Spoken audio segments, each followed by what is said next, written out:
better. It says I'm live. It says I'm live. We'll see. We'll see what it looks like in a second. Am I live? Yeah, let me know if I'm live. We were having some technical difficulties for a quick second there. Let me know if I'm live, y'all. I'm live?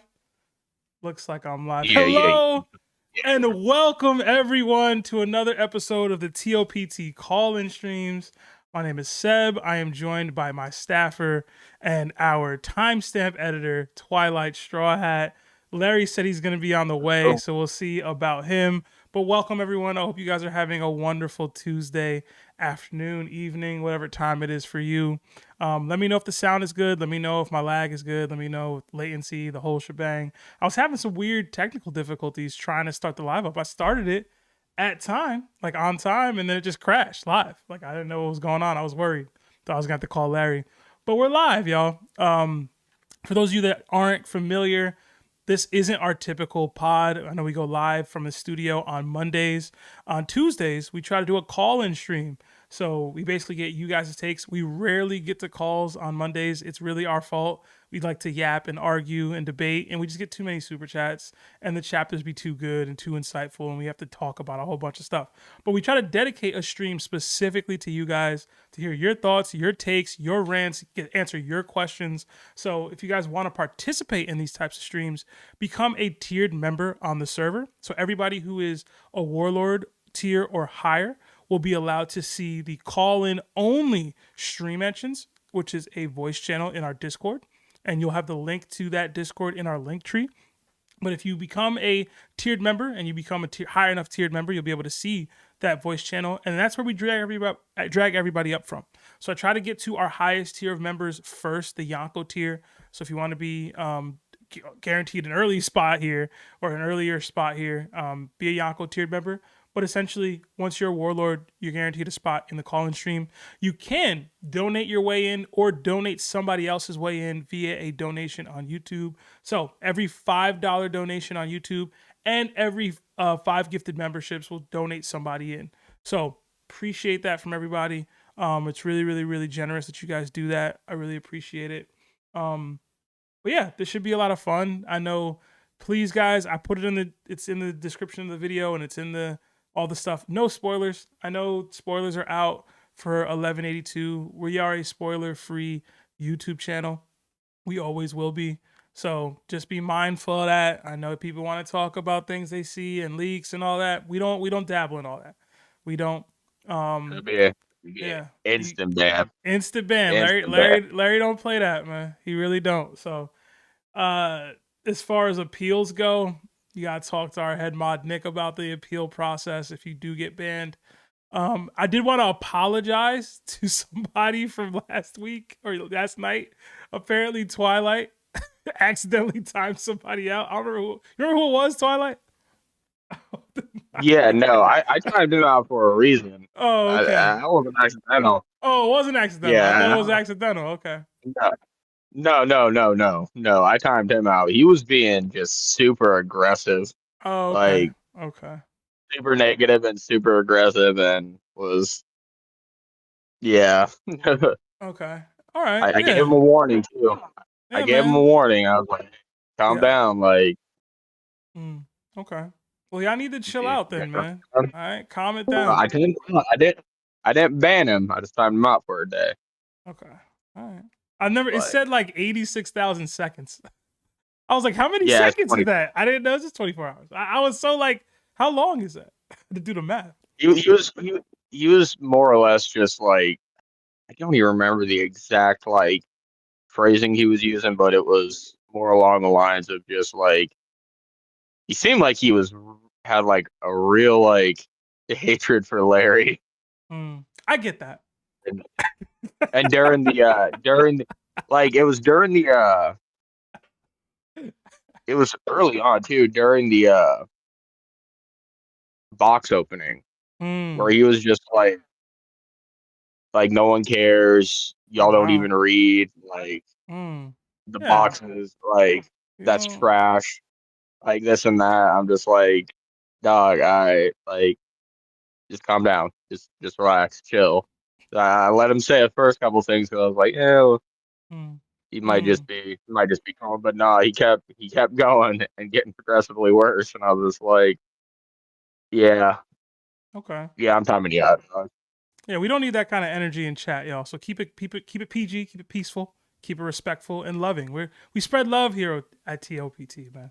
Exactly. Maybe last night seemed a little different because the twins started going at each other's necks a little hard, but overall, I'm gonna blame. I was so close in chat to just telling everyone to throw tomatoes at Toby. I won't blame It was Toby. Toby's fault. I won't blame Toby. But it does look like Larry's here. Larry, what's going on, man? What's good, Larry? What's good, yo? How y'all doing? Chilling, man. Chilling. I'm a little tired, but I'll be all right. Listen, man. There's people who ain't too happy in the world. So you gotta accept that and just show them love and hope that God blesses them abundantly. Yeah, I feel that. I see a bunch of people in the chat. Guys, like the stream if you haven't already. It does help with the YouTube algorithm. I see Lace Up in here. Christopher M. Chris, you sent us the nicest stuff yesterday, bro. I have my Kaido wanted poster over here on my TV stand, man. I was pretty hyped to get that. But thank you, man. Truly. Lionel really liked the gifts. Lawrence liked it. I don't remember who left with the book. Did you leave with the book, Larry? The manga volume? Is that you? No, Lionel has it. Lionel has it? Okay. All right. Yeah. I don't know. Lionel was on the naughty list yesterday, man. He shouldn't have got the book. True Fuego, Left Lane John Wayne, Chance the Mance, Casey Griffith, the Scar Villain. I think I said Lace Up already. Dean Z Life, Davey D Oaks, Doom, Red Eyes. Is not what up, Red Eyes? Got him. S Sleep. There's so many, y'all. Please hit that like button. Nerds in here. What's up, nerd? Hit that like button, y'all. We got a couple super chats that came in early. We got 50 SEK from Mopping. I can't read the full name. It says, we will never let Seb live down the Kaido extreme diffs Whitebeard statement. # Blackbeard ain't all that. When did I say that? I've never said that. I feel like you have. I put Whitebeard in a tier above a lot of people, and Kaido is included. I've argued Whitebeard could be Roger. What are we talking about, Kaido? That must have been a misquote, man. That ain't me. That ain't your boy. That ain't I. Wasn't me. But appreciate you. No comment.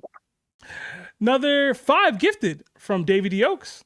Thank you, man. That should get a caller in here. And then another 5 gifted from Davey Oaks. Thank you so much, man. Really appreciate that.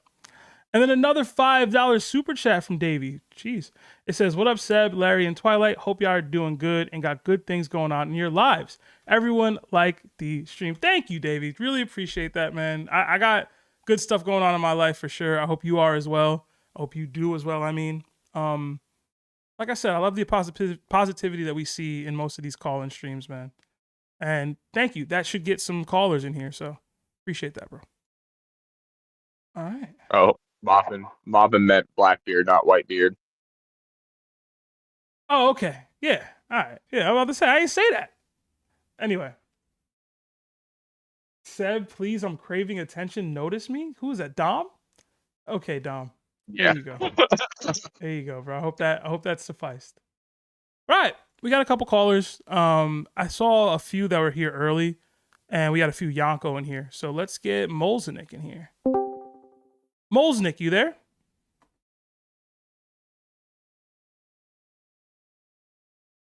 Hello? Hey, how's it going, man? Good, how are you? Chilling, bro. Chilling. A little tired, so I'm trying not to go too long today. But I'm going to get to all the callers as best I can. So talk to me, man. I have a ancient kingdom / emu theory. Okay. I have a little name script for the theory? You could just call it the devil's fruit, I guess. Okay. A script, but I might have little notes on the side as well. Appreciate that. All right, you ready? Yeah. All right. So the original 20 kingdoms were making an alliance so that no singular person or kingdom would rule the world. The ancient kingdom was not one of those kingdoms. We know that the ancient kingdom was far more advanced in technology than even the current world. Being that far more advanced is scary for the United Kingdoms, and I get that. The 20 kingdoms and the ancient kingdom fought for rule of the world. Joy Boy and his crew fought alongside the ancient kingdom with the ancient weapons. Emu, Lily, and the other monarchs of the 20 kingdoms fought together. Joy Boy had almost won. Emu got a hold of the devil's fruit, a fruit that was never meant to be eaten by humanity. I think it's a callback to the forbidden fruit in the Garden of Eden in Genesis in the Bible. Mm-hmm. In a spot of desperation, Saint Nerona Emu found and ate the fruit. The fruit housed a demon. Emu and the Nerona family had passed away, or so everyone thought. Emu, taking on a new demonic form, fought and defeated Joy Boy with this new power. That devil holds a lot of Emu's conscience. Emu was stuck with that demon, and the demon twisted Emu. Trapped in a cycle of the 7 deadly sins: pride, greed, lust, envy, gluttony, wrath, and sloth. The devil convinced Emu that he was right and always did the right thing, still continuing to twist Emu into this vessel that genuinely believes all these sins against humanity are correct. This is why Emu wants all traces of the war and his identity hidden, because they hold him accountable of his past, and he has an internal war with himself at every reminder of it. After everything, Emu returned to Lily and after hearing how Emu managed to win the war and take the throne, she knew that he was wrong and she left him. She took on the D initial and she wished that she fought alongside Joy Boy, and finishing out his will spread the poneglyphs. And that's all I've gotten so far. Okay, so I really do like the idea of Emu having this inner conflict with himself and battling with each of the 7 deadly sins that are like basically forcing him to act in this extremely evil way. I really do like that. But that would mean that there is some existing devil that we also have to topple, no? Yes, the more I think about it, I kind of correlate it to Shigaraki and All for One from My Hero, where Shigaraki was twisted into believing that he was doing the right thing by, destroying everything and all that. So I think,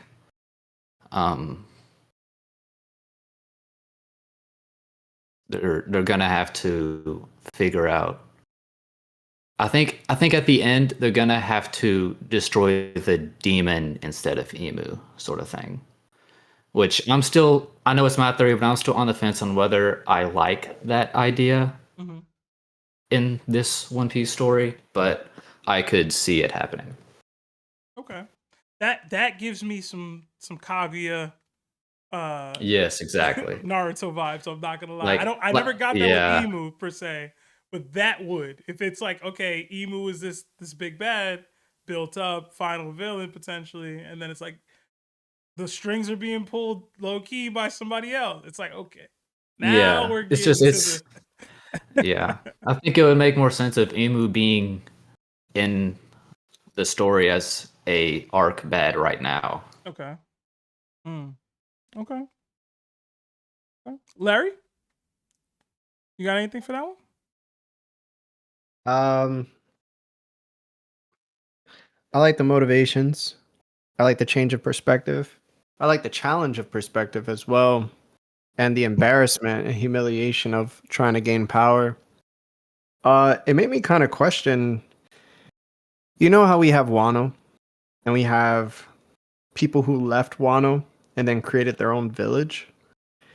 Since we saw that panel of Joy Boy and Emu, who I assume are Joy Boy and Emu, and they seem to be friends because they were laughing with each other, it'd be very interesting if Emu was actually from, and the Nerona family were actually from the ancient kingdom themselves, and then they left and built their own kingdom to live with the rest of the world, or to be like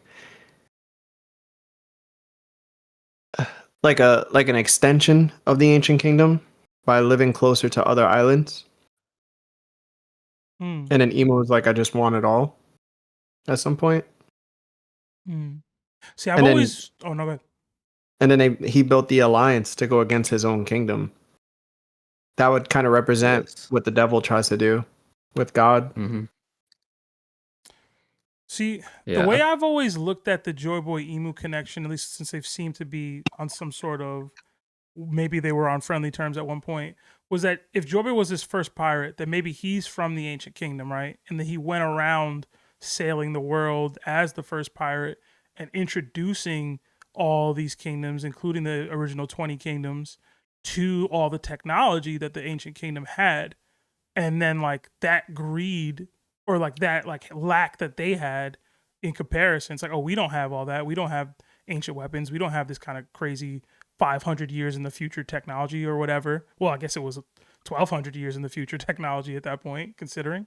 So it's like, oh, we want that. Like it became a greed thing. So that's why I really did like the seven deadly sins aspect, because even Emu talked about with the Holy Trinity, right? With the domination or dominion, like lust, greed specifically, like the lust for power, you know, like all that kind of ties into something that could be along the lines of, oh, I'm seeing this, I'm envious of it, I want it for myself. And how do I create a plan to take it?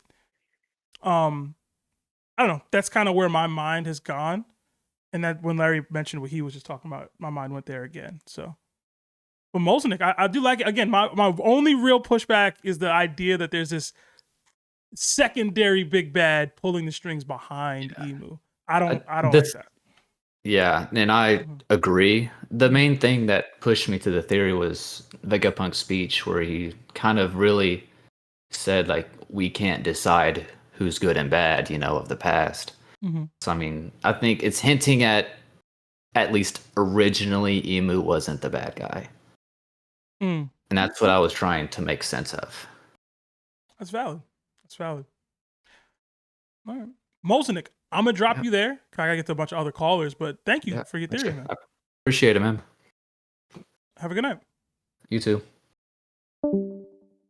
All right. Yeah, that was cool. All right, next. I believe Griff was the next one I saw in there. Griff, you there? Hello. Hey, man, how's it going?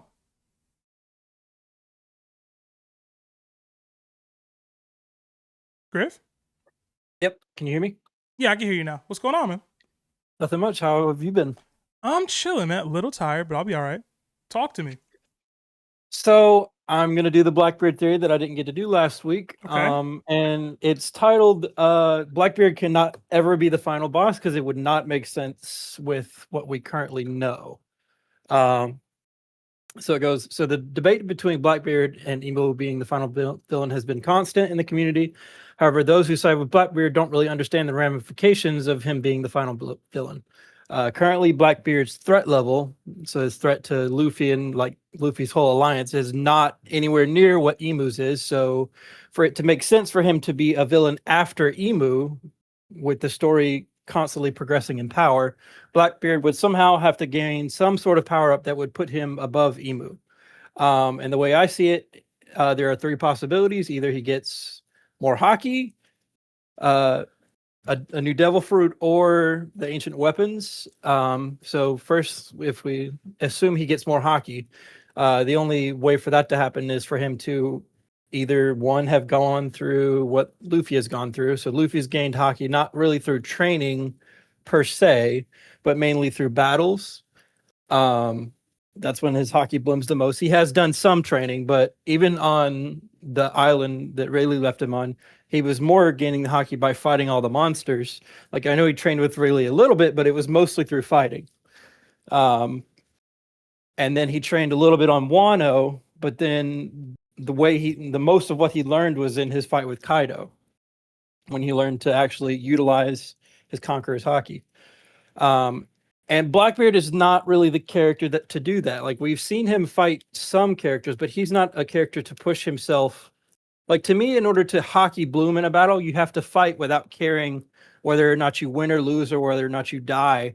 because that's whenever you're putting like all of your will on the line. Blackbeard does not seem like a person to do that. He seems like a more calculative, like whether or not, like if I'm not going to fight, if I'm not going to win. And it seems like those types of fights do not yield Haki blooms like the ones that Luffy has got. And the other way is if somehow Blackbeard has been training his Haki, but I see no reason for Oda to hide that. Like he's shown us, for example, Kobe. We've seen Kobe constantly, like at multiple points throughout the series, and he's always improved in his Haki. And like Oda has like made a point to show us the improvements.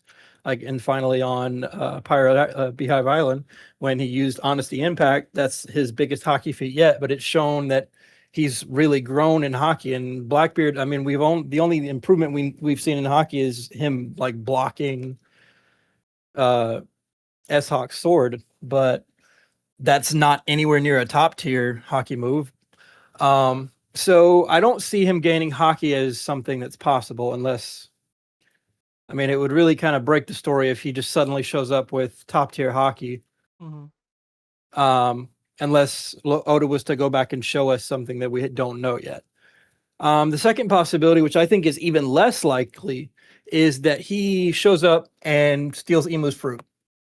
The reason that this is unlikely is because in order to master a fruit, we've seen that you have to have the fruit for a long period of time and use the fruit constantly. And for him to suddenly show up and steal Imu's fruit, if he was to do that, he would not be able to show anywhere near the amount of power that Imu is currently showing with that fruit.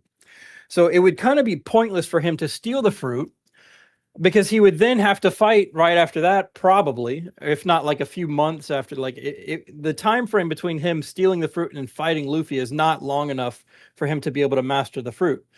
And from what we've seen in the series, like the awakening of fruits, like depending on your type of fruit, it's harder to awaken. Like we've only seen Luffy, the Gorosei, and Imu probably, because he probably has a mythical zone, unlock or awaken their fruits. Like even Kaido, like it's not confirmed that, and I don't think he has awakened his, because those types of fruits are just harder to awaken. They probably have stronger wills.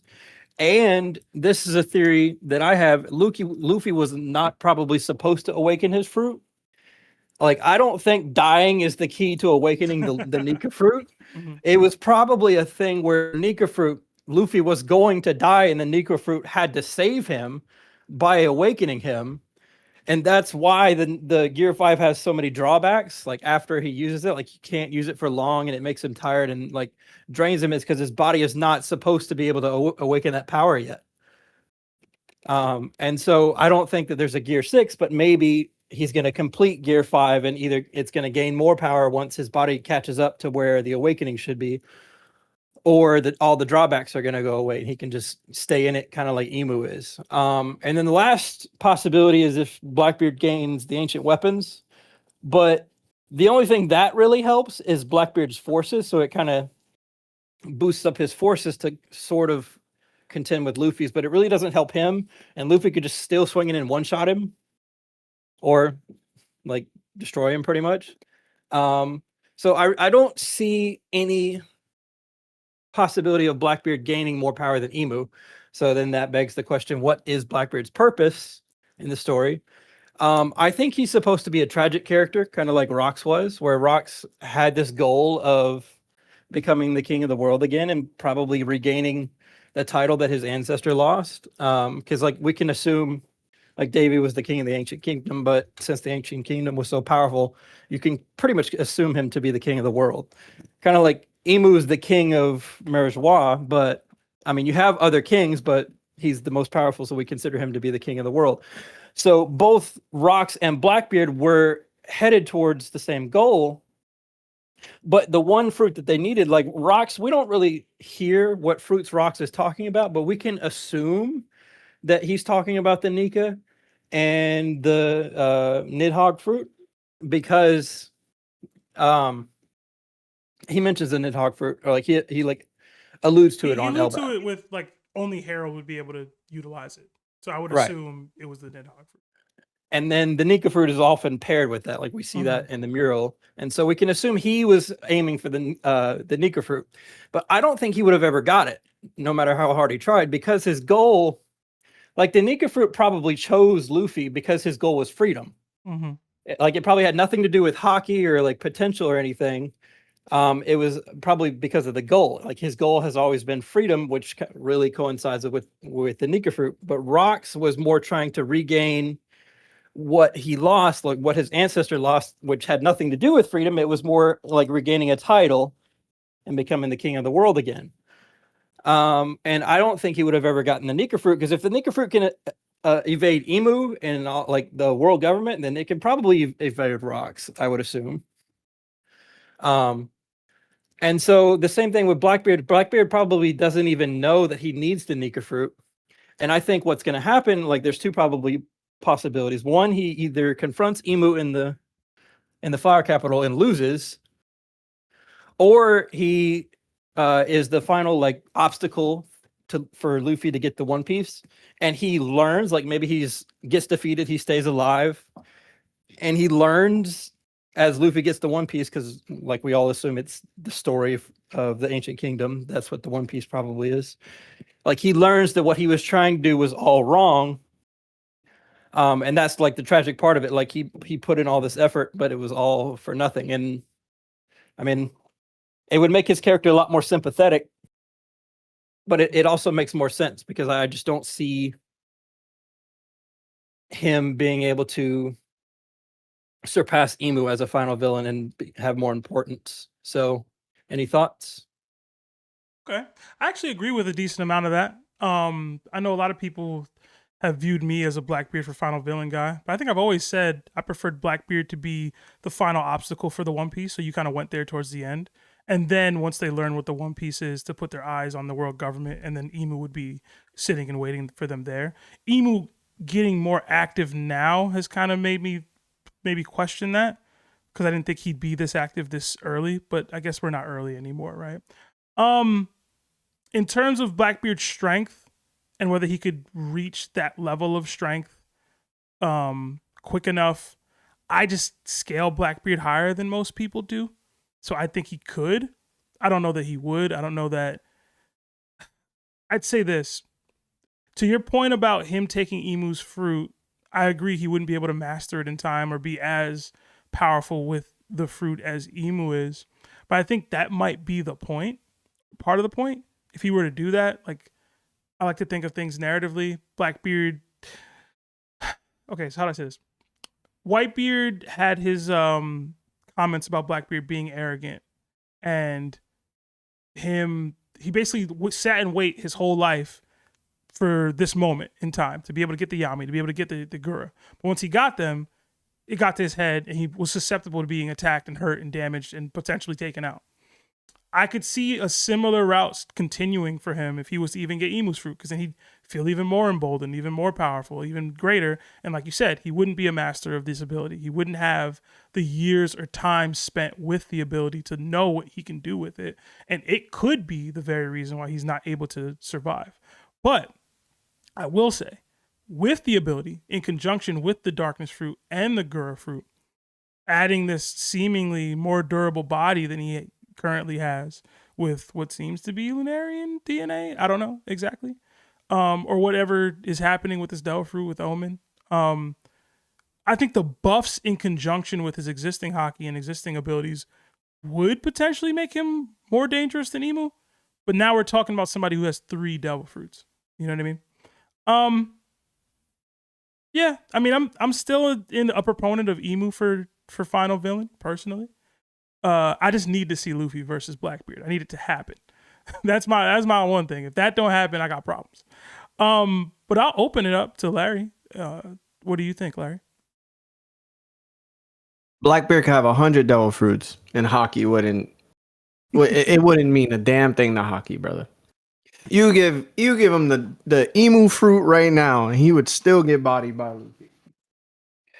Well, it don't matter what type of mastery, awakening, any of that, bro. When it comes to Haki, you need to have it. If you don't have it, you're gonna be slumped. Point blank. That's it. The only time you don't need Haki is when you have an ancient weapon. You got Uranus, cool, bro. You got Shirahoshi on your side, bet. You got Pluton, damn. But if you just got Devil Fruits and you just come into the fight with just that, good luck. Well, what if he gets Shanks both? is gonna body you. What if he gets both? Don't. How is he gonna get both? Why not? Like, he hold on. What do you mean? How he has Griff? He has Caribou on the island right now to potentially tell him where 2 ancient weapons are. Right. He gonna need that. That would be cool. Yeah. He a threat now. Look, you asked me how. He has the ability to when steal people's Devil Fruits. When it comes to Devil Fruits, it's not gonna matter, brother. Okay. I truly believe that. It doesn't matter. You can have 1,000,000 Devil Fruits. It's not gonna matter. It won't. And like Emu, like Luffy's probably not even going to be as strong as Emu, like especially hockey wise. Whenever he fights Emu, because it just wouldn't make sense for Luffy to be able to catch up to Emu, who has probably had the like hockey, Joy Boy's level of hockey 800 years ago, and he's at 800 years to get even stronger. Like we would assume. So there's no way Luffy could catch up, which like he's gonna have to do something. It's actually funny to me because a part of the conversation is Blackbeard's ability to push Luffy, right? I've always thought, okay, so let me, I can't say always, but once we saw Joy Boy's hockey knot, right, what that looked like, my mind went to how does Luffy accomplish that? How does Luffy get to that point with his hockey? And my answer to that question, y'all might call it glaze, was Blackbeard. Because Blackbeard will be the one opponent that Luffy will have to fight that can nullify his Devil Fruit advantage, where he'll need to tap into the highest forms of hockey to win.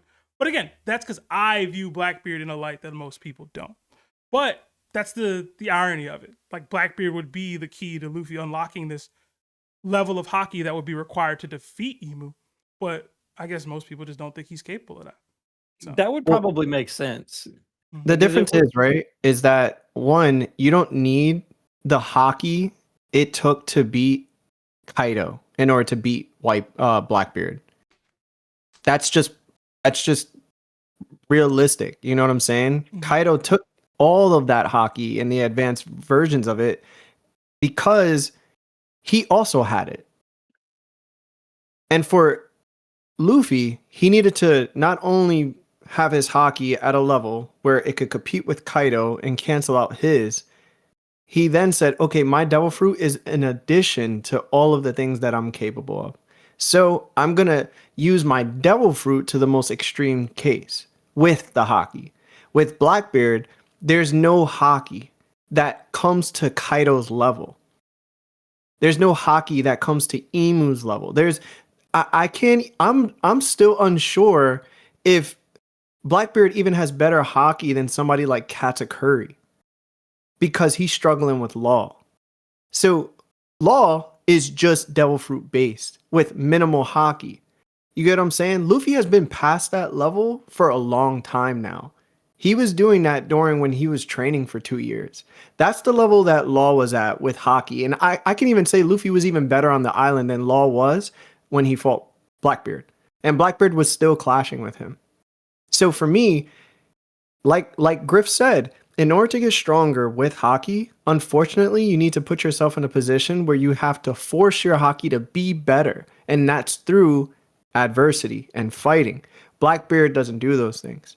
So anytime it comes to this conversation, if Luffy needs to be at Emu level or any of the most extreme cases of hockey, that doesn't work for Blackbeard. We got to start talking about, hey, did Kid have enough hockey in order to beat Blackbeard? If so, do the first commanders do? If not, do the admirals do? We start knocking them down one by one. But we always have to go, okay, so where does Blackbeard's hockey go in contention with them? Is it enough? Does he have enough? And right now he doesn't. And I think if you want to believe he does, that's because you want to think he does. But every time we've seen him perform, those hockey levels were non-existent. And he struggled against the people he shouldn't be struggling against. And I think when we talk about narrative, Shanks with hockey one-shots Kid. Blackbeard with questionable hockey struggles against Law. That's narration in its finest. Yeah, so I do kind of agree with Seb a little bit because Luffy, while he has a huge vessel for Haki, like he has a large amount of Haki he can output, his utilization has not been the best. It's always been, I'm just going to put this Haki around my punch and I'm just going to hit somebody really hard. He doesn't like, even he got affected by Bonnie's Devil Fruit and never was able to get out of it. Like, so he clearly doesn't know how to use Haki to nullify Devil Fruits like that. So I think him fighting Blackbeard, while yes, he's probably going to win, he probably will learn some stuff like how to nullify Blackbeard's Quake Fruit, how to nullify the Darkness Fruit, like some of these other things that he would need to fight Emu, because you can't be going against Emu and without knowing how to properly utilize Haki. Like he's good at like AP Haki wise, but like defensive wise, I don't know that Luffy's at where he needs to be right now. People are gonna get caught. In the famous words of Sebastian Hurley on the pod. Okay, Piece, people are man. gonna get caught. People get caught. It's One Piece. It happens.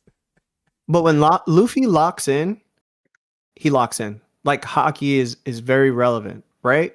You want to say, you know, Kaido and him were banging out. He was banging out at Kaido's level. Okay, so where do we have Kaido in terms of Akainu? Because in terms of that, Akainu was literally stopping the Gura with his foot. You know what I'm saying? Blackbeard at that time and point at Marineford wasn't stronger than Luffy on Wano, but he took a quake to the face, right? Akainu got up twice from a Gura, right? Like, we know that Devil Fruits themselves can be stopped with Haki, but the advanced versions of Haki, well, I've seen Shanks literally take a Admiral out of his Devil Fruit form and then put him back into his human form from 1,000 miles away. So the contention right now is, does Blackbeard have enough Haki in order to become the final villain? Or does he have to do something else to become that? And I think it's very possible that he just gets ancient weapons. Because honestly, if Shanks was to verse Shirahoshi, Shanks is going to get overwhelmed. He doesn't have the expansion of Haki to fight the entire comm belt by himself. Ancient weapons can do stuff like that. So that's where Blackbeard should go. He should be a threat to the world itself. Yeah. Griff. And then I'm gonna have to drop you there. I gotta get to the rest of these callers, but I appreciate the take, man. Thank you. All right, have a good one. Have a good night. All right, we did get a couple more super chats that came in. I gotta read those real quick. We got 5 gifted memberships from Andrew C. Thank you so much. Throw the Nakama fist up. Another 5 gifted memberships from Davey D. Oaks. Thank you so much. Throw the Nakama fist up, as well as the new emojis that we have. We got 20 Denmark dollars from, I can't read this name, but Blatt, I think. It says first time live chatter. Massive love from Denmark. Thank you, man. Really appreciate that. Another 2 from Project Iceman. It says, I said on Discord that I would make the stream. Well, you're here, Ice. Thank you. And you donated 10 gifted memberships, man. So thank you so much. Again, guys, we have new emojis that you guys can use. They are featuring us as we are presented in the TOPT intro that you guys see every Monday. Throw those in, spam those in the chat. So thank you guys so much. And all these gifted memberships are going to get some more callers in. So we really appreciate it. Another 2 from Larry's biggest hater. It says Rox's biggest accomplishment was making Blackbeard. Oh man, I don't know if no, I can't agree with that. Blackbeard, my guy, I can't agree with that. Rock's a legend too. The fact that you thought about that is kind of wild. The reason why I thought about it, the reason why I thought about it is because Blackbeard's a Yonko, right? He's this pirate that accomplished at least the top of the world, right? As people say in the pirating world. And he has his sights set on what Rox's goal was, like the world, to sit at the throne. If he is to accomplish that, then Rox would possibly, I don't know if he'd like how he went about doing it per se, but he might look at him as such. But that would be a future tense thing. It's not a current thing. Yeah. I was just thinking about the time that you said that Minato shouldn't get any credit for putting the Kyuubi into Naruto, and then whatever Naruto accomplished, it would be considered Minato's accomplishment. So I don't know how that's much different from Rocks and Blackbeard. In the context that I just used, I was talking about from Rocks' perspective. For whether Blackbeard would be Rocks' actual greatest accomplishment, you can't give people credit for the kids that they had. I don't do that. Whether Rocks would look at him as such is another question. But no. Imagine Joe was like, yo, my kid, Jesus. That's me. Hey, man, he cultivated him, bro. He raised him. God did. Another 5. That's not, I should laugh at that. We got another 5 from Andrew C. It says, had to give a little more since I somehow gifted myself a membership. How's that possible? And that felt like cheating. # dodging the taxes like Wesley Snipes. Yo, remember Wesley Snipes was dodging taxes, bro? Listen, remember man. what? When Wesley Snipes was dodging taxes? Yeah. Good times, man. Good times. We got another 5 from Wade the Asian. It says, you are a strong person, Seb. If one of my best friends constantly trashed my favorite character, I'd crash out. Why? That's why? Sebastian made a whole speech talking about how Roger is better than Rocks with some of the craziest information that was twisted beyond belief, bro. And I had to sit there and listen to that. And I'm currently editing it. Accurate information. Listen, it goes both ways, bro. Listen, you could have sent that in for somebody else to edit, man. You didn't have to edit that. You didn't have to edit it yourself. I did know that you would, which is part of the reason why I did it. So, yeah.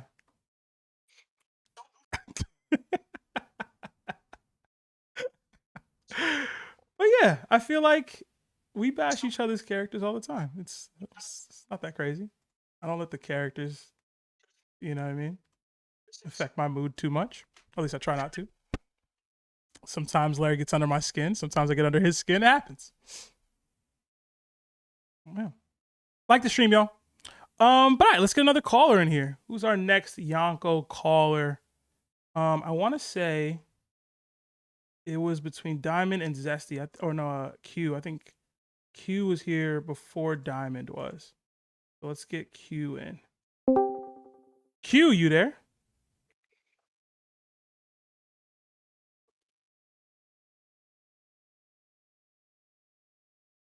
Yo. Hey, man, how's it going? Hey, not too bad. Not too bad. Sorry. Hello, can you hear me? Yes, sir. Talk to me, man. Theory, question, what you got going today? Not really a question, really, but kind of like an observation. And if we had time, Flary wanted to play. I had that game again. Okay. Where you pick a number and debate who would win in the fight. But yes, I would like to play that. That sounds fun. Yeah, I thought it was a lot of fun. I reworked the list here, so it's not as stupid as it was last time. But okay, so my observation, I was actually just listening to you guys earlier, an earlier podcast, and you guys brought up Jinbei being like kind of like the most normal person on the Straw Hat group, and it got me thinking. I was like, yeah, like to me, like Jinbei kind of represent like all fishmen in One Piece kind of represent like the black community. I think that's like the vibe that we all get, right? Yeah, typically. Sounds racist on your part, bro. I mean, I'm joking. It also, correlates to some parts, some aspects. But I saw those dirty fishmen having cookouts. Hey, they probably have some bomb cookout. You ever had shrimp on the Barbie? Yo, man. Listen, don't get me started. You know what's funny? They would definitely have like fried fish sandwiches. That's crazy. They wouldn't even think about it. They wouldn't even think about it.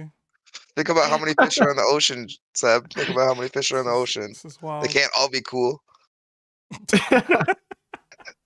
Right? They're not all off limits.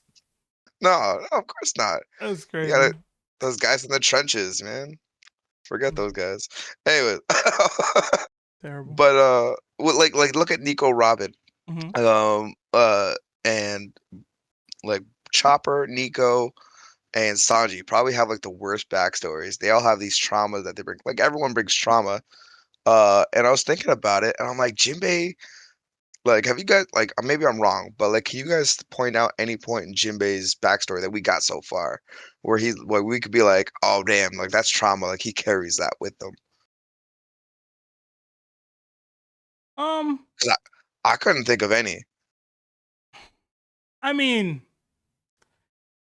trauma to the degree that Robin and Sanji and them have faced, no, right? But not all backstories are gonna. Black stories is crazy. Not all backstories are gonna be that traumatic. But I would say the killing of Otohime, he witnessed that live.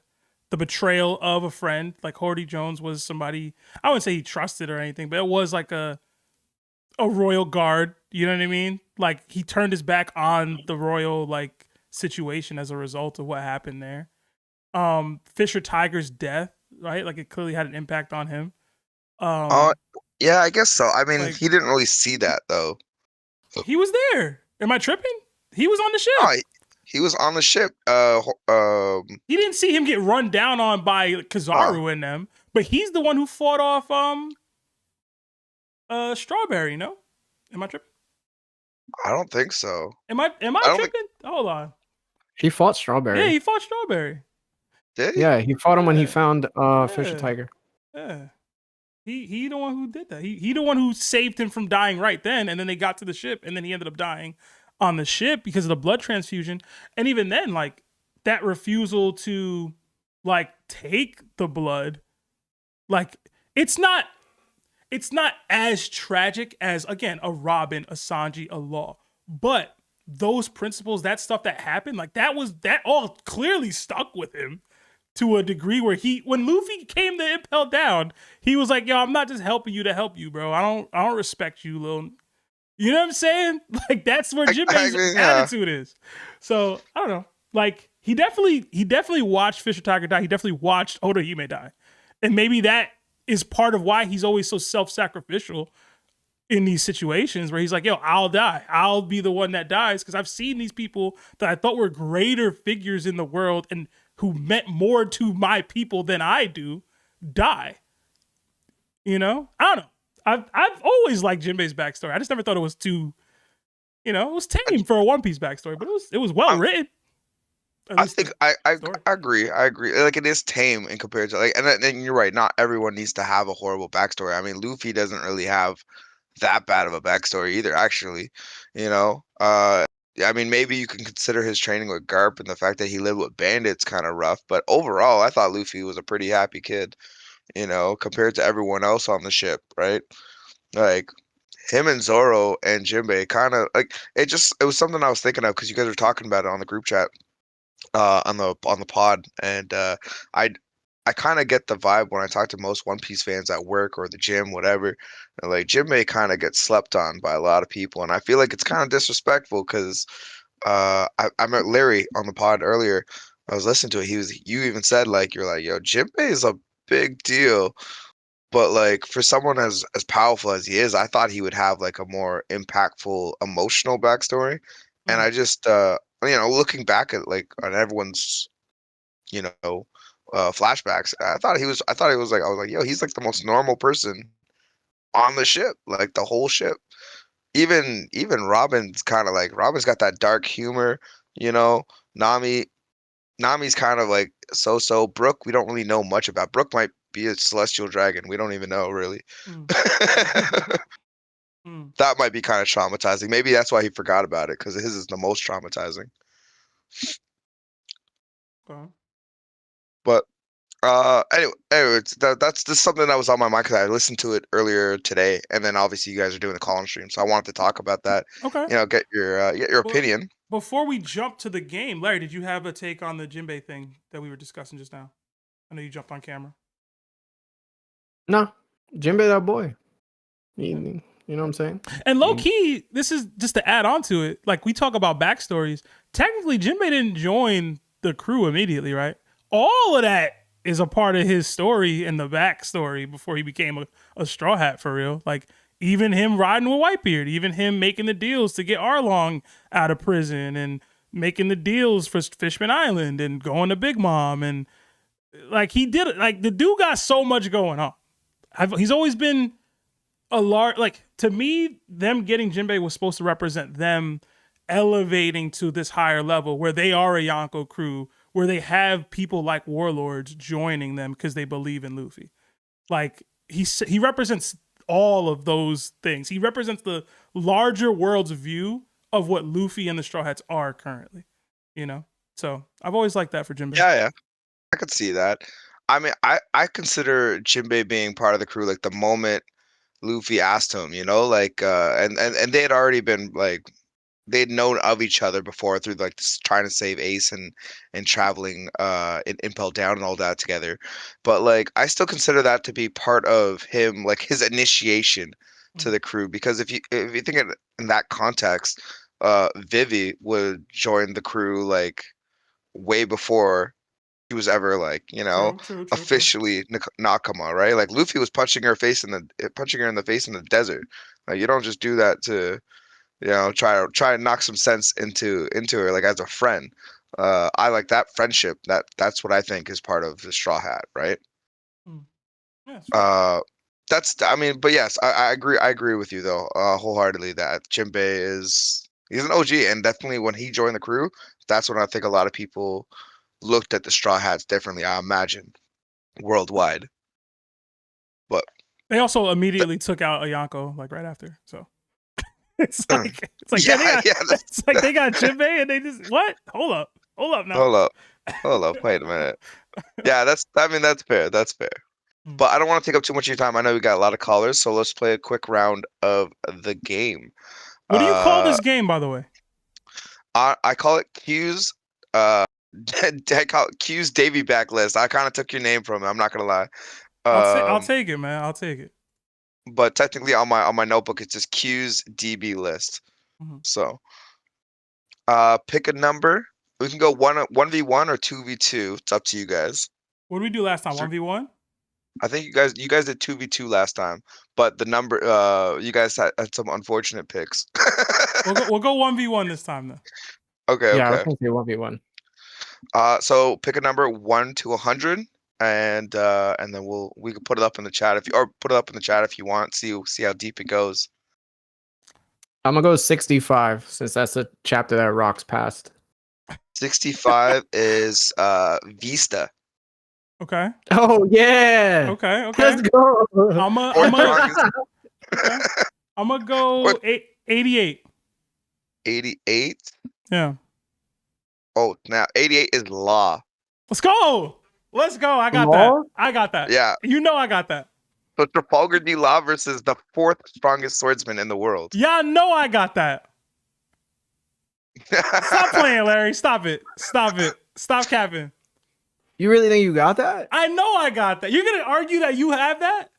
You know he's gonna put up the fight against Mihawk. Yeah, the downplay the Whitebeard pirate. That's you. That's your MO. You do that. Okay? You think that Vista could clip Law? Vista and Law go head up and Vista win it? Yeah. Yes. Stop it. You capping. Yeah, I seriously believe Vista would beat Law. No, you don't. No, you don't. Yo, why are you lying? Yeah, come on. I'm not lying. I seriously do think that. I'm putting a poll up in chat, man. Nobody believes this, bro. There's no way. Vista was holding back Mihawk, bro. So, Law can do that, bro. Law can hold back Mihawk, bro. You think Law can hold back Mihawk? Sure. What are we talking about? Law was in there with Big Mom. What are we talking about? Yo, shout out to Law. Bro, what are we doing, bro? What are we shout doing? Shout out to Law, bro. I love Vista. I love Law. Cool. I love Law, but Vista's got that. This is crazy, Twilight. This is insane. See, I think it's close. I think it's closer than people might think. I think. No, I'm not gonna say it's gonna be a washout, but Law high diff max. Like you gotta understand, right? You gotta understand. Law and Kid are supposed to be around the same strength level. Shanks's opposition, his main rival in the series is Mihawk. So even if Shanks is better than him, they're still rivals, right? Shanks one-shot Kid. So Mihawk should be able to one-shot Kid. Mihawk was fighting Vista. This is the craziest way to get to Vista gas I've ever seen. Hold on. Mihawk also stated he knew Vista's name. He did. He did say like, that. do we know that Vista knows Law's name at all? I listen, man. People gonna do what they gonna do, man. You don't believe this, bro. I know you don't. I do. Okay. With what attack is he taking out Law? The Rose Rondo? That one? That's the so one? you want me to give out an attack that clearly Vista has never shown? He used it on Mihawk, man. Rose Rondo. You know what's crazy? You're the same person that goes, yo, the Gura is mad strong, but we didn't start getting Gura named attacks until God Valley. Right. So when you bring up that argument, it doesn't fully stand, Seb. This is so crazy, bro. I know you don't believe it. I think you're looking at it from an aspect where it's like, yo, Law could have did what Vista did against Mihawk. Meanwhile, the person that I'm kind of the same strength level at just got one shot by the person that is supposed to be his greatest rival. I'm gonna tell you this right now. Put it this way. If Kid was fighting Vista, I have Kid too. Like, I need you to understand. Vista isn't. I don't know where this Vista gas is coming from. I don't. I really don't, bro. I'm sorry. He's who would his equivalent be? He's what, the fourth or fifth strongest? Yeah, he's fourth. He's fifth. He's only fourth because Thatch is dead. You know what's so funny? He's only fourth because Thatch is dead, and because Blackbeard never took the spot. Oh my god. He would be sixth on the Whitebeard Pirates. Seb. Listen to me. You have a bad habit of twisting words around to mean what you want them to mean, right? So you always give me the perfect opportunity to counter you dead in your chin. This is wild. Tell me right now, who's supposed to be stronger on the crew? Is it supposed to be Ace, who's the second commander division of the Whitebeard Pirates, or is it supposed to be somebody like Vista, or somebody like Jozu, or somebody like Mark? Please tell me, who's stronger than Ace, even though he has a higher position of division commander? You know it's not Ace, right? So you saying Vista being the 5th division commander of the Whitebeard Pirates is a false statement. You're clearly being disingenuous about his position on the crew. Hold on. So don't do that. Hold on. In Ace's specific case, it's unique, but I still have Ace over Vista anyway. Like, I do. You can't say that there's an exception. But I do. While there literally is proof positive that's logic at its finest on the Whitebeard Pirate crew. They didn't run the same way Kaido's crew run. They don't have these 3 division commanders that you could go first, second, and third. That doesn't happen on their crew. You know who's stronger than Ace on that crew. Vista's not one of them. That's what I'm trying to tell you. He's not one of them, though. Marcos, Joe's, you know what's so funny, too? Vista, you know what's so funny, too, right? them. Law just learned how to do haki. Right? Just learned how to do haki. Akainu dodged an attack from Marco and Vista and said that they were haki users. Mm-hmm. So Vista already has haki that we know of. Could it have taken down an admiral? No. Could Law? No. So what does Law have that Vista doesn't have except a Devil Fruit? He has hacks, which one? Oh, because hacks matter. What when your hockey showing does better. Vista have? That will tell you he's countering Law's hacks. He doesn't have a Devil Fruit. He doesn't have Conqueror's Haki. Does he have advanced armament, Larry? Does he have that? Does he have Future Sight? Does he have any of the showings that you would need to be like, okay, he can deal with the hacks that Law has, while Law also has hockey showings? What are we doing? Please think for a second, my boy. He's fighting Mihawk. He's legitimately battling Mihawk for a chapter or two, doggy. Like, that's happening. Vista's not like Mihawk literally says, "Can we postpone this fight?" He doesn't just push past Vista, dog. What are we talking about? Like, am I losing my mind right now? Like, you can't be serious, bro. Okay. I understand the Mihawk downplay. I do. I get it. But Mihawk doesn't deserve this downplay, bro. It's not Mihawk downplay. Trying to scale Vista above his station because he clashed a few times with Mihawk. I'm not. That's too much gas for me, bro. You know what's crazy? It's too much gas. I saw regular swords break against Yoru when they made contact. Guess what swords didn't break against Yoru when they made contact? Yo, he's not a bum. Vista Saber. He's not a bum. That's what that tells me. He's nice. He's not beating Law because he's nice, Larry. He clashed with Mihawk. Okay. It's not as insane as you think it is to do that. You overrate clashes and moments more than I do. He wasn't just clashing once. They were literally fighting back and forth. Okay. Did Mihawk use? I'm not even getting to the name attack thing. What level of effort do you think Mihawk used in that fight versus Vista?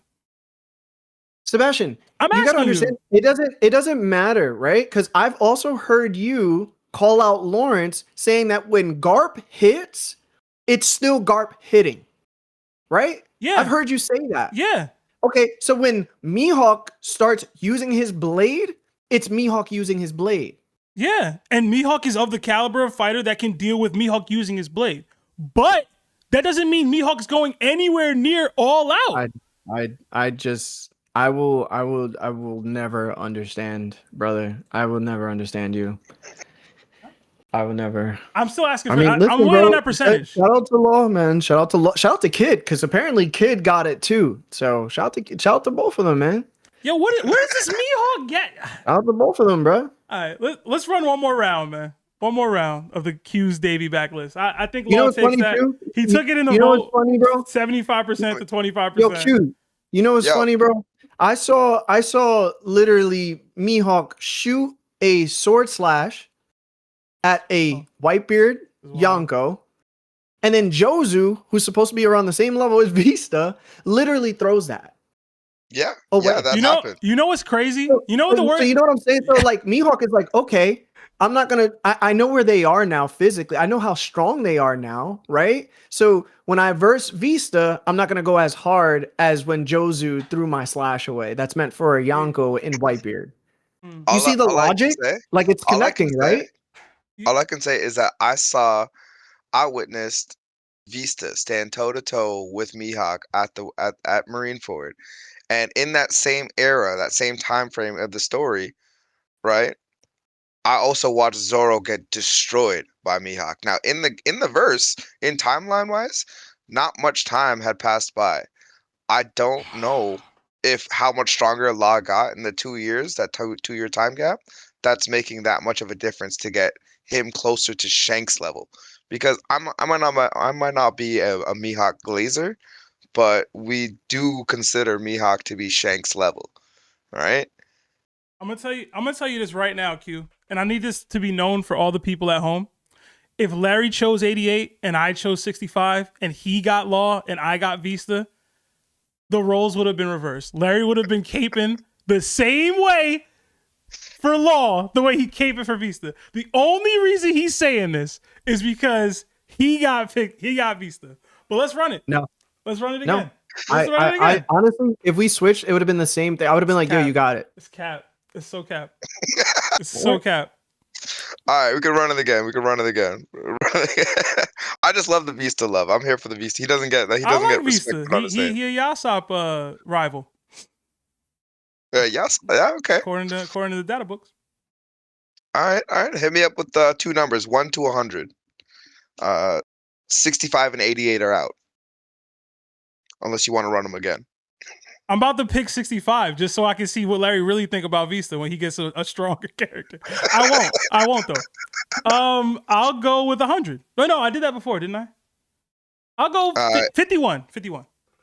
51. 51. 51. I'm gonna go with 4. What did he get? Who? Who's who? Who? Apoo, the music guy. That shouldn't be too hard to beat. I'm not gonna lie. You probably got this. I'm gonna go 43 because that's when Blackbeard got one shot by Magellan with his entire crew. Okay. So it's oh man. I'm gonna Seb, you gotta come hard, okay? Apoo versus Katakuri.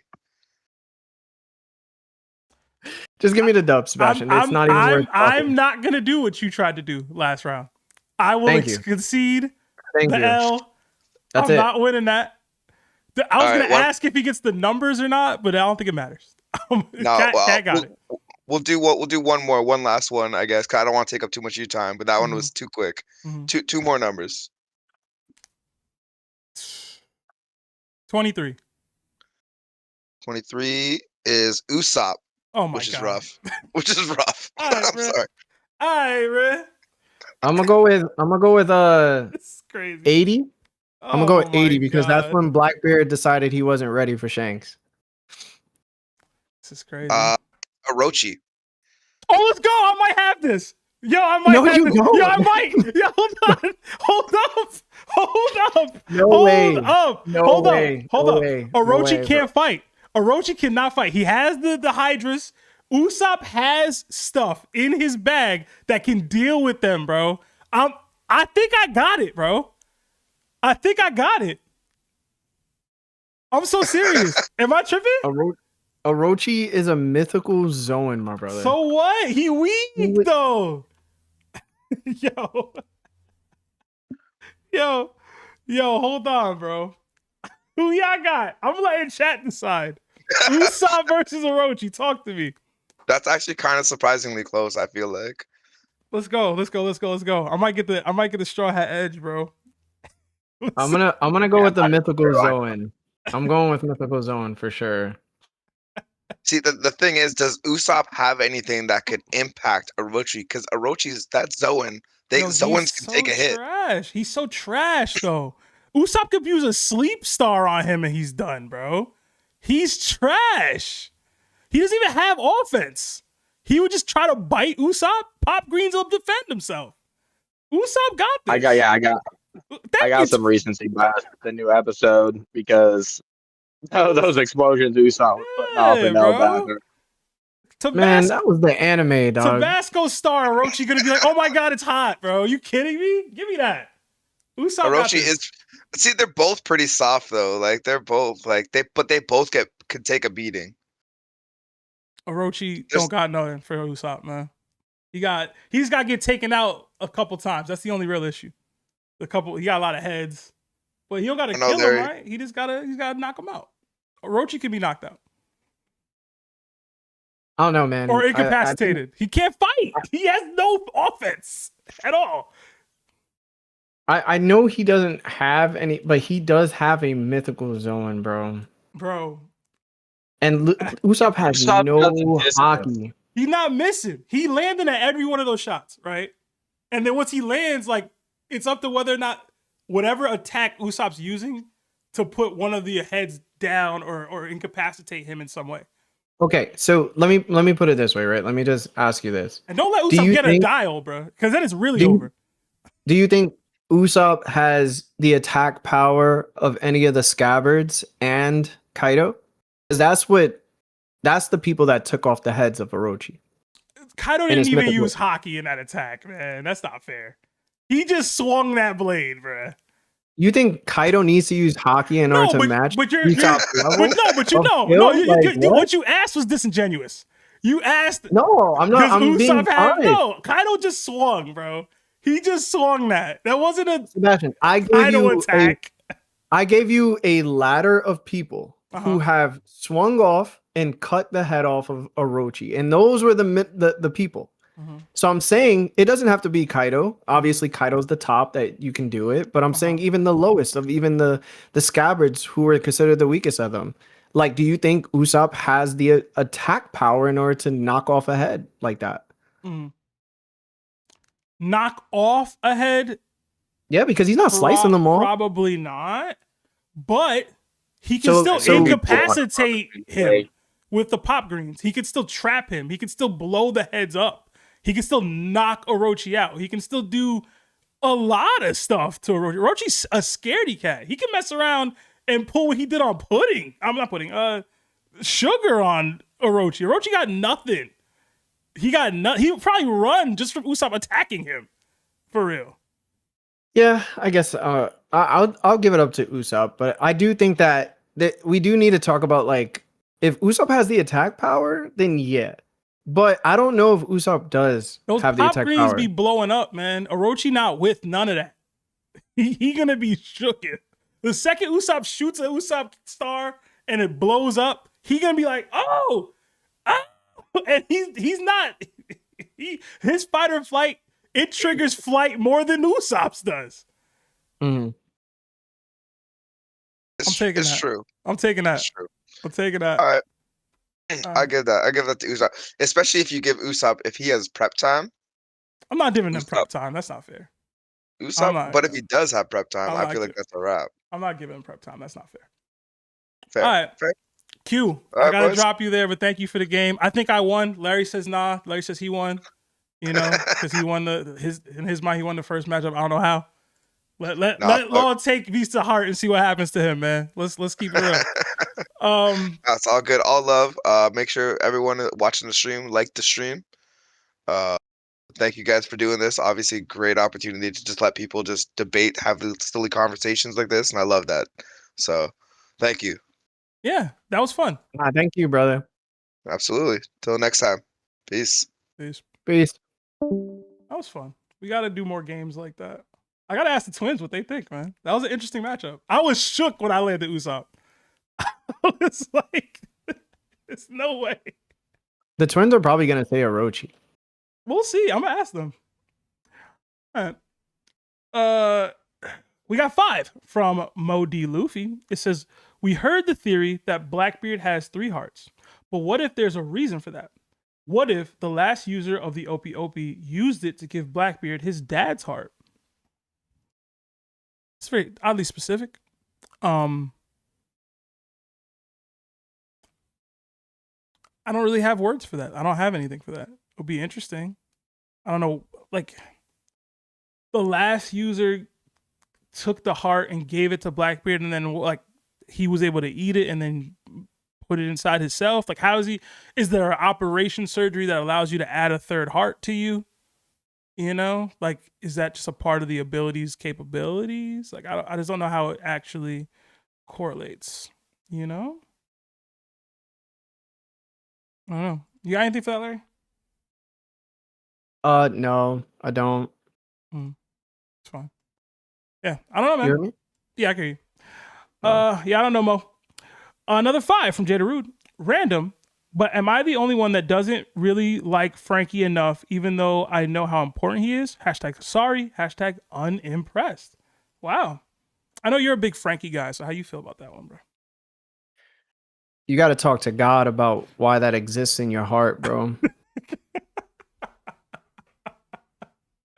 Oh my God, bro. You gotta stop. You keep leading people to God when they have any sort of negative take. You can have a negative take on a character, bro. You can have a negative take on a character. Oh my God. We got another 20 from Roxy Manny. I really do like Frankie, bro. Jada Rude. I do. I think Frankie's dope. I liked his pre-time skip design better. But I do like Frankie. Another 20 from Roxy Manny. It says, on the main episode, I brought up a 14-hour workday. A trade is guaranteed value in society. Be different. Sell your skill set. Basic work is basically replaced. Learn skills, stand out. Learn value in life and experience. #YN with a heart emoji. Yeah. Yeah, man. I mean, 14 hours is rough, but if you're grinding towards yourself, it won't feel like work. You know what I'm saying? Like these streams don't feel like work to me too much. The learning how to do some of the stuff to make the streams happen did a little bit, but the streams themselves don't. But yeah, I can agree with that. I know Larry echoes those sentiments as well. So yeah, I like hearing stuff like that. Get the community going with things like this. We'll all be better together. Yeah. Another 10 from Ramal. I can't read the last name. You think Mihawk could be a Holy Knight? Shanks, Shamrock, and Mihawk got their swords from Emu. It could also explain how he became warlord, even though he had the title Marine Hunter. Love you guys. I'll say this. I saw the fan art or like the AI edit of like Mihawk in the Holy Knight gear, and it looked clean. It matched very well. He looked like the Spanish conquistadors with the hat. You know what I'm saying? I thought that was clean. I thought that was dope. I don't know if I would love it. I don't know if I would hate it. I feel like a lot of people have tabbed the Holy Knight button for Mihawk these days. I think I might dislike it just because of how many people have theorized it these days. Like it kind of feels like a foregone conclusion at times when people are talking about Mihawk. Like they speak as if it's not headcanon, it's fact, which is kind of a lot of Mihawk discourse. But I don't know. I don't know that it does too much for his character. Maybe it does. I'd have to see how it's written. But I'm open to it. I just not a big Mihawk guy. Never really have been. I think he's cool. I think he's strong. Him being a Holy Knight. It could be how he met Shanks. I just don't know if I'd ever. Okay, so if Mihawk was a Holy Knight, right? If we really were to go down this path, if Mihawk was a Holy Knight, this is his answer. You know, he knows Emu exists. He knows about covenants, the world government, and what they do. This is what he decided to do with that information. He became the world's strongest swordsman, and it was just like, all right, I'm chilling. I don't know. I like that for him.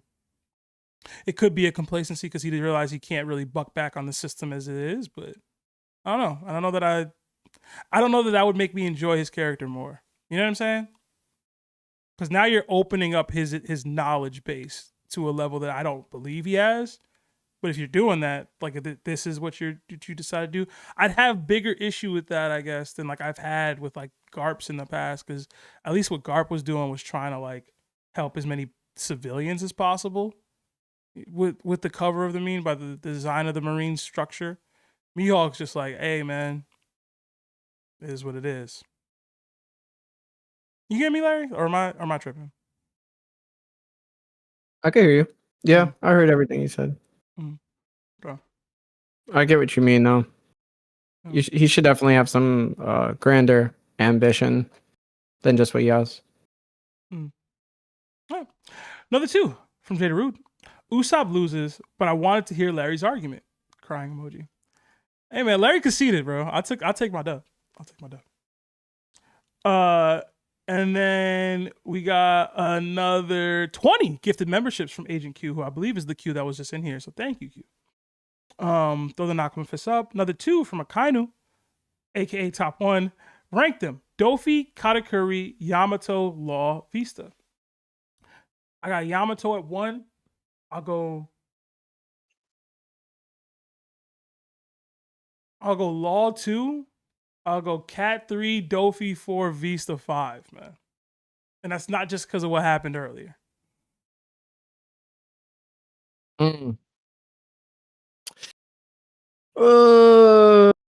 I would probably say Yamato for sure. Katakuri. I would say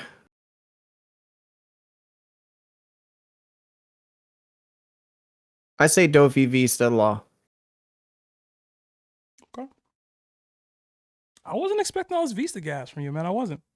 Another 1 month at Nakama status from Gabriel Britton.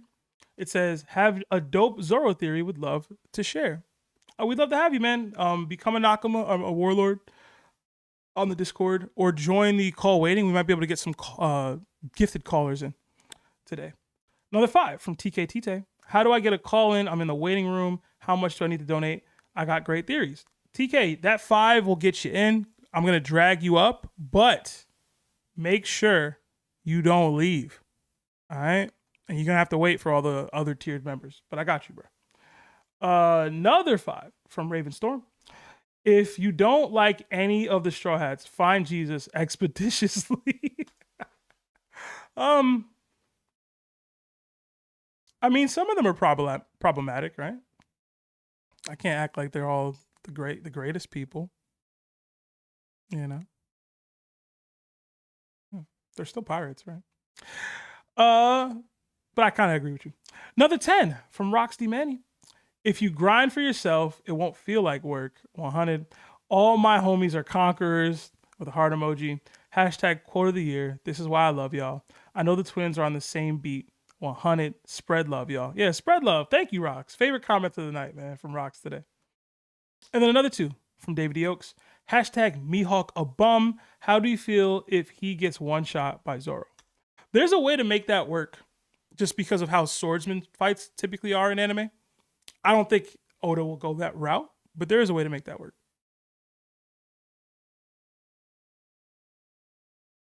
Right. Let's get back to the callers, man. Who is our next Yonko that's waiting? I believe it was Diamond. I do believe it was Diamond. Yeah. All right. Yeah. Diamond, you there? Hello. Can you guys hear me? Sir, talk to me, man. How y'all doing tonight? Chilling, bro. Chilling. Me and Larry haven't super crashed out on each other just yet. It's more fun when the twins are there because sometimes they like to jump on you, Seb. Okay. Or have their 1v1 with Larry. I don't really got much. Diamond, this is like the 6th time in a row you said this, bro. Look, bro, What's I like up? talking to y'all. What's going on, bro? Look. I wanted to, I guess, rebuttal the person before me about Luffy's backstory because, I mean, he had to his body changed forever by accidentally eating a devil fruit.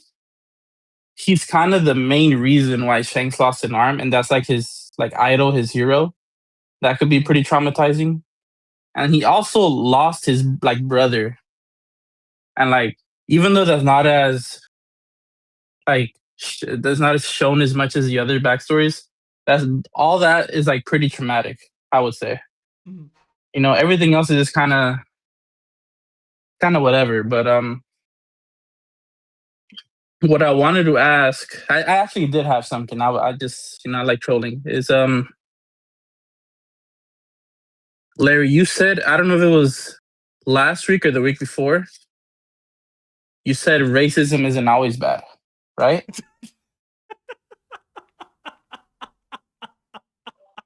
Yeah. And I have a question. And if y'all need to kick me out or tie me for it, I'll accept it.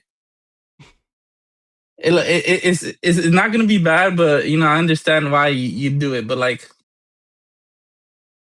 you guys mentioned it before with what fighting game was it that you guys brought up? It was Tekken? Yeah. I think, or Street Fighter, Soul Calibur, maybe? I don't know. Yeah, but why are black people always so good at fighting games, bro?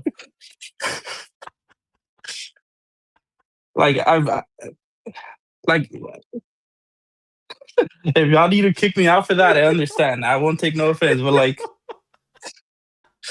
bro, it's true.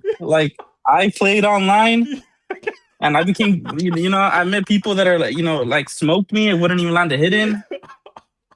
How you know they were black, man? You were online. I friend them after and be cool with them. But it's because I recently watched a South Park episode, and I don't know if y'all seen the episode where Cartman makes a church rock group, and then he's like, God. I'm not gonna say that part, but oh my god, oh my god, listen, listen, man. It's good. It's good racism, just they're very talented.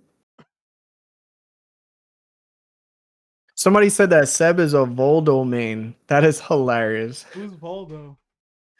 You remember Voldo? He wear the gimp suit, and then he had from the Soul blades on Calibur or Tekken? Yeah. Oh my! I hated that dude, bro. I couldn't stand him. I was a Bulldog. It's funny? the most talented people at playing fighting games is definitely black and Japanese people. 1000%. Well, no, look at I was saying Sonic Fox. Sonic Fox is black, and he's one of the best fighters at Evo, like regularly. Yeah. I'm trying to remember who He's I did. multiple. Who did I main as? It was Hiruluk, I think. No, was that not Hillock? What was his name? Hillock. Hillock, yeah, Hillock.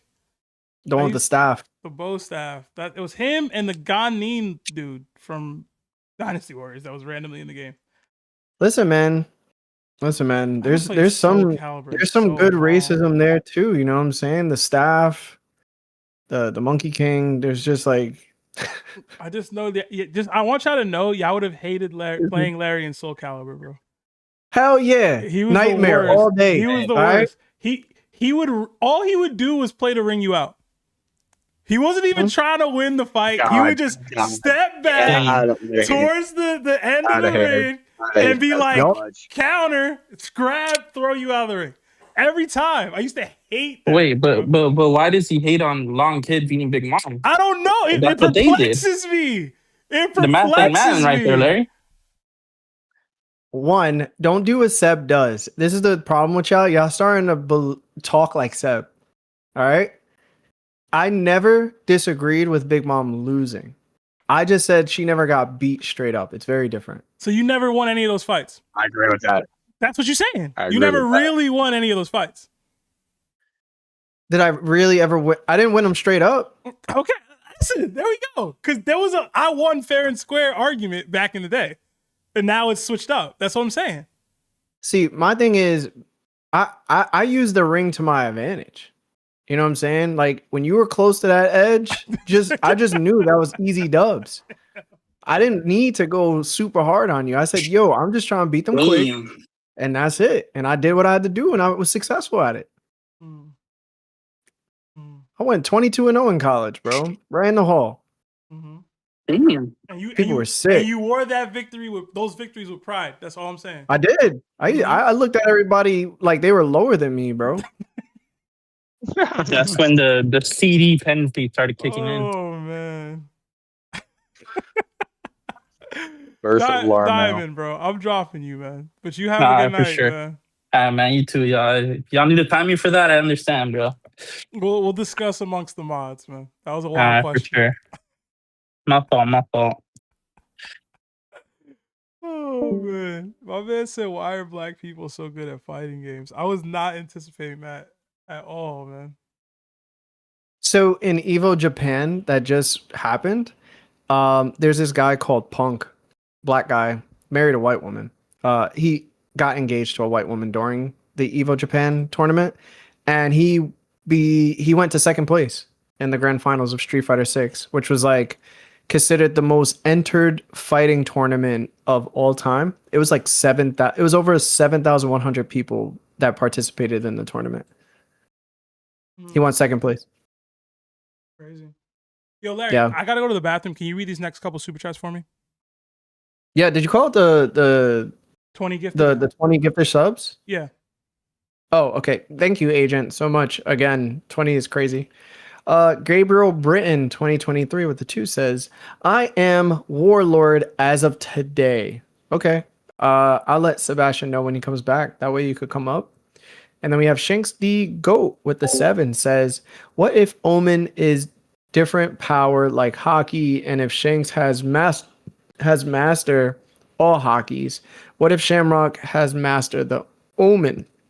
Hashtag Larry Text, hashtag Sab Rage Baiter Larry. I think that's cool. I think that's not bad. I don't think it would be like Haki, right? It's just like when you're given Omen, how good are you with it? And I think that truly matters, right? Like if Shamrock has received Emu's blessing, then them using the blessing would mean a lot. Like you would know, like I don't know.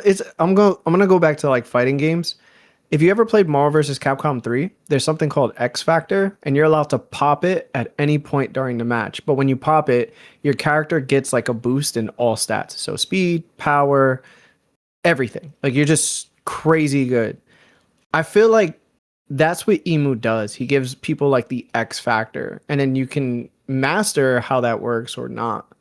It kind of works like Goku too. When Goku got turned in Daima to a kid, he said that he needed to train again because a lot of what he was used to was off. So I guess it's about adjusting to the new power amplification that you're receiving. So I could see Shamrock mastering it where Somers hasn't or Killingham hasn't. So that makes sense to me.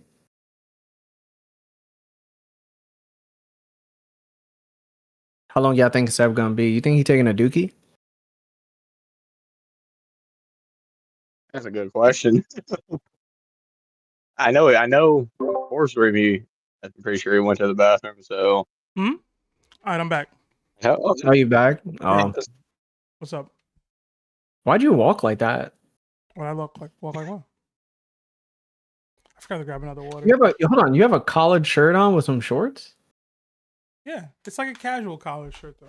Like, are those like basketball shorts? No. They're like multifunctional. They could be used as swim trunks. Oh, okay. Seb didn't wash his hands. I definitely did. I definitely 13 months. I definitely did. Thank you, Diamond. What did you read? I read all of them. Okay. Yeah. I bet. I don't know if you had a take on the Omen one, but am I a King player in Tekken? Absolutely not. I never played King. I played Armored King. He was cool. Does Armored King not count as King? No, they're I was about to say that's still King. That's still King, bro. No, it's not. That's still King, bro. What are you talking about? Oh, wrestler, isn't he? Yeah. Is the fight style completely different? Yes. Okay. All right. I don't remember. They do similar throw moves, but they're definitely not the same. King is like a striker grappler, where King is like a pure grappler. He's like freaking Zangief. He's so annoying. I feel like that's even worse. I would say, wait, who did I play? In Tekken 2, when I was like a child, I played Law. Oh. And then I didn't really play Tekken 7 or Tekken 8.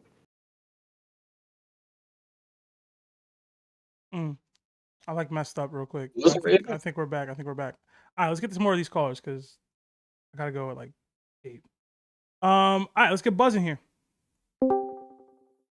Buzz, you there? Got you. What's going on, man? Oh man, just loving life.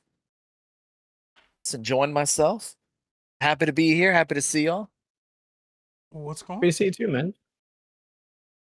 Want to give a quick happy birthday to the GOAT himself, Monkey D. Luffy. Oh yeah, it is his birthday today. And it's also like Cinco de Mayo and stuff, but like yeah, Luffy. Favorite protagonist of all time. That's my man's right there. That's Only captain I'd ever follow. That's my GOAT. If I were in One Piece. It's my GOAT. All right, Buzz, you have a theory, question? What's up? I had a couple of things, but I'm gonna slide those over to the side real quick. Hey, did y'all see the One Piece update that they had earlier, like for the new Wit Studio remake? Yeah, I think they said it's going to be on Netflix and they're going to drop all 7 episodes. It's going to cover all of East Blue, right? Or is not all of East Blue. Okay. So it's coming out in February. No day, but we have the month February. 10 episodes. They're going to be about 40 minutes long. It's going to be like 300 minutes of content dropped at once. Okay. And they are going up to chapter 50, which ends with Zoro challenging Mihawk and Nami on her way to Arlong Park. Okay. I don't want to say it's a weird place to put a break because it makes it's a nice cliffhanger. Yeah, it's a cliffhanger. It's definitely gonna have people asking for more. I probably would have just at least went through Arlong Park, but that me. It also seems like the art that they're doing for it. Do y'all remember those like concept art pieces that they put out whenever they first announced this? Like, yeah, a little over 2 years ago. So every piece of art that they've made for it, including the art like with the announcement, has looked like that. So I'm starting to think that that's just how the show is gonna look beyond just it being concept art. I thought it looked good though. Like I thought that the No, concept art was I dope. think it looks like beautiful. If they can like have studio is incredible. If you've seen the first 3 seasons of Attack on Titan, then you know, like they're them. If they can maintain like their level of quality, but like with that style, like I can see why they would stop there because it would just take forever to make because that's just insane. But super, super excited for it. They said February, right? February, yeah. No day, but February. Valentine's Day would be crazy. I think the Super Bowl is Valentine's Day too. Is that a fact? That's funny. Real quick, I was thinking about a matchup that y'all were arguing about over only for a little bit, but then I started to like really think about it, and I don't know who wins. So while y'all were arguing with each other, one of the many times you argued with each other last night, the question of Akainu versus Rocks came up, and I was thinking about, it, and on paper it should be Rocks, but I was thinking about it, and I'm like, yeah, honestly, it might be a toss up. So I was looking at what they had. Rocks, he has Conquer's Haki Infusion, and he has Outward Emission. And that's really it. That's all we have from him. We haven't seen any like armament haki. We haven't seen any observation haki. There is some people think that Voice of All Things could be like correlated with observation haki. We don't know if that's the fact, so I can't count that. That's speculation. His bag is incredibly small. We've only seen him swing that sword a few times, and sometimes he's had Conquer's Haki with it. Sometimes there's been Outward Emission. But what seems to be the thing is that he always throws his sword with a lot of force. That's why he has like those like cannonball effects with his sword swings. He's just putting all his might into these sword swings. He's like a character in an RPG where they just put all their points into strength. And now his swings are just mad hard. Like that's Rocks. But Akainu, he does have armament and observation. He has Outward Emission. Some people think he might have Future Sight, but again, not confirmed, so I'm not going to count it.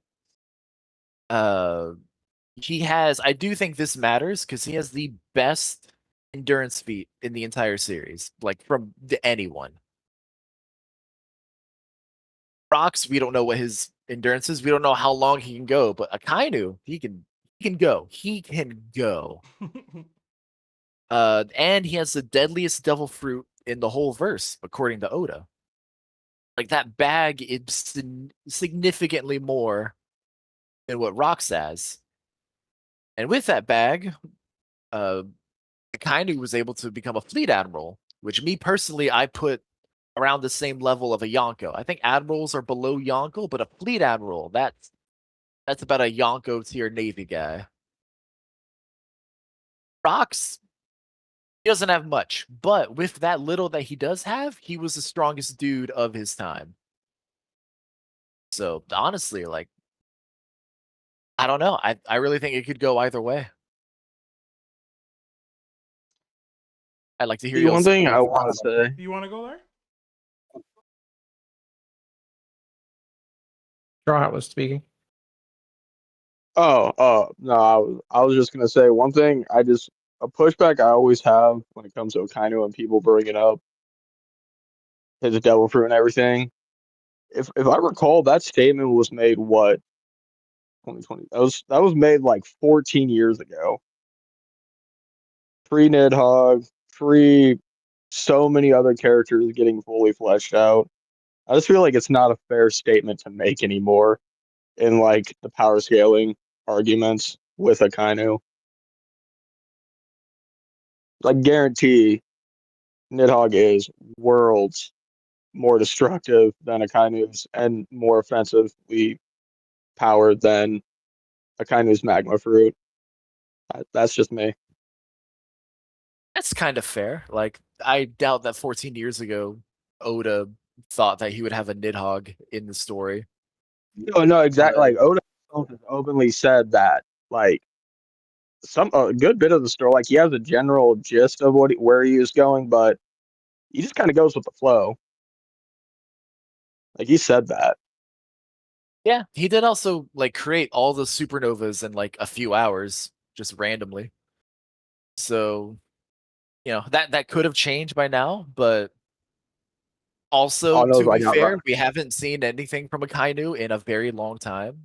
And even when we have seen him, like we haven't seen a lot of him. So it could no longer be true anymore. And it could also still hold up. And whenever he does show up, Oda's going to show us.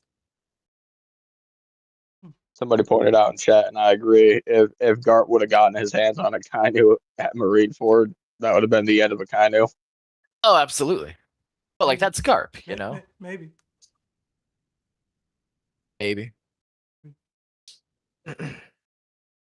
That Garp was bloodlusted, my guy. I don't think Akainu gets up from that. Hi, Clifton. Yeah. That's all I got on it. So here's the deal, right? We didn't get everything fleshed out from Rocks. And the reason I say that is because I think Sebastian has pointed out, right? Well, let me just start this off. Anytime we don't get enough fleshed out abilities from a character, we always have to determine it through other characters that person has either fought or beaten, and then try to make sense of what they actually do have, right? Okay. So Sebastian has gone on record saying many times that even the admiral that Rocks had beaten in the beginning of his pirating career must have not been that strong as Akainu, Kizaru, or Aokiji, who we consider the strongest admirals that we've ever seen in the show, which is why Green Bull is under them and Fuji may be as well too. Okay. Granted, Sebastian may have a point, but here's the fact that I always point out, that I don't always point out, and it's that Garp didn't know that he didn't want to serve the Celestial Dragons just yet. And look how strong he was as a vice admiral. He wasn't admiral yet. He was a vice admiral. So, if Garp only considered the fact that he didn't want to serve the Celestial Dragons after God Valley had happened, then it could be easily said that whoever was above Garp at admiral level was stronger than Garp. Rocks had beaten that character. No diff, basically. Okay? That's just me mathing. All right, let's bring it down another notch. Okay, so even if that admiral wasn't as strong as Aokiji, Kizaru, or Akainu, in order to become an admiral, you have to be at a certain level of haki skill and Devil Fruit mastery, if they have a Devil Fruit. We've seen that with every admiral consistently. We've seen the least strongest admiral compete with Yamato, and he took Yamato's Conqueror's Haki hit to the face and was okay. So even if they're at that level, the weakest we've ever seen, Rock still no diff that character. Now let's go to Marineford, where Vista and Marco, who I would say are capable figures within the Whitebeard crew, especially since one is basically the right-hand man. and then took over the Whitebeard Pirates and was considered able to stand out amongst the contemporary Yonkos that were there, right? Marco and Vista both attacked Akainu, and Akainu most likely used Future Sight in order to avoid their Haki hits, the same way Katakuri did with Luffy.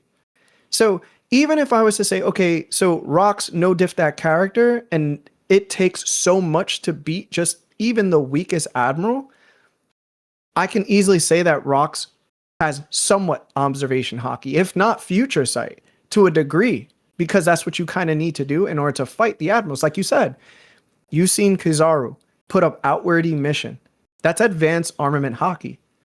Well, I should assume that all Admirals can do it because I saw Aokiji do it and I saw Akainu do it. So I assume Green Bull and maybe Fujitora could do it too. So I expect the person that rocks no diff to also know that. So it doesn't even matter if Rocks didn't know armament Haki and had shown it on panel. I just know that he knew something stronger than armament Haki. And most likely he did have armament Haki because that's more easily attainable than it is to have Future Sight, or it is to have outward emission. And that's where it comes to the statement of, okay, so did Rocks just chuck Haki around, or was he actually detailed with it? Well, we have an example. He versed Garling and Domi Reversi and another Holy Knight.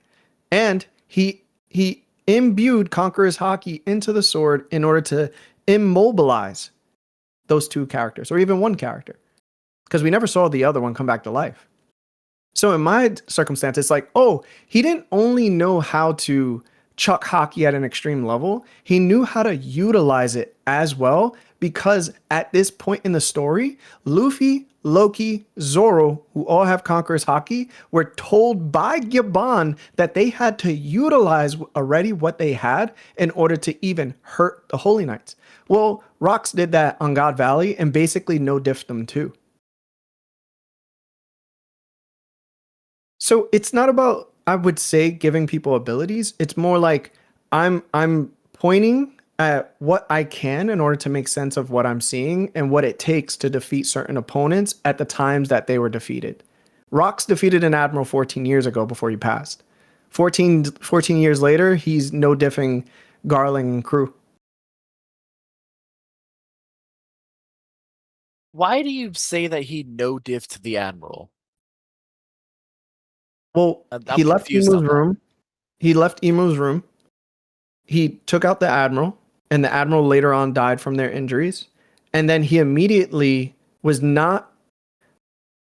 immediately not exhausted, and he wasn't hurt at all in order to do a Conqueror's clash to the point where they weren't touching blades with Herald.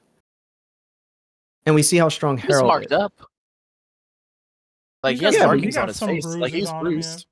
Yeah, like, it's not a no-diff. Like, for all we know, like, he could have snuck him.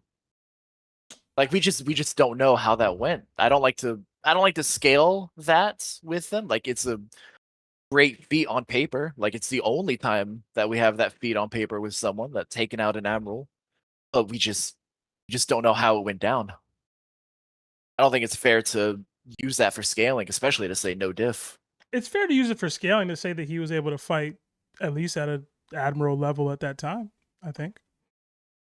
Or at least sure. I guess I just have the problem with just saying no diff more than anything.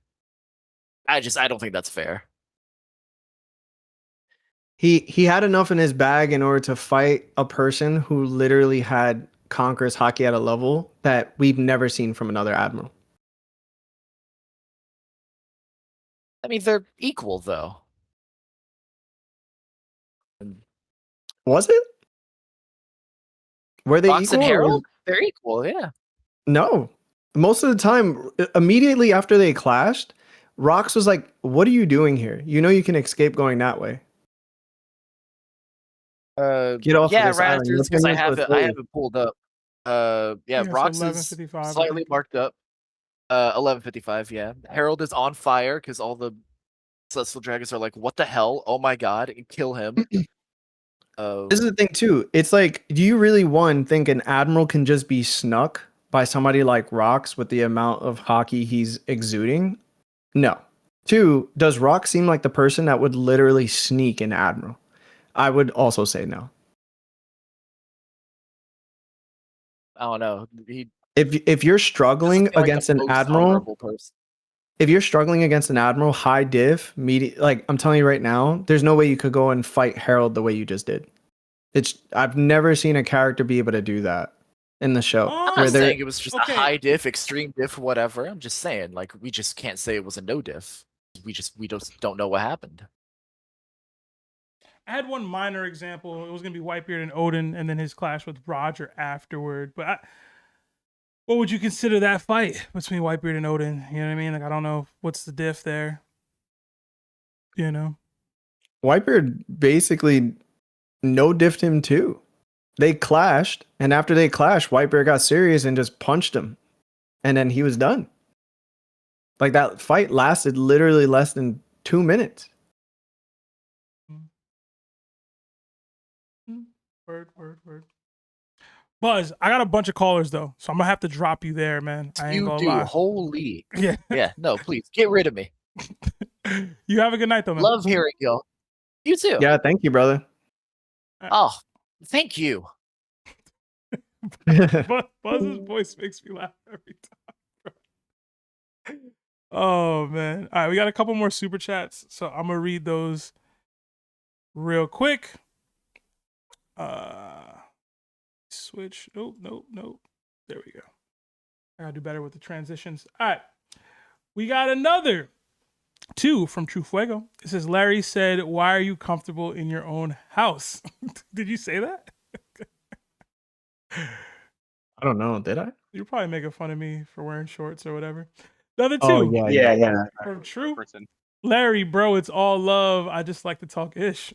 We all do. Another 5 from Soul Kingdom. Hey guys, I got a mega theory I want to share. I hope this dono was enough with the salute emoji, #LikeTheStream, #BangBangBuggyGang. Soul King, what is your name on Discord, bro? Let the chat know. Let me know. But 5 would get you in if we can get to the donated callers. Another 7 months at Nakama status from Mr. Grega. It says, thank you boys for 7 months. Love seeing y'all. Appreciate you, man. And then another 5 from Diamond Life. There's an old statement from an elder of Kuzan saying, of an elder. Hold on. There's an old statement from an elder of Kuzan being the strongest admiral, but we have seen him lose to Akainu, so statements aren't always reliable, chat. I would agree with statements from Oda not being overly reliable. I'll Oda be capping. He do. I don't remember that statement. I do remember them calling the admirals the highest authority in the Marines, which is also just not true. But I don't remember the statement. So, all right, let's get our next. I don't know if we have any more Yonkos left. I think we're down to the war. Oh, Mario's here. And Riptide is here. So, let's get Mario in here. Might be early for Mario, though. Mario, you there?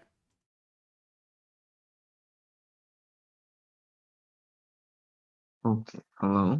There we go. Good morning, man. How's it going? Okay, I just woke up and I just joined. I feel like I'm lucky, bro. Just pull me in like this. Listen, man, you get priority seating, man. You're Yonko. Talk to me, bro. What's up? Longer on, I just have a theory that I crafted yesterday night. I'm not sure you guys would like it though. What's it called? It's about, what's it called? The balance between the balance between oppression and freedom. Okay. All right. So since like now that at the latest chapter we know that Imu and Joker might have known each other since like 800 years ago, or like they maybe like are friends or something. Mm-hmm. I feel like back then Davy Jones, the original king, has both of them as right hand and left hand man for like his advisor or like his maybe like real guards. Mm-hmm. Because how does it this? because he is a king, right? So like he needs to balance up this kingdom. And I feel like both of them already has the power of like the Joy Boy. Joy Boy already has the power of Nika, and Imu has already has the power of the devil. I feel like we don't see that as like the balance between like, good and evil, or like that, because like you can't a completely peaceful kingdom doesn't work, right? So like there has to be a balance to things. So like I feel like Davy Jones see both of them as the balance that he need to create a perfect kingdom. That's why he find both of them and hire both of them to be his advisor, or like his royal guards, his left rights. Like just like how in now the pirate world we have like the right wings and the left wings of the pirate kings, like Zoro and Sanji. And I feel like because of both of their differences, and Joy Boy being the liberator and freedom fighter, you kind of see that as jealousy, and like he just kind of out of rage or like out of envy, he decides like overthrow the kingdom with the 20 kingdoms that see that kind of like see it as an enemy, because like we know the Indian kingdom is like one of the most advanced kingdom, right? So like I feel like because of that envy, or like how do I say this? I feel like because of how people see Joy Boy as like the freedom fighter and the liberator, right? And he gets so much praise, where just like people despise him, or like just praise him as much because of he's not like Joy Boy like the liberator. He's like more like an oppressor, or like he's like the opposite of what Joy Boy is, right? So I feel like through hatred and envy, he round up the 20 kingdoms to try and destroy the ancient kingdoms, which he succeeded. Because like uh Rika, or like the original Joy Boy, doesn't believe that his friend Emo would do that. That's why he lost or something. And I feel like afterwards, the thing is that the VV part should be in, but I don't know how to connect that. So it's gonna. I feel like after VV saw what happened, like how ruthless Emu is, he just like kind of deflected on Emu, and like he's just pissed at that. So like, I feel, because like we know the ancient kingdoms has like the ancient weapons, right? Like Poseidon and like the Uranus, everything. The thing is, I feel like I think Emu has feelings for what's it called? The Lily. Is it called Lily? Yeah, Lily. Yeah. And what if it was originally that Davy Jones offered Lily to Joy Boy as like like a, maybe she's like a princess, or like the king offered her to Joy Boy, but because of Joy Boy just like not into love, or like just like Luffy, he's just like a straight guy. He just really doesn't see like he's a dense guy, and he just like rejects Lily's offer. And through that sudden hatred of rejection, she joined Emu in revolutionizing the uh overthrowing the ancient kingdom. And after she see what Emu is, or like she see how ruthless he is, she just like deflected on him and write, or like she just asked someone, because she knows she can't do it alone. So like she asked someone to write down what actually happened in like the poneglyphs. That's why Emu like hates her so much, or like she tried to get her back. but because we know like Imu has Uranus, right? So like I feel like he used the Uranus first time without knowing its destructive capabilities, and like just kind of like instead of making her come back, he just kills her accidentally. Like the blast was so strong, or like it just destroyed the entire place where she is, and Imu was just like, oh my god. And that's why Imu suddenly pulls himself up for like 800s of years because of this incident of he just feels guilty that she just killed the woman she loved. Because like up until now, no one knows who Imu is. Because like originally the 20 kingdoms should have known, but no one knows about. And I feel like Imu kind of killed all of the ancient kingdoms kings, like the original 20 or like 19 in this case.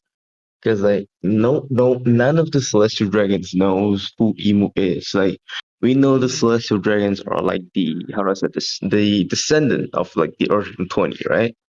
I feel like for propaganda purposes, he killed every single one that know he exists and formed a new system that kind of like just like put them at the top, but not really tell them what happened. Because like that's why we see Celestial Dragon now not knowing anything about Imu or like about the history. Because by default, as the original 20, they should know, but they don't. And because of true propaganda, that's why the Celestial Dragons are now, or like who they are now. Maybe all of them are like Vivi, or not Vivi, like Lily. All of them see how ruthless Imu is, like how dangerous he is, try to deflect, but none of them can because now they're under Imu's oppression. But somehow Lily was able to escape, and like she just like she's the only one that escaped, right? So like I think that because of Imu's oppression, or like maybe he got like governments around, nobody can escape except for Lily somehow. I still haven't connected dots. Alright. So like I'm not really a theory crafter, you know. I'm just thinking of random stuff and just No, I like it. So you're saying essentially that Lily told the true history on these poneglyphs, and it's why specifically Imu was beefing with her, and she exposes the truth of what actually happened here to the world against his wishes. She tried to, but she just doesn't really succeed in the end because like she doesn't have enough time, and Imu accidentally kills her using Uranus because like his first time using it. And I feel like because the ancient weapons are meant for like the weapon of destruction, right? So I feel like if Davy Jones owns that and he wants a peaceful kingdom, he will try to not use it as much, or like to even keep it as like a last resort, as a secret weapon. You know, like the US have like nuclear bombs, right? Like they just don't use it like normal, right? Because like it would cause mass destruction. And I feel like because the lack of information that Imu has, Imu use it without knowing the full capability of Uranus. Okay. I like the part that you have there in regards to the rest of the people not knowing who Imu is, like whether he killed all those ancient kings from back then or how he erased his self. I think for him to be completely unknown as this person, he might have to do like a widespread brainwash or widespread brain wipe. I don't know if just killing specific people would get him there, right? I think we might have to go to an even more advanced. So like maybe there's like more to the cover. Maybe like he can control memory or something. Because like we know Gunko has like a specific memory kind of like wiped from her, right? Because like we know she knows Brook, and she doesn't have full memory of who Brook is. Maybe that's like part of the government's power too, or like I don't know. It's like we still haven't fully known what the government can do, right? I like it. Mario, I do got to get to a bunch of other callers, though, so I'm going to drop you there. But I appreciate you dropping the theory, man. Yeah. You have a good day. I mean, I know I it's just have to early do for work, you, so bruh. I know it's yeah, early. it's early. It's even earlier now because I got a new job, and this is probably a time that I need to go to work, or like maybe a little bit after. Okay. I'll keep trying to get you in here earlier, man, just so you're not too tired, man. All right. Nah, dude, I'm just trying not to like wake up my colleagues. Have a good one. Yeah. Have a good one. All right. We did get one more super chat from TKTite.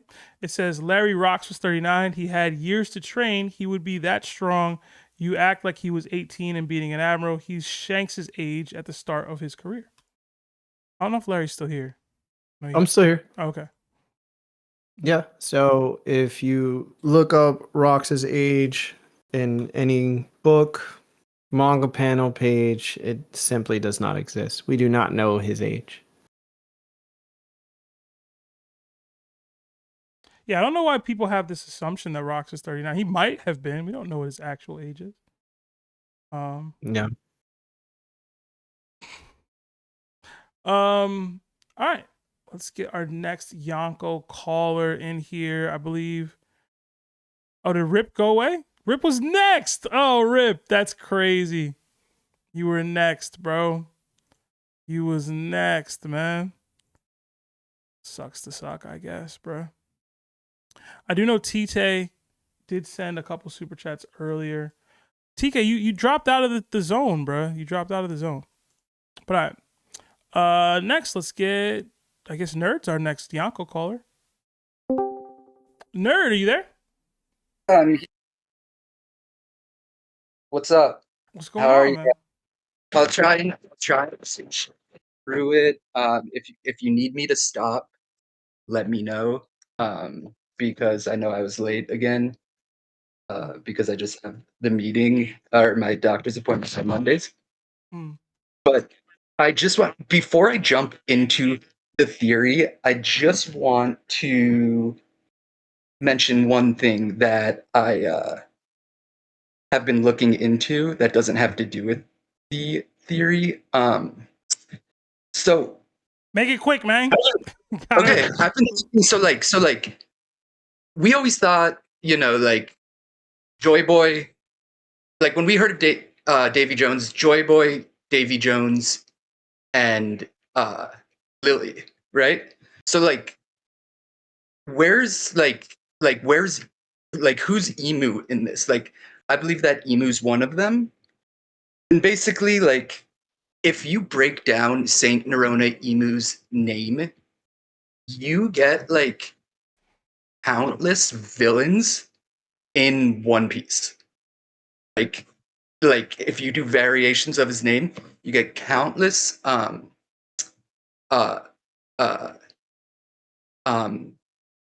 villains in One Piece. You get countless devil fruits. You get Orosei members' names. It's really, really strange. But I'll jump into my theory because we don't got time. Okay. But just cut me off when you need to. Do your thing, nerd. All right. So, all right.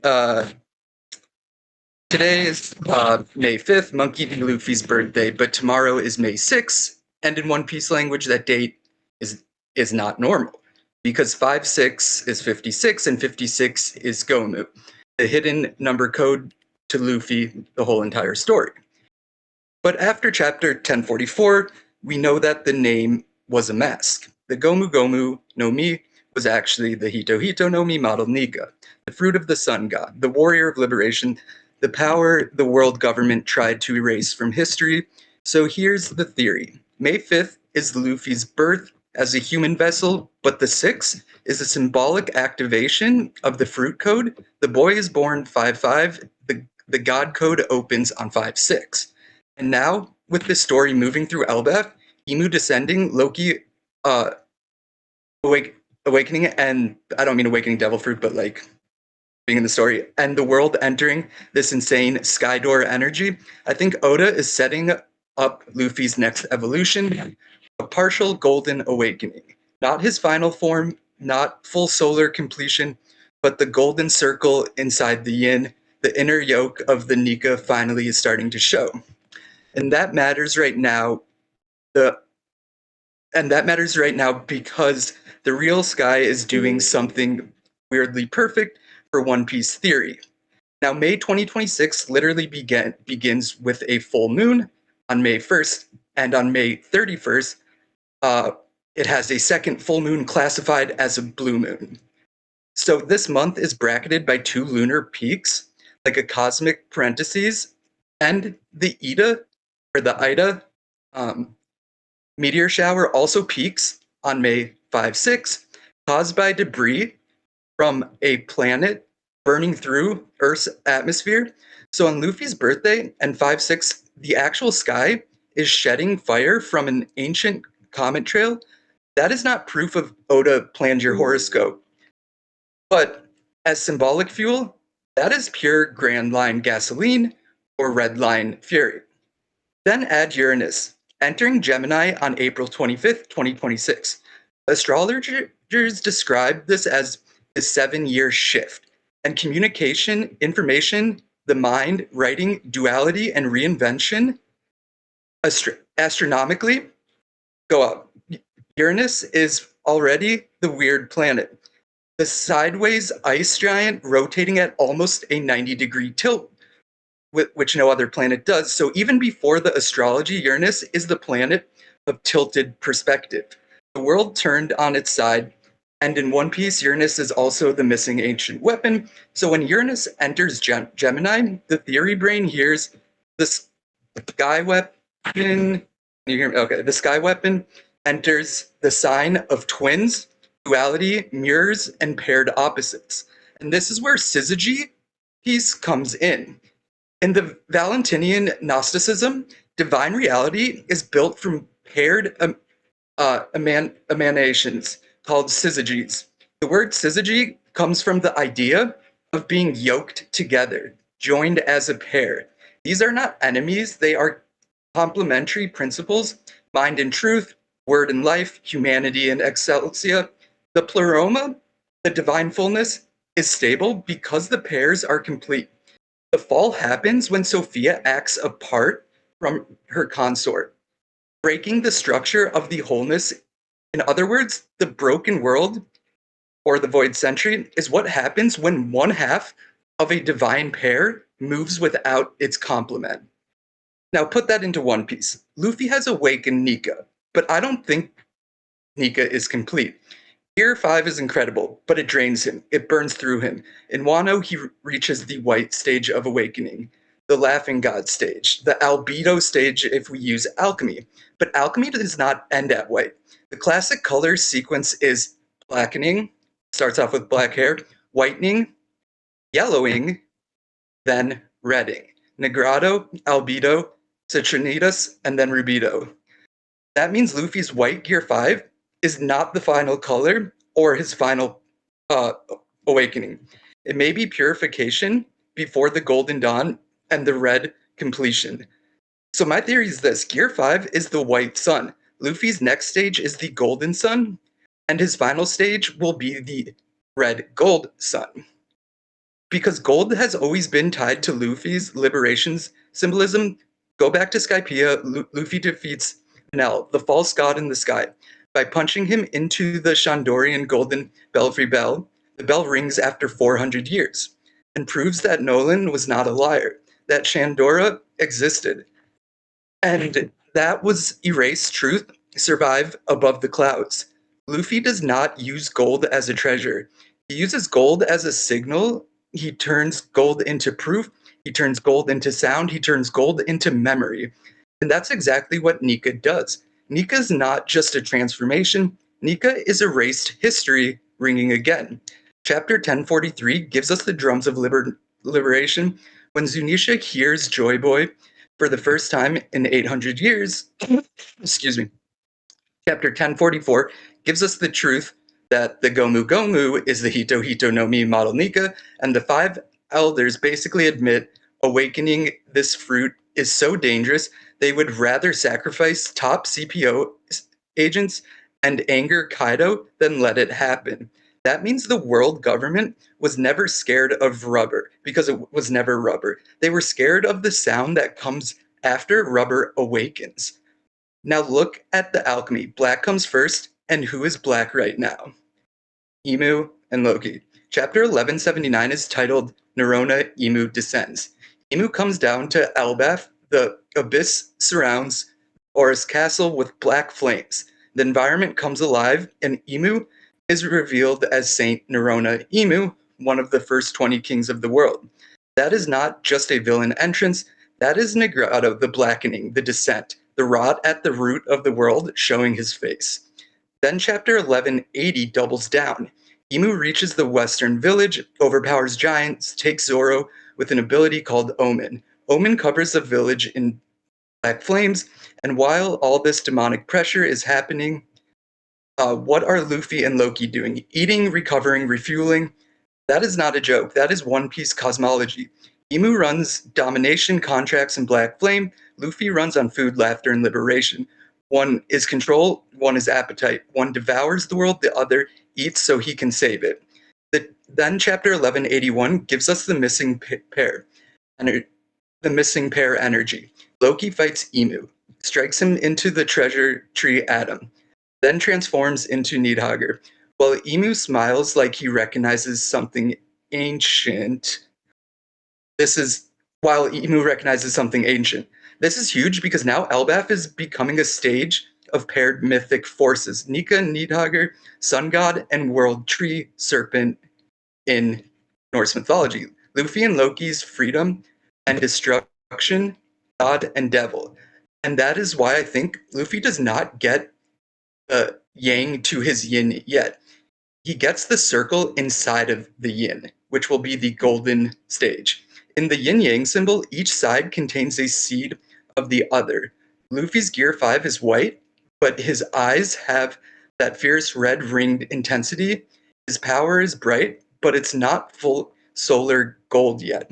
He has the seed, and he has inner sun, but he does not yet have the missing complement that completes Syzygy.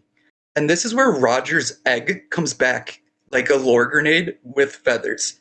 The Oro Jackson canonically carried a giant polka-dotted egg. If it was on Roger's ship for decades, reached Laugh-Tale with the crew, and its fate is still unknown. This egg is one of the most suspicious untouched objects in the entire manga. Now remember, Syzygy literally means yolk, a joining. And a egg has a yolk, a golden center. Yolk, Y-O-K-E, and yolk. Carrying the golden birth, that is exactly the kind of insane symbolic double door Oda would hide in plain sight. So what if Roger's egg is not just an egg? What if it's the missing solar yolk of the world, the golden complement to Nika's white awakening? This thing Roger found too early, the thing that could not hatch because Joy Boy had not returned. That thing needs the drums of liberation to crack, because eggs hatch through vibration. And what does Luffy's awakening produce? Drums. Now, this is where the theory gets feral. Luffy's current awakening is the shell cracker, not the final sun. Gear 5 is the rhythm that begins the hatch. But the egg, the yolk, and the golden inner principle has not emerged yet. That is why Luffy can awaken Nika, but still run out of power. He has the god body, but not the complete solar system. He has the yin seed, but not the full yang field. In astrophysics, gold is not born softly. NASA explains it that neuron-rich debris from neutron stars merging can forge enormous amounts of heavy elements, including gold and platinum. Gold is born from collapse, collision, and extreme cosmic violence. So if Luffy's next awakening is golden, it should not happen casually. It should happen when the white sun of Nika collides with the black gravity of Imu. That is the partial golden awakening. Imu is the black stage. Gear 5 is the white stage. The next step is the Citrinatus, the yellowing, the solar dawn. Luffy will not become the final red gold yet because that is Rabita and the completed work is not there yet. But against Imu's black flame, Luffy's white body may start producing gold. Golden hair accents golden aura, golden lightning, or a sun disk effect behind him. Possibly golden wings to show off his Shandorian lineage. Not full transformation, more like the first rays of a dawn touching clouds that were covered when Loki came out. And then the final stage comes later, red gold. Why red? Because Luffy's entire iconography still has red at the center. Red vest, red hawk, red rock. Red is inherited fire. Ace's bloodline, will, and incarnation. White is spirit, gold is dawn, red is the body completing the divine formula. Black Emu Negretto, White Gear 5 Albedo, Golden Partial Awakening, Citrinatus, Red Gold, Final Nika Rubetto. That means that Luffy's true awakening is not one form, it's a process. And May 5th into May 6th is the perfect symbolic doorway for that process. May 5th is Luffy, the child. May 6th is 56. Go Mu, the false name. But go beyond Go Mu is Nika. Beyond white Nika is gold. Beyond gold is red gold completion. So when people say a golden chapter opens, I do not think it means Luffy just gets a shiny Super Saiyan reskin. I think it means the sun inside Gear 5 is starting to hatch, the yolk inside the egg, the circle inside the yin, and the hidden gold inside the white light. Roger carried the egg. Luffy carries the drums. Emu brings the flame. Loki brings the world tree serpent. And when all four symbols meet in Elbaf, the shell finally starts to crack. That is why Luffy's next awakening will be his final form, and it will be a warning shot from the sun itself. A partial golden awakening, the first visible proof that Nika is not done waking up. The world government hid the fruit, Roger carried the egg, Joy Boy left the rhythm, and Luffy is about to beat the drum so loud that it will hatch the dawn. And I'll leave it there because then it starts to go to a different... Okay. That was a lot, nerd. I ain't gonna lie. I didn't keep up with most of it. I'm not too familiar with alchemy as a concept, but I know a little bit. I do like the colored elevation and power. I did think Super Saiyan when you mentioned gold for Luffy. The question I do have, and we will have to make it quick. I need like a quick answer for it. Yeah. Will Luffy need to interact with the egg itself? Like, will he need to consume what's in the egg in your mind for him to transform into like one of his later stages, or just the vibrations will cause the egg to have some reaction? Like, what is it? So like magnum opus is like that comes from alchemy, and I think that the yolk, like, it could very well be a dragon, right? And when it cracks, like basically it's female and male. Like, to complete the whole final like divine energy to reach the final stage, you need to have like male and female. Like, that's what I was talking about at the beginning that I'm sure people didn't really understand. Okay.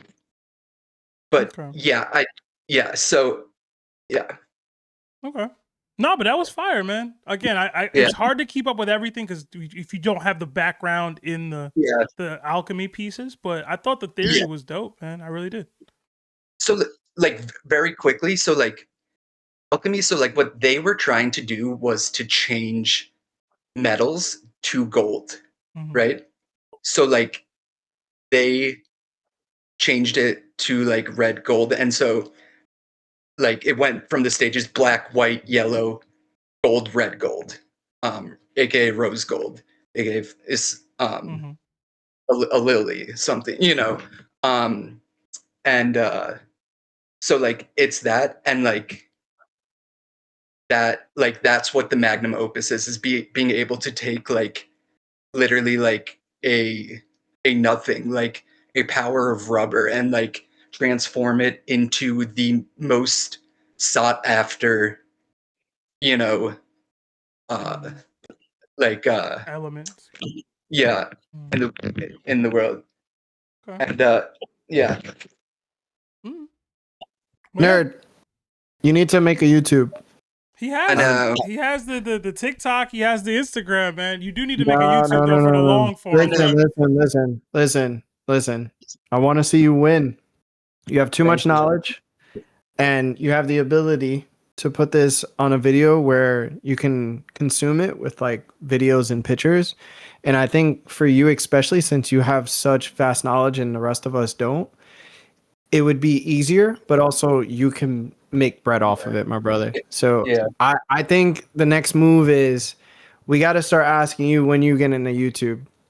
Yeah, all right. Maybe next week for like my next week's one, like I'll just like make a YouTube and you guys can just play that instead of or like part of it. Because that would probably be long. But I don't know, Listen, if you or allow us just the, to. the images. But Yeah. I mean, If you allow us to. real quick, I just want to say something. So chapter 1180, half of that is 590, and it's called My Little Brother, and it's Mihawk and Jinbei. And I think that's really strange because it's like God and Devil, and then it's like my little brother, and it's Jinbei, the first son of the sea, and Mihawk, a hawk like of the sky. you completely lost So- me there. But nerd, I'm gonna drop you. So All have a right. good one, bro. I'll show you the title Okay. of the chapter. Okay. Yeah, Nerdy, listen, he thinks on another level, bro. It's a lot, but he really thinking on another level. 9 times out of 10. We did get another super chat from Benji1K, $10. Thank you so much. It says, "Yo, happy Cinco de Mayo." Yeah, happy Cinco de Mayo, y'all. I had tacos earlier. They were good. I'm not tiered in Discord, and I don't have much to say, but I was wondering if y'all think Xebec would have brought Loki on board if he saw his eyes. He knew he was an ancient giant. I don't think he would have, more so because of what Loki actually is. Like he's Harold's son. I don't think he would be like in the kidnapping one of my best friend's kids business. He was trying to recruit Harold. He also not waiting for Loki to grow up to eat this devil fruit to help him accomplish his goals. You know? Rocks was about action. Now, I'm going to do my thing. Yeah, he was willing to plot and do stuff, but for the most part, he was building towards something, and it wasn't going to be waiting for Loki to be grown to be like a benefactor there, you know? So I'd say no. I don't think he would have, even if he saw his eyes. I don't think it would have been like a negative or anything towards it, but I just don't think Rocks is like, oh, I'm going to have this little kid on my ship, you know? All right. I don't believe we have any more Yonko tiered callers, so let's start getting to the warlords. I believe Zestiyy was the first warlord in here, so let's get Zestiyy in here. That sounded crazy. Zestiyy, you there? Yeah, what's up? What's going on, bro? Chilling. We're just having a great discussion in there. Great theories coming your way. Cool. So I have a question. Me and my buddy were having this long argument, and I want to settle it here. Who is stronger, Kaido or Loki? And why? We had a DDT on this a couple weeks ago. Really? Before Loki was able to show everything he was able to do. I mean, he still technically hasn't. In that DDT, Kaido ended up winning. I think that was fair. Yes. I do personally think I go Loki currently, but I do think it would be extreme diff if they were to fight. I just personally don't think we've seen enough from Loki to outscale anything we've seen from Kaido. Mm-hmm. That's fair. Like, I think Kaido's durability is something that we haven't seen in the series. Like, sure, Loki has insane durability. We've seen Loki show us already some crazy durability feats. But Kaido has, I think that's just what he's known for. He's just known for this unhuman durability. I also think he's got stronger Conqueror's Haki. I think he's mastered his Conqueror's Haki a little more. And also, both people came face to face with Shanks, and one of them is chained up to a tree, and the other one is not. That's fair. So, mean, that's kind of all I had today because there's a good theory in the waiting room. So okay, Larry, do you want to give your take on this one, or are you good? I mean, Kaido kind of counters everything that Loki can do. Plus, he has better hockey. So, if Ratatask is going to go off and do these ice things, Flame Dragon Torch mode. You're not freezing me. One thing I will say is, from what we know from Loki, is that there's only one person who can thaw out that ice, and it is Ratatask. However, we'll see about that, I do think hockey works. Man. Yeah, that hockey does work, I just don't think Loki also hasn't seen anyone with Kaido's bag yet. Like, he fought Shanks, cool. Shanks doesn't have a devil fruit. I'd say he's fighting a pretty hefty bag right now, but we'll see. Oh, 100%. We haven't seen if it's thawed out, though. That's the big thing. We have not seen if it's thawed out. Which hopefully we see this chapter, but... Yeah. Kaido just has better hockey than him. It's evident. He just does. He has everything you could possibly need from a top tier. The question now is, how does that extend to like Roger, Whitebeard, and Garp in their primes? We can't do that with Loki. And I think if you do, then you're just being led astray by the story. And the story hasn't proven that either.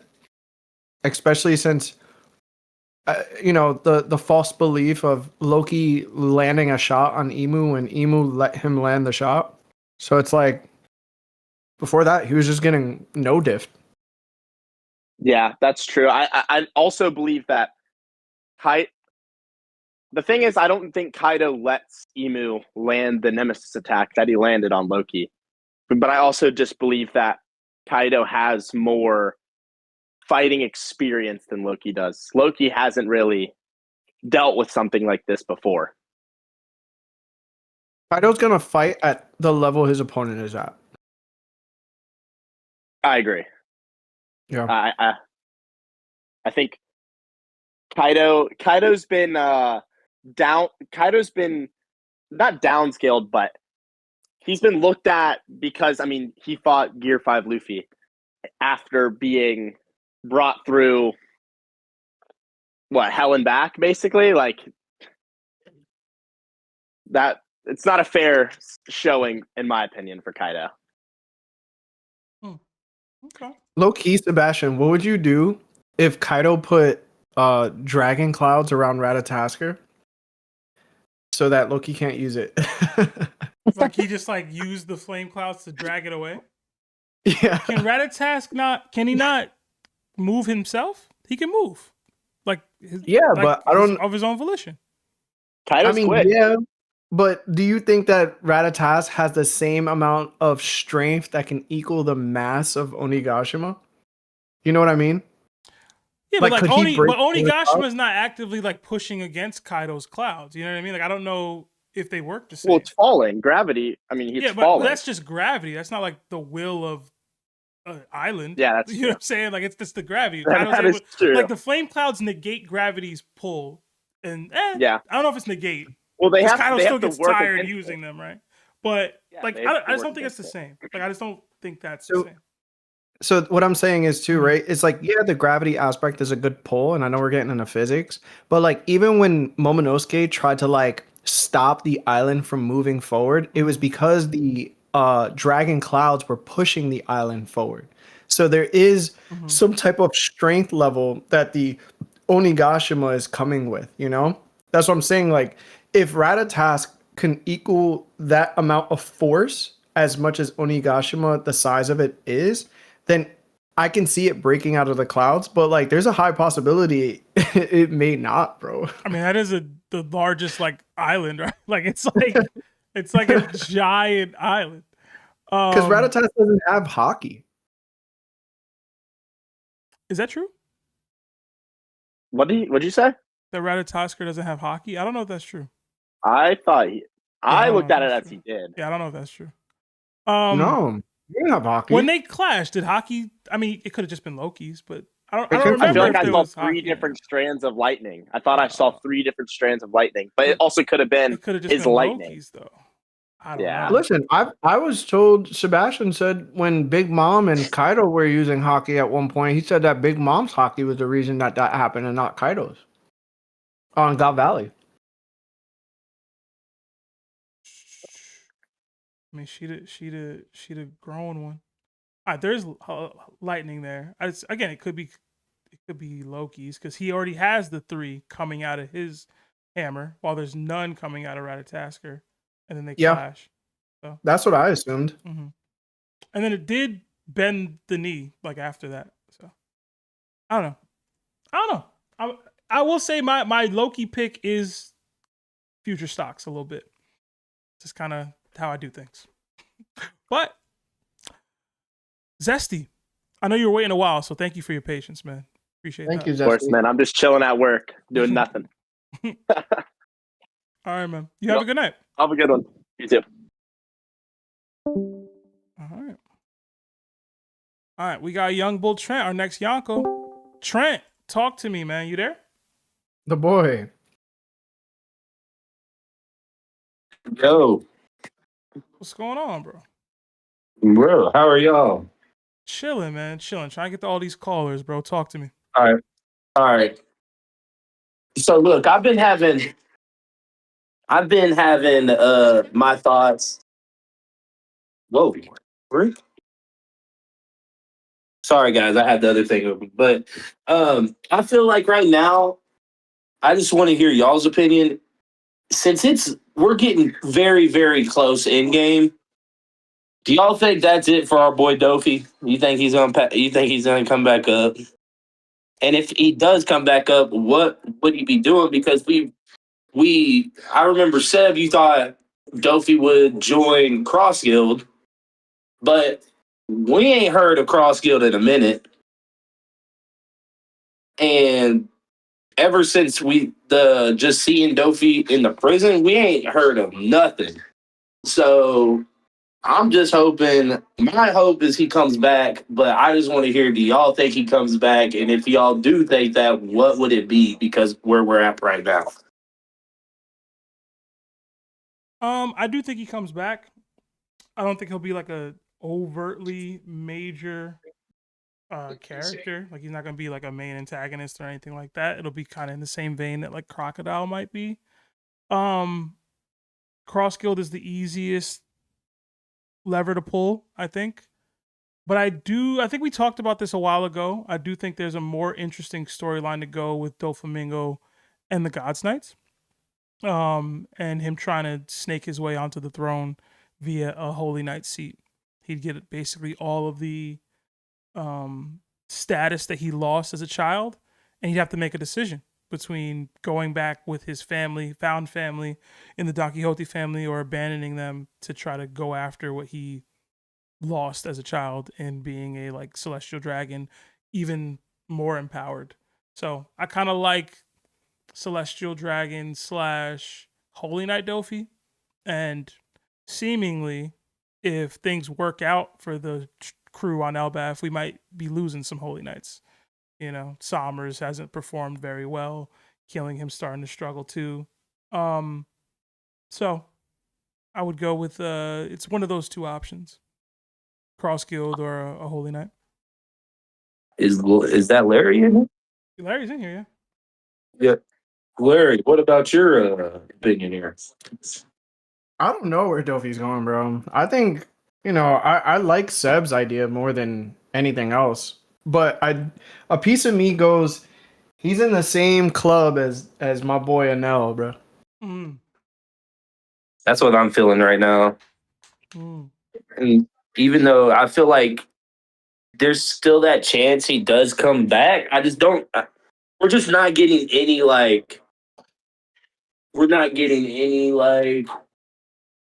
as you can say, Easter eggs of him coming, like any hints of, you know what, this could be where Doffy enters in, other than the Holy Knights. But like, even if a Holy Knight goes down, I still think that's a I think the best one to go off of, in my opinion, is probably Cross Guild. But I still think Doffy's going back. I still have my idea. Doffy joins Cross Guild or Blackbeard's and backdoors both one of them. I still have him backdooring, joining a crew and backdooring a crew. Instead, maybe not his own, but backdoor. I think that's it. I know brokers mentioned the Doflamingo Blackbeard Pirates idea. I've never really seen it. I don't think that Blackbeard benefits enough unless he was trying to get some sort of like underworld elevation here, which I don't think that he needs. Or celestial knowledge. Yeah. But I don't know. Yeah. I like the Holy Knight stuff, man. I ain't gonna lie, I do. And you bring my boy Doffy back. Trying to see Covenant Doffy, man. Tat him up. What I'm trying. Tat him Tat up. it up. Tat him Tat up. it up. That's a real heavenly demon right there. Yeah, bro. Fake demons out here. You're fake demons over here at the Blackbeard gang. Fake demons, man. Tell him Blackbeard a fake demon out here, man. Chill out. Easy on my guy, bro. Easy on my guy. Hey, Larry, is that a true statement there? I think he is a demon, bro. I do think so. When Doflamingo killed his brother, he was sad about it, man.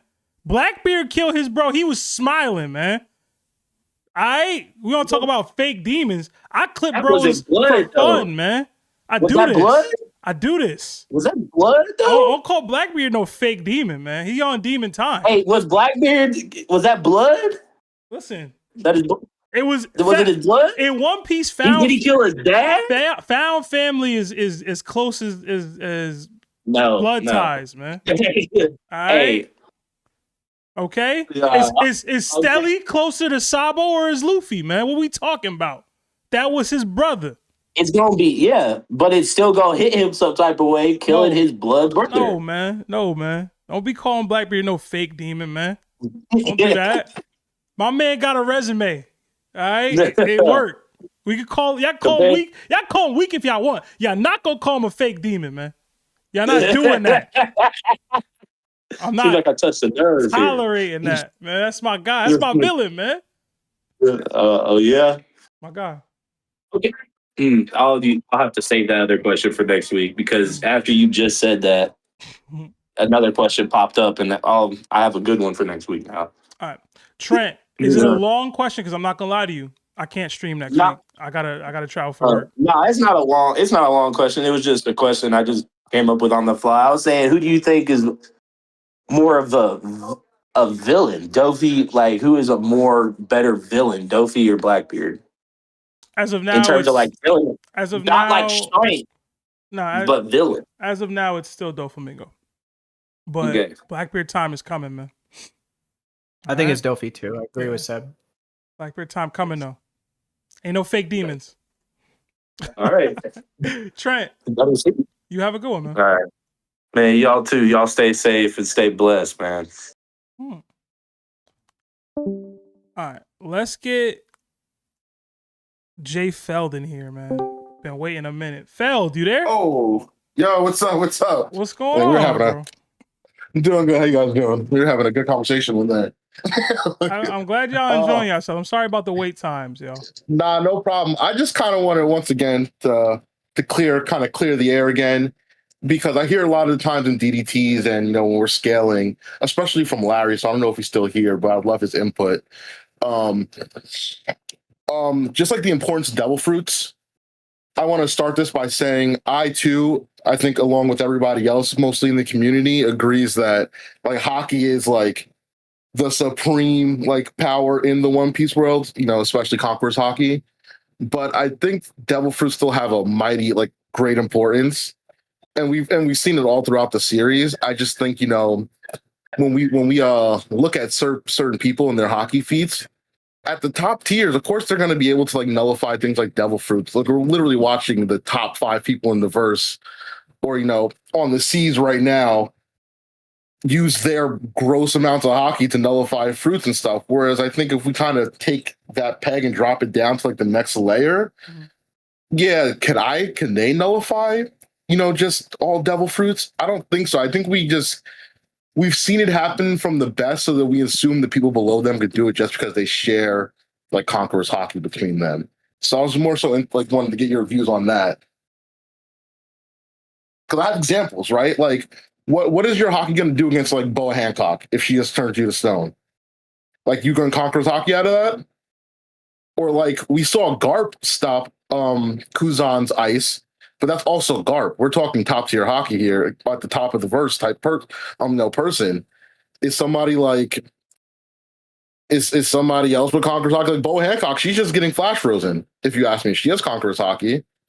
I don't know what scale she uses with, but she's getting flash frozen. I'm not gonna lie to you, bro. It's very possible that the highest tier of Conqueror's Haki can just conquer his flex out of being turned to stone. Yeah, but see, maybe that's the top tier, but I don't think. But do we really think like the top? That's the top tier. Like I think Shanks might be able to, right? Maybe Kaido. But like, are people below them? And we haven't met many people like that. That's what I'm saying. Like our perception of it is very skewed because all those people are the top tiers. So like, is that a Haki thing, or is that just more so a top tier with Haki thing? But when the Haki, and I'll let Larry speak to this because this is really his bag more than me.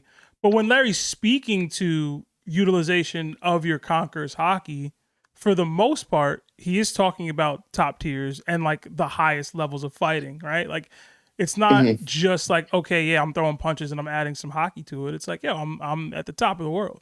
When I throw these things, I use the sky splitter term, but you know what I'm saying? Like, it's not just like, okay, I'm using this, which is what my biggest pushback with him was about Zoro, because I don't think Zoro's doing it to the level that you were giving him credit for. But that's neither here nor there per se. But I'll let you, it's more geared towards you, Larry. So you, by all means, bro. So you make an excellent point when it comes to, do just the top tiers get this availability to just cancel out devil fruits entirely to where the point the devil fruit no longer matters? You are absolutely right. Those top tiers can 100% do that. The perfect example is somebody like Law not being able to shambles Big Mom or Kaido when they're not even consciously using their Conqueror's Haki at all towards him. Yeah. So it shows that as long as you have some type of extreme level of Conquerors, you're going to be able to just not pay attention, and devil fruit users won't even be able to use their abilities on you. That speaks volumes towards Haki, right? The second point I want to get to is, would somebody like Boa Hancock be able to just stone somebody like Yamato or Zoro when they have Conqueror's Haki? Now, we haven't necessarily had a definition through proof to prove either that's incorrect or correct. My choice of logic is, me and Sebastian have debated heavily about the effects of splitting the sky, right? Sebastian believes it has to be a certain amount of power. I believe it's a certain amount of power plus the ability to have ideas colliding against each other. You have to almost be direct opposites, right? So in my opinion, I think anybody that can affect the sky is able to somewhat nullify a devil fruit the way Big Mom and Kaido can. To the degree that they can, no. But can they overall? Absolutely. So if somebody like Zoro is fighting somebody like Doflamingo, and Doflamingo infuses Conqueror's Haki into his awakening to where the ground is now string, I believe because Zoro has the stronger Conqueror's Haki, that if he was to flex his, the string under him would then turn to ground. And it would it would almost reverse the awakening, is what you're implying. Yes. So I think people that have that ability of utilization with their Conqueror's Haki would be able to nullify Boa Hancock's beam ability. She would probably actually have to either, one, kick them and have her Haki directly impact theirs, or she would have to match their Haki if she's not matching it in order for her devil fruit ability to take place. And we've learned that when I brought it up on the podcast last time, that Roger and Garp said that about Rocks. Rocks had an ability. He was Domi Reversied. but they couldn't get past the Domi Reversi or even affect it because Rocks' Haki was too strong. So they said, well, we need more Haki. And I know that gets boring in One Piece when you think about it in that aspect, but we're at that point in the anime and the manga where Haki is turning our show into Dragon Ball Z. Whoever has the higher power level of Haki is going to win. So that's how it works. So I don't think Boa Hancock can do it to Yamato. I don't think she could do it to Zoro. I don't think she could do it to Katakuri. Ben Beckman, most likely. Probably even Mihawk if he has it. Obviously, the top tiers above that too. That's just my opinion. Yeah, so I mean, I just have one pushback because I don't want to take up too much time, but I would just say I can see the argument for Zoro, but to me, canceling a devil fruit seems something a little bit more targeted. Like it's not just something, oh, I have Haki, so I can do it. It's something like I have to intentionally do, which beckons me back to what Gabon was saying, where he's like, you don't know how to utilize your Haki. And I think it would take some kind of utilization at the very least to understand how do I nullify the devil fruit. And just one more small point too. Like, what's Haki really going to do against like the Gura used at its maximum level? Because, like, I'm sorry, there's no amount of Haki that I can see stopping people when you have old Whitebeard like flipping the seas. Like, what is Haki going to do against that? We saw it already. No, they stopped the tsunami, right? But is it stopping? No, they stopped the Gura. No, I'm just saying, like, that's one instance, though, right? That's the type of attack power we're talking about out of a devil fruit, though. Yeah, and that's old man Whitebeard. So old man Whitebeard had to affect the area itself. He didn't affect the person with it. Every time we've seen a person that has somewhat okay Haki or good Haki, like the Admirals just used advanced armament Haki in order to suppress the Gura from hitting Marineford. Not only that, Akainu took his foot and clashed with Whitebeard's staff with the blade when it had the Gura attached to it, and he just used his foot to cancel it out. Yeah, but my only argument was that is I agree, right? There's nothing. This is a headcanon argument, I guess you could say, but that's that one like Gura punch, right? We've seen that multiple times, and like him holding Akainu's head and kind of using the Gura power there. I just don't. And this, we could agree to disagree, but I just don't agree that that's the same level of attack as what he opened up Marineford with like splitting the sea. Like, because if that happened to somebody's head, I don't know if they're really getting up. And he had every reason to do it to Akainu. Don't get me wrong, so I can understand the pushback. I'm just saying, I think we haven't seen the Gura especially used to its fullest potential. And I think there's a lot of reasons why we see Whitebeard, especially when he's younger, on panels, appear not to use Haki a lot of the times. Not because he couldn't, but because he was maybe outputting the Gura a little bit higher to where he's almost compensating for a Haki usage. And that's just my take. I feel like this is gonna hurt you and Sebastian's feelings, but we've already solidified, right, that you don't need to even be a Conqueror's Haki user in order to stop the Gura, right? Because we don't know if the admirals, the main admirals, have Conqueror's Haki. We just know that we've seen advanced armament Haki cancel it out. 1. 2, we have somebody else with the Gura, and they used it against somebody that just started learning armament Haki. Oh, you don't got to prove to me that Blackbeard's a bum. Yeah, like no, I'm not proving that. No. This is not about Blackbeard, but I'm just saying that it's somebody else using the Gura too, and then somebody with limited amount of Haki knowledge and just started utilizing it. And it could. I don't even think he has Conqueror's Haki either. It's just probably armament Haki. Of course, yeah. That the Gura clashed evenly with that. You get what I'm saying? And that's from a Blackbeard who understands Haki, who has armament Haki, who has observation Haki. We don't know if he has the advanced versions of either of those, but that's what I'm saying. It's like, even if you want to see those things, it's like Haki's going to reign supreme, bro. So if you're going to a Conqueror, the Conquerors are just going to be different types beings overall. Yeah, but that's the thing, though. I just think there's certain cases for devil fruits like that's more so my big thing is devil fruits are important in a sense because like it's almost like the Superman argument. You ever heard like Superman can never really try against his opponents because he's that much stronger? That's what I think the Gura is. It's like you really can't fully maximize the Gura because you're going to destroy an island. Stop it, bro. You're going to destroy towns. It's like it can do galaxy impact things. You can't just swing that willy nilly. I just said willy nilly. Jesus. But you know what I mean? That's what I'm thinking. I get it. I'm a hockey guy all the way. Like I really am.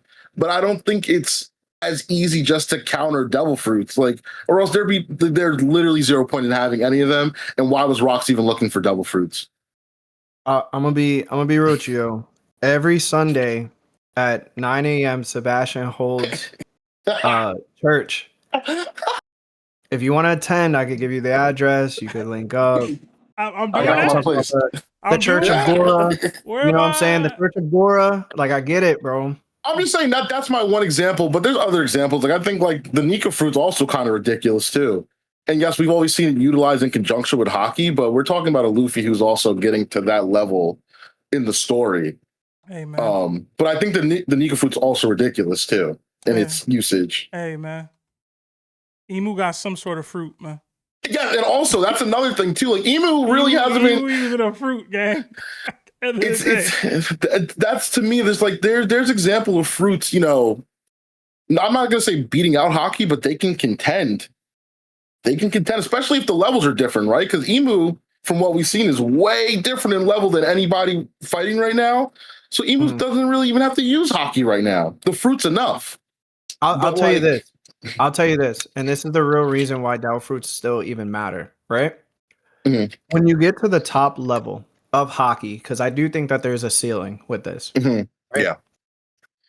Haki itself can't change reality. Only devil fruits can. Mm-hmm. Right. So when Roger and Garp said that they couldn't bypass Rox's Domi Reversi because of his Haki, they needed more Haki. So you're gonna have to fight somebody at the very top who has the best Haki ever. And then after you guys are canceling each other out because you notice you're at that ceiling, then you have the devil fruit. Matter.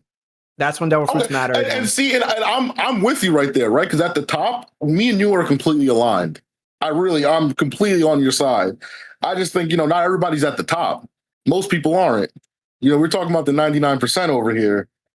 And I'm fighting for we're talking for the 1%. I'm fighting for the 99 here. That's all I'm saying. All right. But I agree with you, Larry. But yeah, thanks, guys. It was a pleasure. Yeah, appreciate out the rest of the call. Appreciate your patience, man. I know you was in there for a while, bro. No, we're good. We're wrapping it up in there, so it's all good. Cool. Have a good night. Peace out, fellas. Peace out, man. All right. Stop. Let me get Lucky in here. Lucky, you there? Hey, what's up, man? What's going on, bro? Just chilling. I was debating with all those guys in the chat. It's kind of getting heated. I heard y'all were theory crafting. Now y'all debating. What y'all on, man? There was one thing, man, don't hate me. There was one take I had a little while ago that was like Rox and Roger, whatever. We were talking about if observation Haki, the highest form of Haki, beats the Gura fruit. And I was like, for just base Gura. observation? Yeah. How? Show your work. How do you mean? How do you think that Haki in general, armament or observation Haki being the highest form of Haki, like Future Sight, the highest form beats the Gura. Do you mean beat like gives you the opportunity to overcome it, or do you mean beat like I'm just thinking mad hard? Like, what are you saying? I'm trying to understand what you're saying. I think you can Future Sight. I think you can Future Sight light Yagami your way through the Gura. But maybe I'm tripping. I don't know. I thought it was pretty funny to think about. I'm not even mad at the notion. I'm just trying to think how what is actually taking place, because it's like. Right. You're talking about defeating it. Avoiding getting hit is one thing. Defeating the ability is another. Right? Some dude said, "Yo, if you're flipping the whole island, how much Future Sight you need?" I was like, "Man, I don't even know."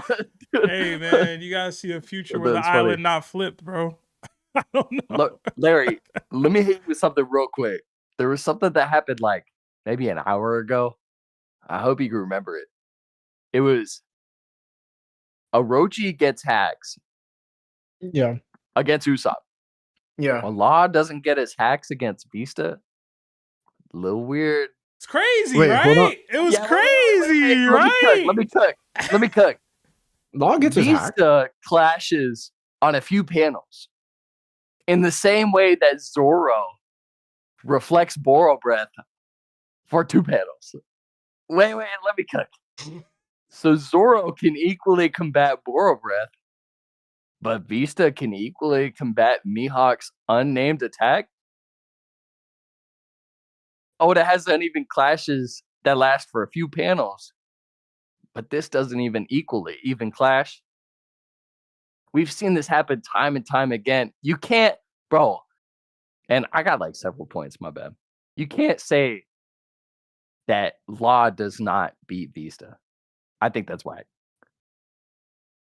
All right, one, clearly fighting your opponent and not his, like, you. If you're saying Boro Breath, then you got to say Mihawk Sword Slash, right? Like that's the equivalent of attack.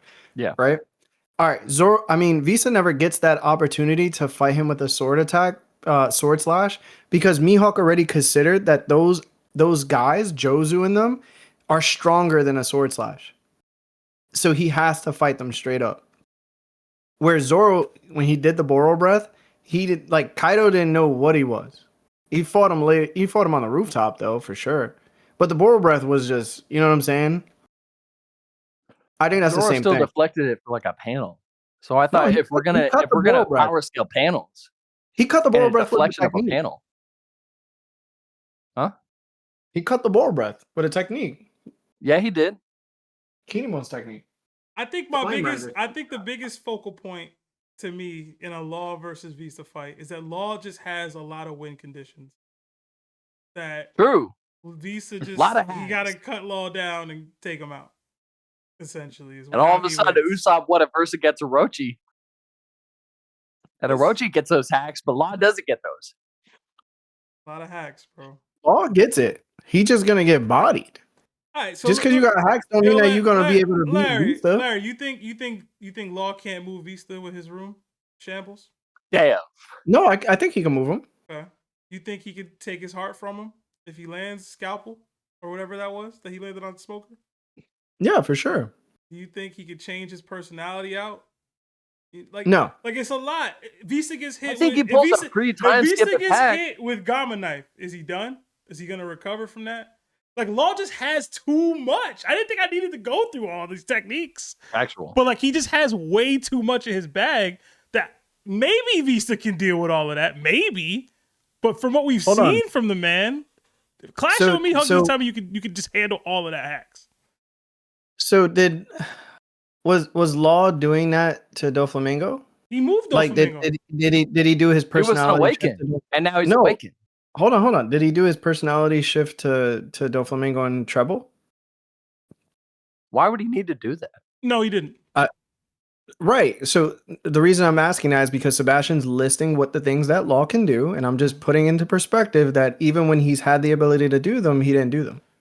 Okay. I also think, to Larry's point, it's hard because Law and Luffy versus Doffy and Treble, he was able to do some hacks. Like, I think this is severe. I feel like this is Law from 4 arcs ago. And not only that, Law was also injured after being jumped by Doflamingo and Fujitora before this fight. And where's Vista at, bro? Rose Rondo. That's what he got. I think Law out here blocking Guras, bruh. I think you guys are completely ignoring the fact when he was clashing with Mihawk already determined how strong Jozu, Vista, and Marco were. And I think you guys are really discrediting that fact. Like, the attack that was sent towards Whitebeard was an attack made for Whitebeard. He wanted to judge the distance between himself and Whitebeard, and Jozu stepped up and threw his sword slash away. From that point forward, Mihawk, who is the adversary of Shanks and probably has the intelligence battle IQ wise of Shanks, is going to realize, hey, this isn't somebody that's going to just take a sword slash and disappear. This is somebody that I'm going to have to fight to a certain level. It's not my best level, granted, but I do have to fight him at a certain level that I think I don't even think that Mihawk is combating on that level, though. I feel like we're power scaling on Mihawk is fighting a bug. We have to stop saying that. We have to stop saying that just because you're not fighting at your best level, it somehow depreciates somebody else who fights against them. That's unfair because even Mihawk at that level of fighting Vista, Law's not beating that Mihawk. True. If Mihawk didn't get stronger, if he just stayed at the level he was fighting Vista at, Law wouldn't beat him.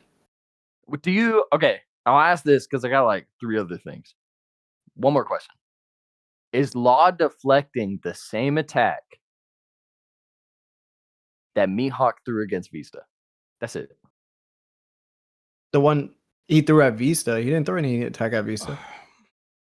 Yeah, Marineford, when Mihawk goes to Vista. Okay. I have another question, technically, and this is going to be unfair, I feel like, on some level. But Vista was at the Payback War, right? Marco's verbiage about that war was that Blackbeard using the Gura meant they couldn't do nothing. They were helpless against it. They couldn't defeat Blackbeard anymore because he had Whitebeard's ability, the Gura, right? This isn't Gura gas. This is where I'm going. Is you constantly tell me Gura ain't all that. Law was able to block it casually, whatever. He ain't pushed Law back. Marco himself said, yo, me and the gang couldn't stand a chance against this thing anymore. Blackbeard was beyond us now because of that specific ability. Mm-hmm. But Law blocking it in the pocket. What chapter was that? Oh man. It's the Is Sphinx Law blocking Island. that though? He blocked it. It happened. I hear it every other episode that Law blocked the Gura. So based off of what Marco said, I gotta find it. It's the Sphinx chapter where Marco's crying. It's 820. Yeah. I don't remember exactly what chapter. Yeah, you said 820? But that's how Marco phrased it. He didn't say the Yami. He mentioned the Gura more specifically. You said 820? Mm-hmm. So Vista, I assume he was there. Again, it is headcanon that Vista was there. But assuming Vista was at that Payback War, man. Anyway, I just thought it was mad weird how some guy gets hacks and some guy doesn't. No, it's not that. That's that chapter 1, Larry. It's the Sphinx one where Marco's talking about that they couldn't defeat him. I can't find the chapter. Somebody drop the chapter if y'all can, bro. But I don't know, man. Lucky, you got rapid fire. Hit me. Oh, my bad. I thought it was mad weird the twins went rapid fire on Shanks v Odin when that should have taken 1 minute, bro. Max. Bro, Lionel got a different level of glaze for Odin, bro. That was crazy. And then it got heated too. Work. I was listening to that during work. It went 100%. So quick. It got heated too, bro. Rapid fire. Larry, I've heard twice somebody ask what y'all's favorite game is on the pod, and you say Chrono Trigger. Man, that's so much respect. My favorite game theory or game soundtrack of all time comes from Chrono Trigger. That has some of the best story building, character development from Frog defending the princess. Bro, if we're talking to OG, the trailblazers in terms of the game industry, I love Chrono Trigger so much, and that's so much respect, man. Nobody else talks about that, but it's really, really cool. It's funny because Larry's been hyping up Chrono Trigger to me since I was like 10. You haven't even played it? I've never seen it played. That's crazy. It's $5 on the App Store. I've never seen it played, bro. Download it on your phone. I promise, bro. The music alone gets you in some sort of headspace where you get so locked in on the story that's going on, man.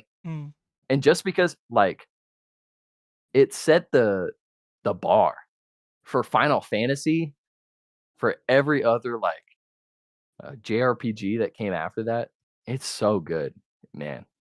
And I'm just some rando, but I really think you should listen to Larry. Man, it's so good. I don't know if he's ever actually told me to play it, but I just know he loves it. Well, I'll tell you. My actual question. I just saw Yusuke's Spirit Beast, and Yu got so peaked after that cave scene where Yusuke was struggling in that cave. He was like, bleeding everywhere, man. And then Sensei left. She was like, man, bum. I guess I made the wrong decision. Right? I can't wait to see Yusuke beat the Gura. I'm so hyped. Who do you think would have the coolest / strongest Spirit Beast on the pod? And I think Law would think a Spirit Beast would be like Shenron for real. But I was like, Yusuke got some whack penguin with some long ears. Hey, don't talk about Pooh like that. Yeah, don't talk like Pooh, Don't bro. talk about Pooh like that. Yo, I don't know Pooh like that. Don't talk about him. But I'm just saying, what are y'all's Spirit Beasts gonna look like? What do you think it's gonna be? I don't know, because I'm having so much fun getting through Yusuke. I'm glad you're enjoying it, bro. I'm glad you're having fun with good, man. Man, it's so Screw good. this, Pooh! I'm getting out of here! It's so good, bro. It's so good.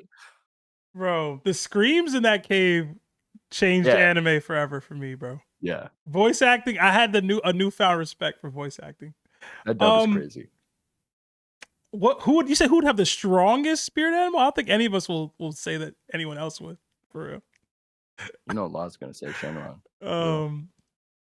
As far as what my spirit beast would look like, I feel like it would look like Pooh. I'm not gonna front. I'm dead serious. That's what it would look like, bro. I'd be so mad at it too. That's the funny thing. What you think? Damn you, Grandma! What do you think your spirit beast would look like, Larry? I think at first it would look like freaking that character from Rick and Morty that goes ooh.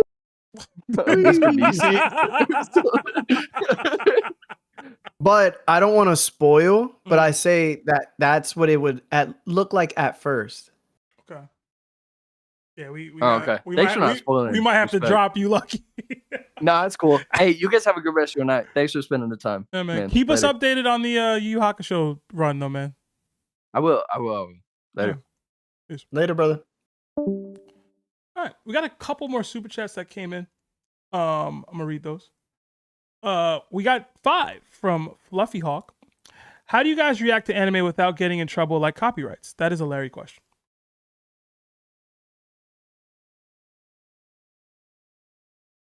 I don't know that Larry's still here. Oh, there we go.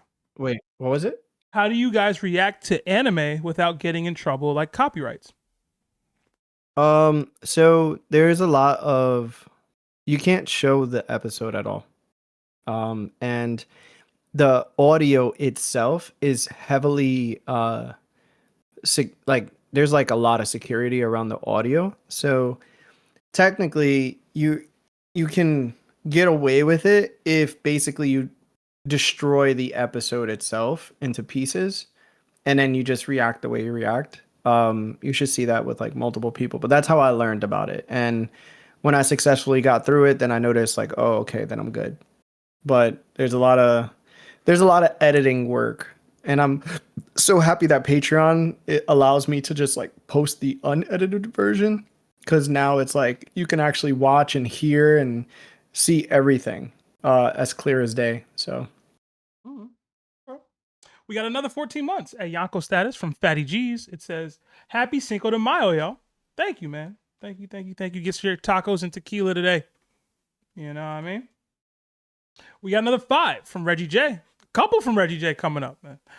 It says, what's good, Seb? Man, if I can't this week, next week, can I correct some Naruto misinformation from yesterday's stream? Hashtag Naruto. Go. I mean, you a staffer, bro. You have rights to just pull up in here if you feel like it. But don't be jumping on my stream, man. Don't be stepping on my toes, bro. Another 5 from Reggie J. Happy Luffy. I'm sure it's happy birthday, Luffy. Fire emojis, goats emojis, celebrations emojis. What's good, Larry and Nakama? Like the stream with the Kangs. Hand signs. Happy birthday, Luffy again. Another 2 from Reggie J. Is Vista winning versus Doffy? Not to me, but maybe to Larry. No, I don't think so. Okay. Another 5 from Reggie J. Seb, you don't think the gas from Whitebeard having the Gura before Blackbeard, crying emojis, laughing emojis, deuces, world's strongest man, now Blackbeard has the fruit? Okay. Another 2 from TK Tite. What MC would be the worst villain in their verse? I think the Naruto shot was a good one from yesterday. Loki think Yusuke's a good one too, Loki. Worst villain in their verse?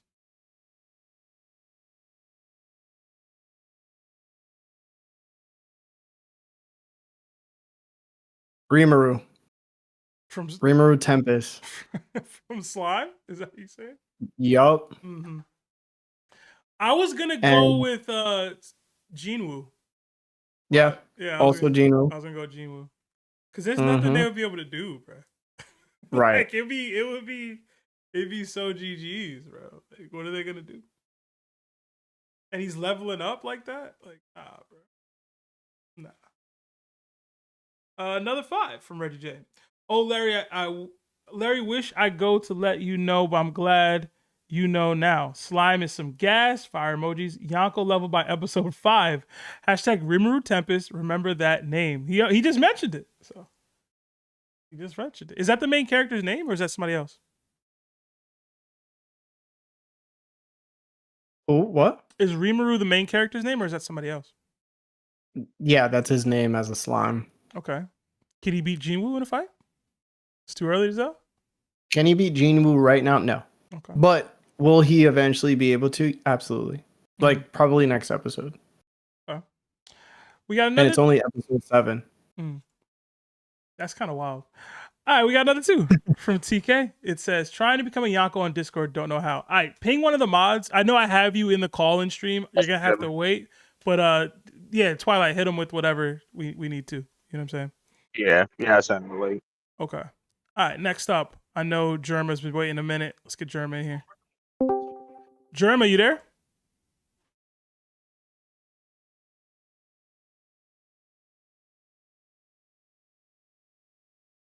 Germa going once. Germa going twice. Oh man, yo. Yeah, we can hear you, man. What's up? What's going on, man? My fault. I had my mic on mute. Hit that mute button in the background, gang. Oh yeah, turn TV. I gotcha. How y'all doing, man? Chilling. I know we on rapid fire. Nah, not just yet, man. Hit me, whatever you got. Oh, okay, cool. Well, first, 2 quick ones, man. I just wanted to bring up a theory. It's not really all the way patched together yet, but I kind of wanted to see y'all thoughts on it. And it was about Clover's brother dying. Yeah, so when we go, I think it's like the end of Egghead, when we get that flashback, and he's talking to Vegapunk, and we get the flashback of when his brother gets killed for being a D. Now, it's just a silhouetted image of him and his brother. We don't even know, Oh, watch out, dog. Come on now, let me walk. Sorry, my dog all in the way. They seem to be in suits, the figures that killed Clover's brother. So, they wasn't dressed in Marine coats or nothing like that. It's just a couple things I was looking at when I was looking at that flashback. But I bring up Clover because he seemed to be young in that when that happened. They zoom in on him a little bit and you see his tooth is kind of missing, like he might be younger, like young in age, like he's missing a tooth or something like that. Mm-hmm. So I just threw out a number, maybe he was like 12, right? And I was thinking, like, at the time of when Clover's brother gets killed, we're not sure if they knew what he was studying. You know what I'm saying? He seemed, according to Clover, to get killed just for being a D. You know what I'm saying? So that made me think, like, what happened from, as of current, Clover would be 107. During that flashback, it was 26 years ago, current, I believe. So he was 81. Like I said, I'm gauging in that flashback, he was somewhere between 10 to 12, maybe 13-ish, somewhere like that. So I just say about 95 years. What do you guys think happened between 95 years and I'll say 56 or 57 years ago, from when they were just walking around killing D's just for them being D's, to now we allow D's to join the government or the Marines like Garp? I think Marines like Garp started popping up. Like, are you like, say you have a Marine like Garp, right? Where you're trying to help the world, but you're willing, like, you don't know anything truly, you're not doing any research, but you're like crazy powerful. Are you just wasting that kind of talent because they're a D when they're actively seemingly trying to help you? You know?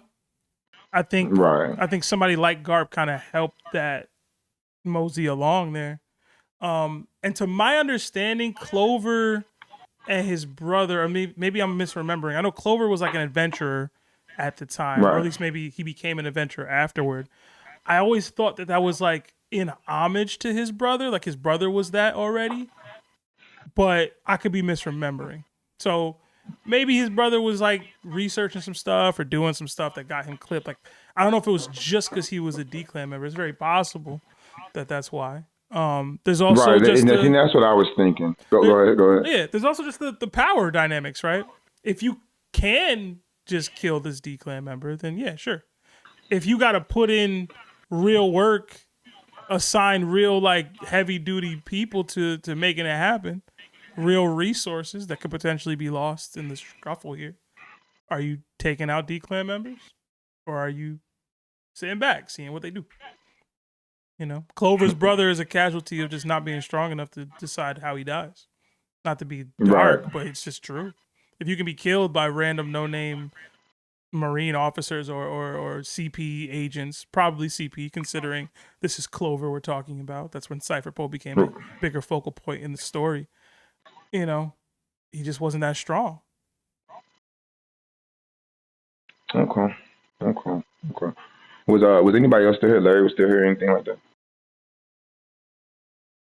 Larry, if you were unmuted, you went on mute just now. Okay. Yeah, I'm here. So the question was, what was going on between the 90 years ago and 50 years ago? I was just more so just seeing, did y'all have any thoughts of, could there have been anything special that might have happened that allowed this? Like I said, it seems like they're just walking around killing D's, and then by the time Garp, becomes of age to join the Marines, they're allowing D's to join the Marines. So I just thought, did y'all, is there anything y'all could probably, cook up there? Anything y'all could think of? I was just kind of sharing my thoughts with y'all. So there's so much that happens in between the 90 and 50 years that could cause the D-Clan to be sought after and hunted down. Because the world government, literally 10 years before the 90 years, was finding a way for Mother Caramel to infiltrate Elbaf so they can like get giants on their side. That was happening during that time. I believe like almost 80 years ago. We have Kozuki, the Kozuki clan. What was this guy's name? Odin's father's name? Sukiyaki. He was just born. There was nobody that was able to like take Wano from, because they were gonna just split into 5 daimyo like the way they were doing it before, and like just they were just basically after each other. So I think that made an issue for them to like start hunting people down. Then you also have like Ors. I don't think Ors had passed yet, and I think Ors had a kid around that time too. It was like probably like 70 years ago or something like that.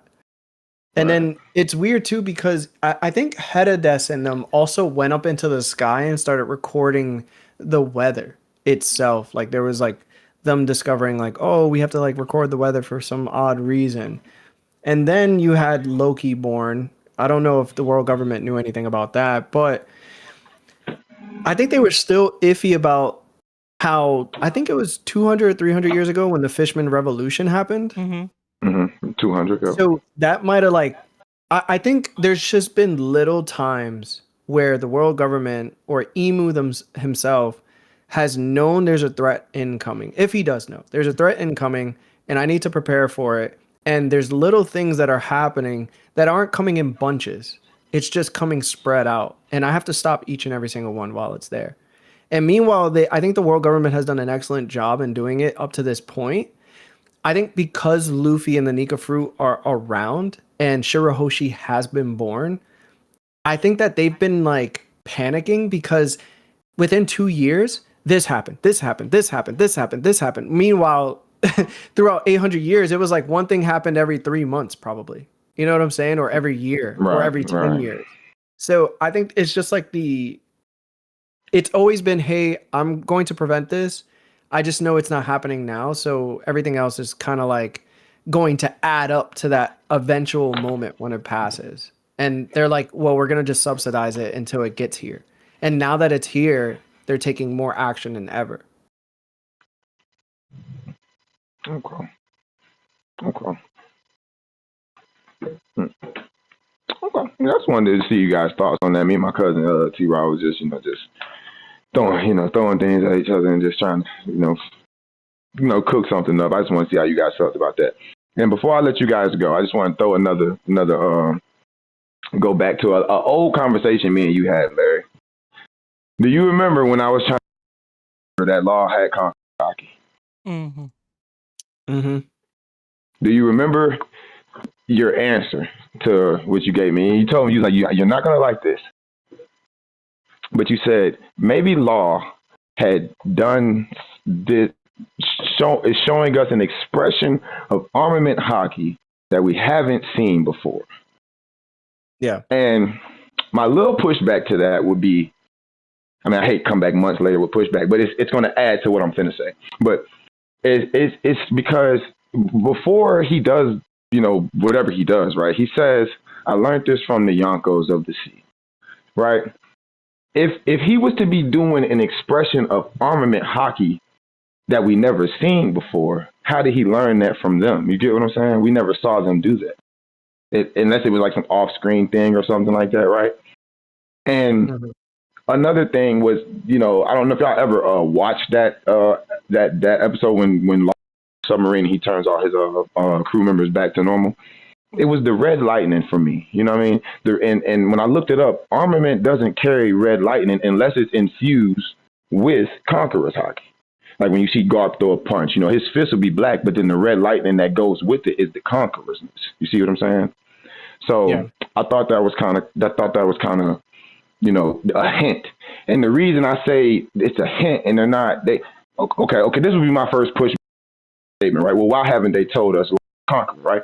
The reason I think that is because I think it has something to do with the same way we learned about Zoro being a conqueror. Like up until Gabon tells us, hey, Zoro, you're a conqueror. You're just not using it in the right way. We never, we might have had moments where we thought he was a conqueror, but you know what I'm saying? He's not a conqueror. But the way Gabon reveals it, it's like now we have to go back and look at all those times Zoro might have been showing Conqueror's Haki because Gabon said he's been using it. He's just not using it correctly. I think when we get that reveal on Law, it's going to come in the same way. We just haven't had that trainee type of vibe with Law yet. At least to my knowledge, I don't think we had nobody that can, to sit there and assess Law. You know what I mean? Hey, Law, like, you have conquerors, man, but you're not using it right. I don't think we had that moment with Law yet. But I think when it comes, right, I think, and this is a spec, I'm just specking here, so, bear with me. But I think due to his fruit and what it is, I think when he gets that information, or however he comes across the fact that he's been a conqueror and he starts to use it in the right way, we're going to see things unlock with the op fruit that's going to be potent to the story. That's the only, that's my reasoning for the held back of why Law Conqueror yet. I don't think that's it's not the best reason, but that could be something. You know what I mean? And I just want to see how y'all felt about that.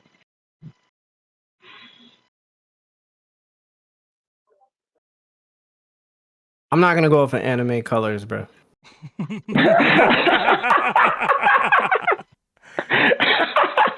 gonna keep it a buck, Okay. bro. Me and the boys, we have literally always stuck to the manga. We've tried to descript it from, interpret it from that. Anime is gonna anime, bro.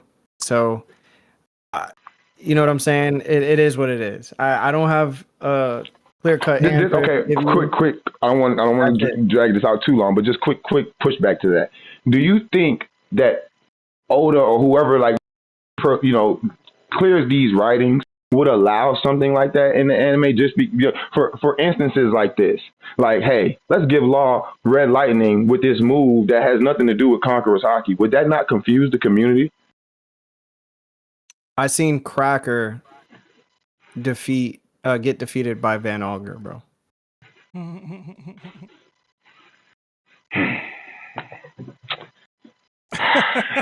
I mean, I guess, but I don't. With Conqueror's Haki being such an important thing in the show, I don't think we would try to cross those lines. I mean, I feel what you're saying, but at the same time, it's like part of me feels like they wouldn't. That's a, you know what I mean? We're gonna give them red lightning and moves and expression of Haki, but that's not Conquerors. We don't want to confuse you guys. That's just us, getting crazy with the pen. You know what I mean? I don't want to believe that. But I see what you're saying. But you know what I mean? That just seems kind of like I don't know. It's okay, bro. Hey, bro, not everybody a conqueror, man. It's okay. I mean, yeah, that is a fact. Not everybody's gonna be a conqueror, man. But Germa, go ahead. I'm gonna have to drop you there, bro. I get the rest of Oh man, that's good, man. I was done, man. Appreciate y'all time, man. Y'all have a good one, man. All right, man. Have a good night. Yeah, you too, brother. All right, let's get Doc in here. Doc, you there? Oh. Doc? Hello. How's it going, man? I'm glad there was lag there for a second because we got a little heated down there. We were in the middle of saying something. Hey, don't be spoiling. Don't be cursing. Oh no, not a bad thing, nothing bad. We were just having a real good discussion though. What's up, boys? Chilling, man. How you doing?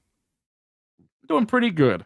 I thought I had a big solidified theory to throw at you guys today, but I realized I don't think it's ready enough yet. So I just want to kind of throw up 3 ideas, like 3 small ideas, if that's okay to talk about. Okay.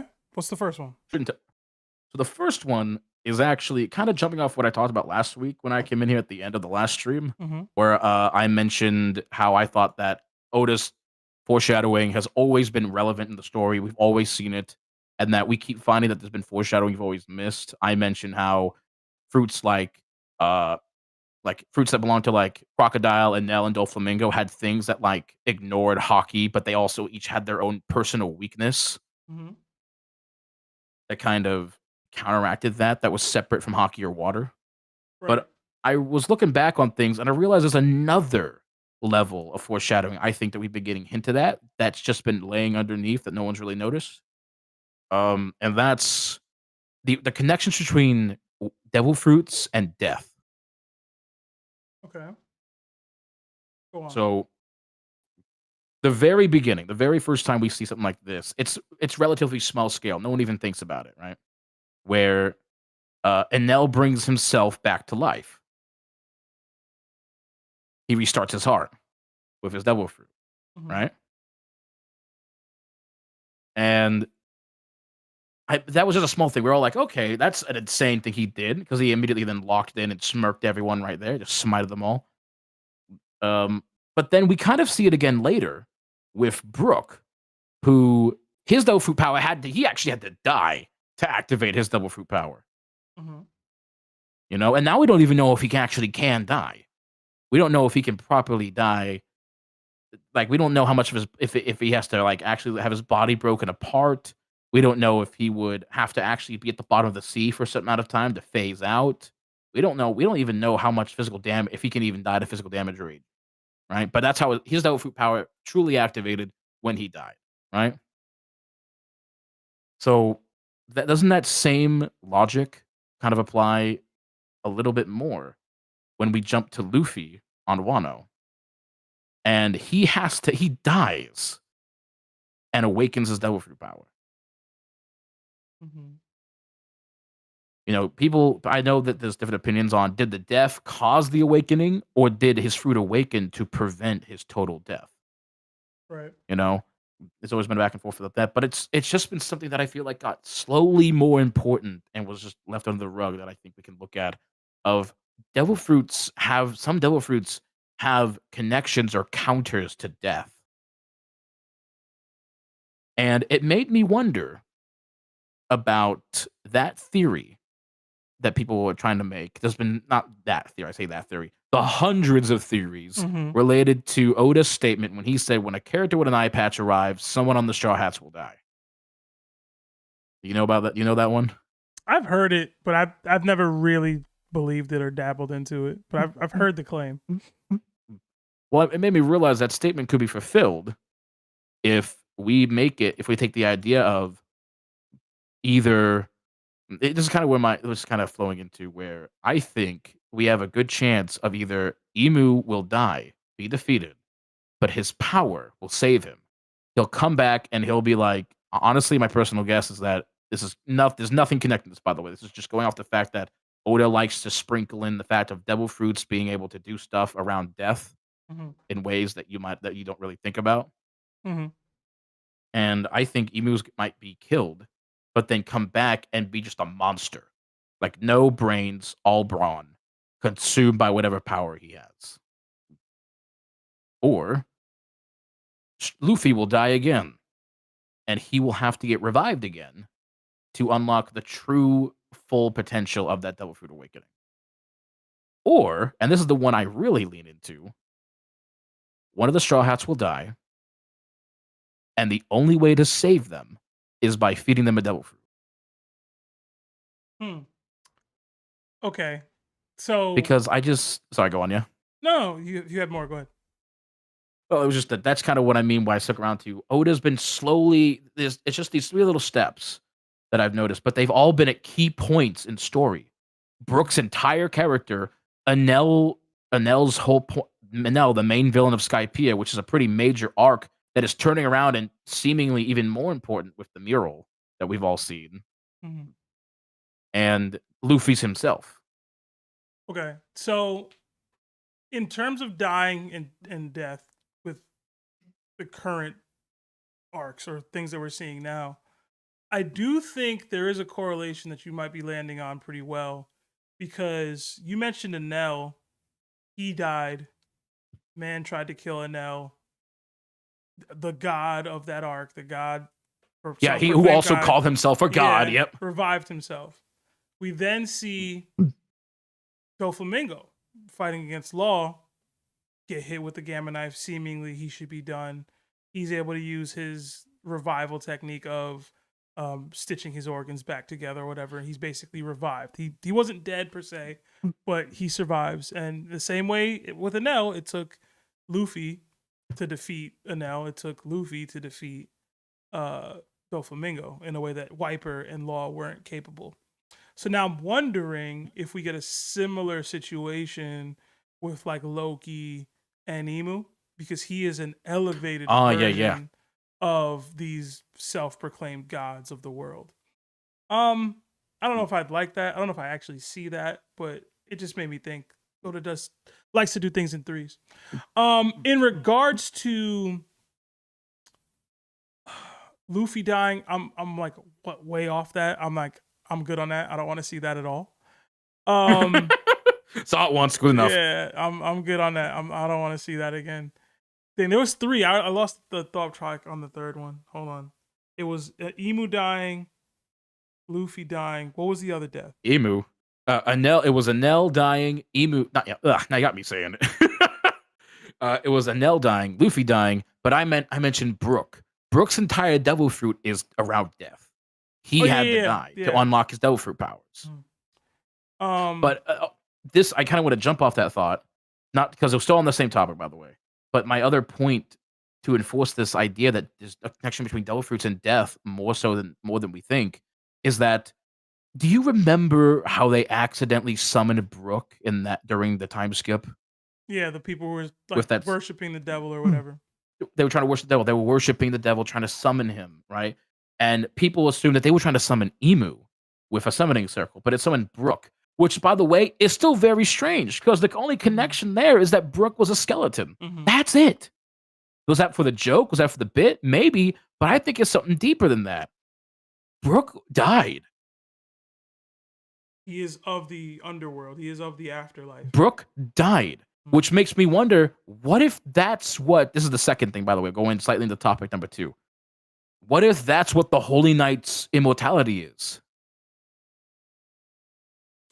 They can't die because they've already died. Remember, Summers had the metal heart. We don't know what that thing is. But it's clearly connected from his reaction, at least, and from what the characters figured out in the chapters. Clearly, that metal heart has something to do with their intense regeneration, right?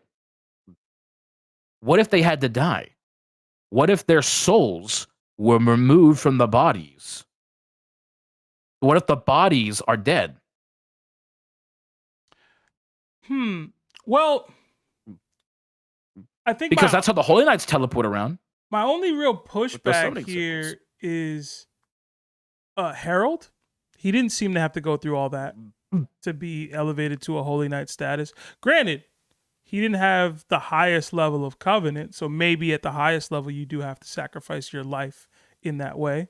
Seemingly, once Emu took away whatever Saturn had, he instantly died or reverted back to whatever he was. Instantly died, yeah. But Harold didn't have that situation going on. He was still like a Holy Knight in the same vein that I think Sommers and Killingham are. So maybe I'm wrong in what their covenant extension is. But so the thing is, I think that there are different levels of covenant, like you just said. The only reason I think that, though, is because I think Shanks had something similar. It was a mark on the arm. Now, we haven't seen anyone else's arms yet, but I don't think... But here's the thing. That same covenant has to be different, or at least there's something different about the procedure with Harold and for Shanks, because Harold didn't have the metal heart. Did Harold have the regeneration? Yeah. Did he? Was he healing like that? Yeah. What are you talking about? At what point? Because I'm talking about when he got the depths covenant, like we got the deeper covenant, right? He was regenerating when he was fighting Gabon and Shanks and the 100 guards or whatever, and Loki. We're still talking about Harold, right? Yeah, he was regenerating. Because I don't remember Harold regenerating that heavily. Oh, he was definitely regenerating, dog, for sure. He got his whole leg cut off, if I remember correctly. Yeah. I thought he kept that lost. I thought he still lost that leg. I thought that was in the final fight. Harold was regenerating, dog. Hold on. Let's see what chapter. Yeah, Harold was regenerating, man. Okay. Well, Harold, but Harold didn't have the heart, though. Yeah, that's what I'm saying. I don't know what his heart situation might have been, but I think that you're right about the. Sorry, did I cut you off? I have a horrible habit. No, you're fine. I think that Harold and Shanks had covenants that just laid them connected to Emu, so he could talk to them, so he could control them. Because remember, he has remember what Emu just told us in the latest chapter about how there's the trinity of his power. I think they only had one part of that trinity. I think you have to go through all three phases, and that's why Holy Knight training is important. You can have the mark of Emu. You can have one part, but you don't have the other two. Or you can have two of them, but not have three. But if you achieve all three, you're Emu's total puppet. And I think the Gorosei had all three. I think that the Holy Knights have at least two. Like the top tier Holy Knights at least have two. Because there definitely seems to be some connection between, I think anyway, from what we saw with Brook and the summoning circle. Because if that was the case, anyone could have been summoned if it works like that. but it was specifically Brook who was dead. Okay. What's the third thing? Good question. I semi-forgot for a second there. The third thing was that I remember, I think it was it was either yesterday or last week's chapter pod. Y'all were talking about any possible relation between Emu and Mihawk. Well, a bunch of us down there were looking at some panels, and we've realized that up until more recent manga, within the last year or so, Emu and Mihawk did have the exact same eyes. But in the last year or so, Emu's had another ring. Emu's eye has another ring. Characters like Caribou and Zunisha, whose eyes shown that similar ring type design, only have one ring. And for the longest time, so did Emu and Mihawk. But recently, we were seeing that apparently Emu has another ring attached to his eye. But I also saw panels that made it go back and forth. But in the full reveal of Emu, he has two rings inside of his eye. Mihawk only has one from the last picture we have of him. So I don't think they're genetically related. My theory is that I think this is something that Larry said, where he went off and said that Mihawk might have been trained by Emu. I think that Shanks was being trained by his father. Mihawk was selected from those captured, because that we know for a fact that children who were sold to the world government turned into Holy Knights. Literally, one of the kids in Big Mom's backstory is there as a Holy Knight. So I think Mihawk was sold to the world government, or he grew up there and he was chosen to get trained by Emu. He survived to the end. He was the most brutal. It kind of makes me think about Zoro's comment where it says to the Seraphim, "You're more human than he is." Yeah. I think literally he had to do like Viltrumite-esque, like invincible Viltrumite-esque procedures and practices where he murked the others of his group. It made him cold. Because there's an emotional level to that as well that I think is with Mihawk. Because he said the whole story behind me because he was betrayed by the world government. I think he was personally trained by Emu. That's why Emu's moves and his have exact similarities and exact weapon matches. And when Shanks left, I think when Shanks left, Mihawk was ordered to go get him or kill him. And I think Mihawk said no. Okay. It's kind of a small little theory there that I don't think they have a blood relation. I think that Mihawk was a quote unquote surrogate son because of how close he was with Emu with their training. Yeah. But Emu only saw him as a weapon. Now, that could be the betrayal. Would this have made him a celestial dragon as well? Is what you're saying for Mihawk? Because I can't envision Emu tabbing some random child from the world. And when we see Mihawk in his younger image of himself on in the SPS, we see young Mihawk. He does seem to be in tatters, right? Like he came from some harsher upbringing. So I don't know. It's interesting. I like it. I just don't know if it directly is consistent with what we've seen from Mihawk.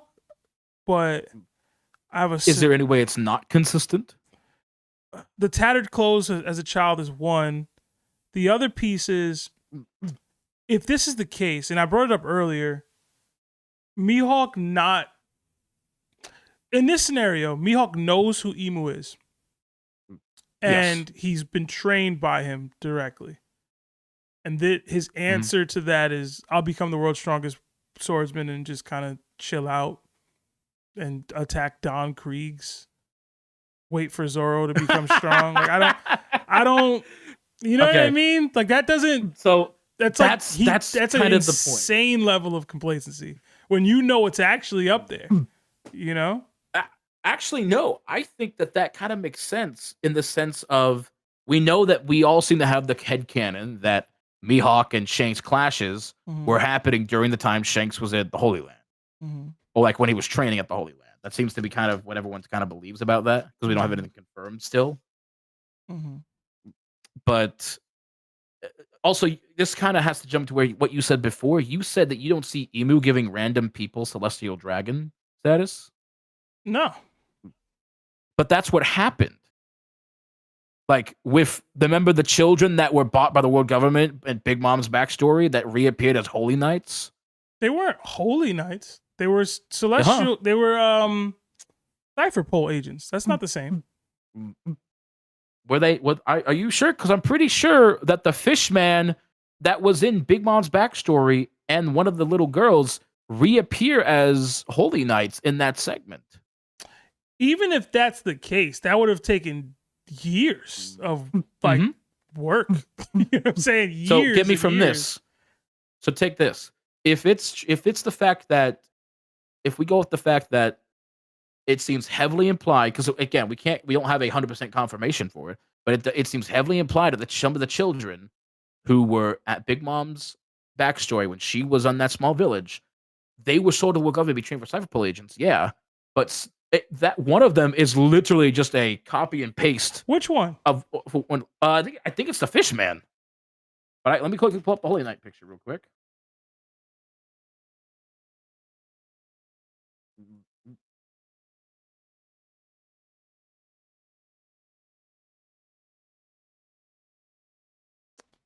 Trying to find the image of these kids that Big Mom ate.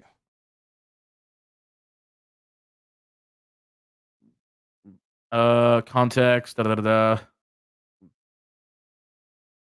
is this? Where's that picture of the Holy Knights? I believe it was the Fishman among them.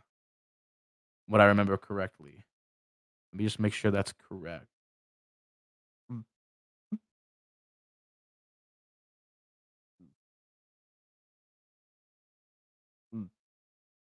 Because not all of the kids were still there. Because I remember the kids becoming Cypherpole agents, like Maha or whatever. One of them dudes. I don't remember which one. But maybe I'm tripping. Hold on. Because I see him. The one with the gas mask. That one. And maybe the others. Maybe.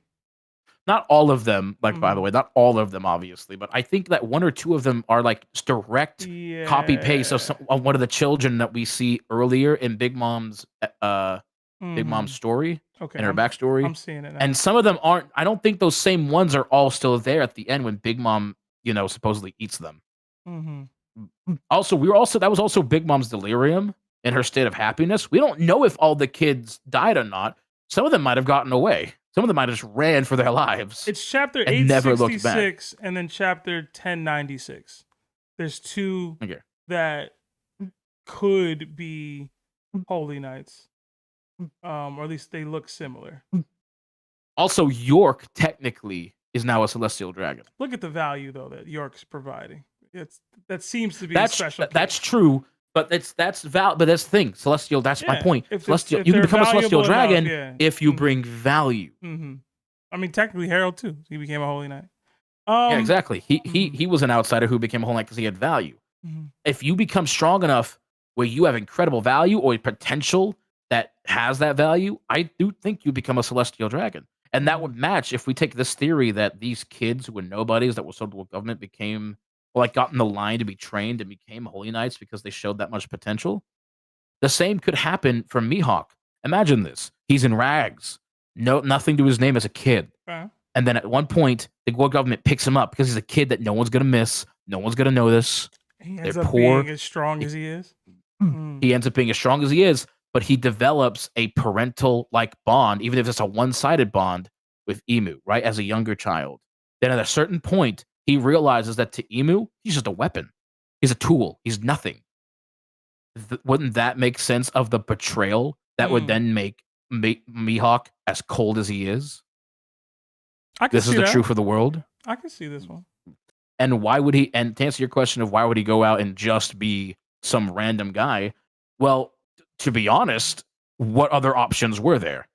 He goes out and because of his backstory that we see, I think he might have resisted the Celestial Dragon mindset because obviously it didn't work on everyone. The Doflamingo family didn't have lost that mindset when they left Marijois.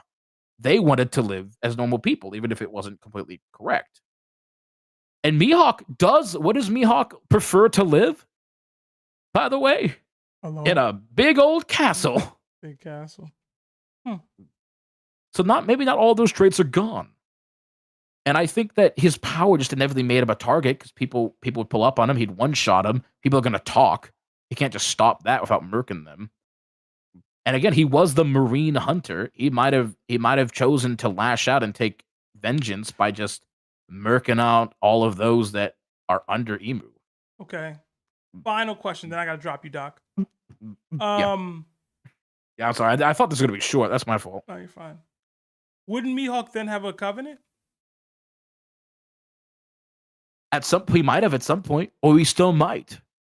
But we don't know the full rules of covenant still. We don't know, because truth be told, you would think that if Shanks had a proper covenant, like a full one, like the other Holy Knights do, I would imagine that his arm with the mark would have grown back.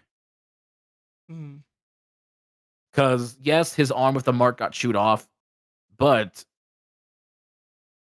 again, it's still shocking to me that wouldn't have healed back if that level of regeneration still worked with that. Because we saw with Harold that when his mark got damaged, it stopped things too, right? Yeah. Right, and the mark had to repair itself, and then it could heal, and then you could have full control again. Well, it got damaged. It didn't like remove the whole section of that arm like it did with Shanks. Harold was also closer seemingly to Emu than Shanks was. Like Shanks was in East Blue or whatever. But that's true. Interesting to think about regardless. Doc, I do got to drop you there so I can get the rest of these callers, but you have a good night. Yep, man. get All them. right? Yeah, have a good night. Thanks for the talk. Yeah. All right. Let's get Inferno Knight in here. Inferno, you there?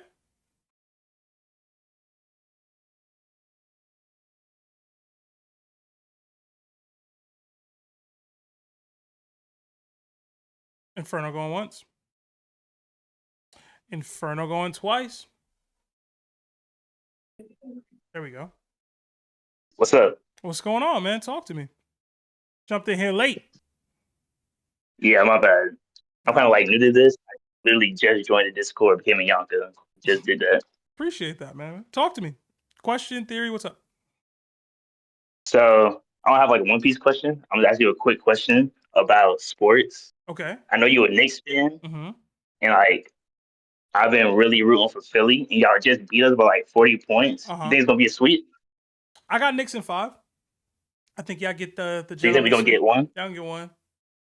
I got Knicks in 5, man. You think they win in the East? I do. I'll be honest. With Philly, I feel like y'all have the most talented player in Embiid, but he can't move, man.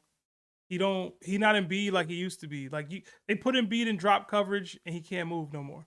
He can't defend. He can't press up. He can't move in space. So all they got to do is put Embiid in actions. And y'all best offense is either Maxey driving downhill on a pick and roll or Embiid flopping his way to the free throw line right now. And you can't really win in the playoffs like that, bro. So and y'all got a deeper bench too. Our bench is much deeper. Our third stringers are better than some of y'all second stringers, man. And y'all don't even go to y'all second string. Y'all like 7 deep. For real.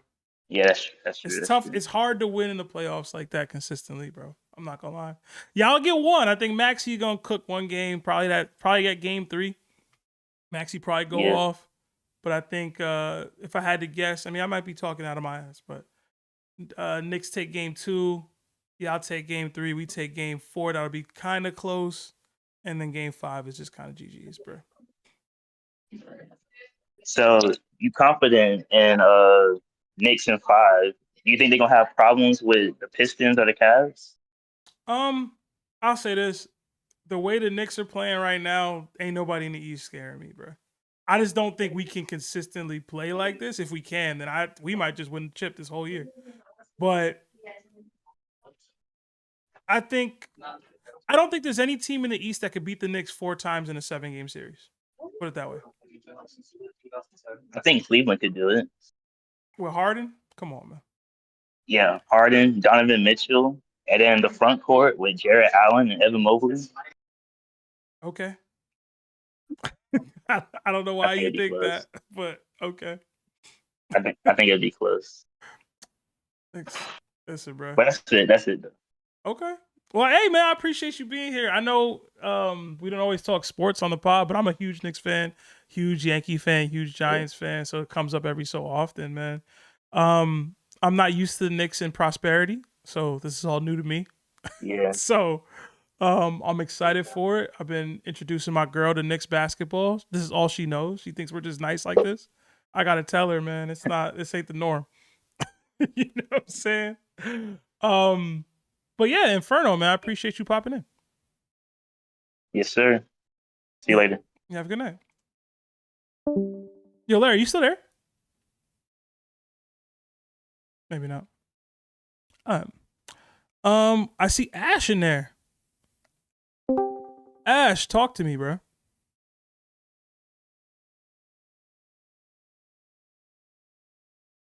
Ashe. Yeah, hi, this is Ashe.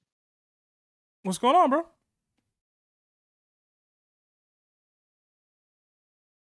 Hello? Can you hear me?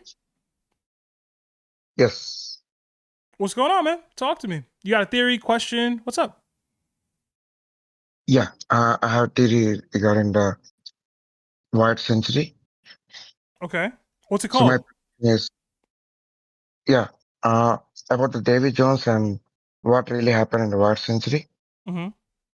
So I think Davy Jones was once the king of the world, ruling in a way he suppressed the people like slavery and all those things. Mm-hmm. Both Imu and Java were directly affected by that, and they initially joined forces to defeat him. But after Davy Jones was defeated, Imu and Java both had different visions for the future of the world. Java believed in freedom and equal distribution of resources, while Imu believed that people would become greedy and needed to be controlled. This ideology clash is the reason why War of the White Century has happened. Mm-hmm.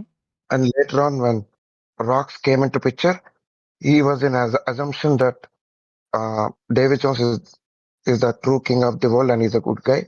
Same as what really happened for Kurozumi clan, where Orochi thought Kurozumi clan is the destined to rule Wano in the same way. But he believed that Davy Jones was the good guy. So he tried to fight for that, but he failed. And Blackbeard, unknowingly, he inherited the true will of Davy Jones unintentionally, which aligns what all his current personality and ambitions. And Luffy, in the same way, inherited the will of the Jawbite. Okay. I like the Blackbeard correlation there. Obviously, I'm the Blackbeard guy on the pod. I like the Blackbeard correlation. I like that they basically. Sorry, one last thing which I wanted to add. Yeah. About the Kurozumi Tama as well.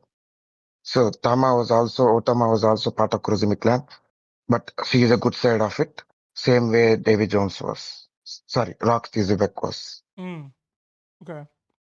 So I like I said the Blackbeard thing. I like the Kozuki clan part of it as well, where like they're having a much higher hyper focus into the relevance of the Void Century. I wonder where Toki fits into that, right? Because she ended up marrying a Kozuki, but she came from that Void Century era and then ended up marrying into the clan that way. So do you have anything for Toki's role in this specifically? No, not with respect to Toki. Mm-hmm. Okay. But she's somehow connected to Junisha and also that was one of the reasons why she was time travel to the future, which she was not aware of. But it was a promise given by Joyboy that if you travel to the future, what all you are expecting to see the future, you are able to see that. Same thing which Golden has also mentioned to Toki, that if you are able to travel 20 years in the future, the dream which you have to see the freed Wano, you are able to see that. Okay. Yeah, I don't really have much. Ash, it was interesting. I just like the Kozuki clan piece and the Blackbeard piece. Yeah, so in One Piece, like there are a lot of things which happen in just like Dressrosa and Alabasta and so on. So a lot of things which happen in the initial phase of One Piece, it came back to happen in the same way, in a larger way. Same thing which I was expecting will be happening, the Kurosumi clan and also the David clan. That's why Blackbeard was supposed to be, he was always supposed to be a member of David clan, but not Luffy. Okay. I guess we'll see, man. We'll see. Ash, I gotta close out, but I appreciate your theory, man. I appreciate your patience. I know you jumped in there a little later. Yep. Thank you. Have a good night. All right. We did get another 5 from Reggie J. It says, put Plague Rain in, coach. I got you. I'm gonna get to everybody in the call waiting, at least everybody that's stuck around. I'm trying to get to everybody. We do have another Yonko that jumped in here. It's Chris who hooked us up with some merch last night, man. Chris, you there? Yo, what's up, brother? What's going on, man? It's good to talk to you again. What's up? Yes, sir, dude. Hey, I just wanted to call in here real quick and just say appreciate y'all opening that package I sent. Hope it was well received. And yeah, bro, I don't really got anything too crazy. Just, yeah, I just want to say what's up. Yeah, bro, I absolutely loved it. Listen, I was explaining it to people last night. They were like, "What do you mean, taste the spoon?" And I was like, "You gotta understand, like it's niche within our thing, outside of our thing. It's a thing, though. Like people saw the me with the spoon. They're like, "What's up with the spoon, man?" I'm like, "Listen, you gotta know, you had to be there." But yeah, man. When I think I first heard y'all say that, like probably like 7 months ago or something, and I was like, no way, bro, like no way, because that's always been an inside joke in like my family and stuff too. So another one we used to do is like that guy like, see, now I'm washing lettuce. Next week I'll be on next week I'll be on fried. Yeah, like that cheesy wacky. Yeah, but I actually I did have like kind of silly question, like not too serious, you know. I'm not too much of a theory crafter or whatever, but so it's gonna be a matchup. They both in their primes. It's gonna be the Klabauterman of the Shanks pirate ship versus the Klabauterman of the freaking Oro Jackson. Who y'all got? What diff and why? Oro Jackson mid diff. Yeah, I said it. All right, that's fair. I said it. I feel like they had a good journey on that ship, you know. Listen, they were sailing for longer. There's more love there for real. And them boys went across the whole world together with that ship. Yeah. You know what I'm saying? It's got a dawn in it, man.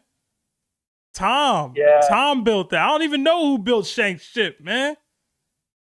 That's true. I don't even know if it got a Klabauterman, man. That's disrespectful. I'm gonna chill out. I was also thinking, like, what about the Klabauterman of freaking the Noah or like the Great Eric, like the giant ship? Their giant ship's kind of burnt up now and stuff, but it's just a dumb little like power thing. I don't know, like matchup. But yo, is Larry still here too or no? I know he said he had to run. I don't know if he dipped or not or came back. Larry, you there? there? That's all good. No, I just want to say what's up. Yeah, I don't know if Larry here, dog. I ain't gonna lie. Yeah. Oh yeah, man. I know some of the stuff I sound like kind of silly, but I hope y'all. Who ended up having the manga? Lionel ended up taking the manga volume home, man. But I'm gonna steal it from him at some point. Oh wait, who? My bad. I think I cut out. Lionel did. Oh, Lionel did. Oh, word. Yeah, I'm gonna steal it from him though. I'm gonna do that for sure. Dude, I wanted to send like each of y'all a volume, but it's just I didn't have that much time, bro. You don't gotta do that, man. You don't gotta do all that. We appreciate you though. I know y'all was expecting some jewelry, bro. My bad, man. I'm only like 23 with it, bro. I don't got cheddar like that yet, but bro, y'all don't have to send us anything. We set up the PO box because people wanted to send us stuff. Obviously, if y'all want to send stuff, it's cool. You don't have to send us anything, bro. Yeah. Just hit that like button. It helps with the YouTube algorithm, man. Exactly. Truly. Yeah, bro. Much love, dude. Y'all have a good rest of your night, and peace out, Twilight. Yeah, man. Peace out.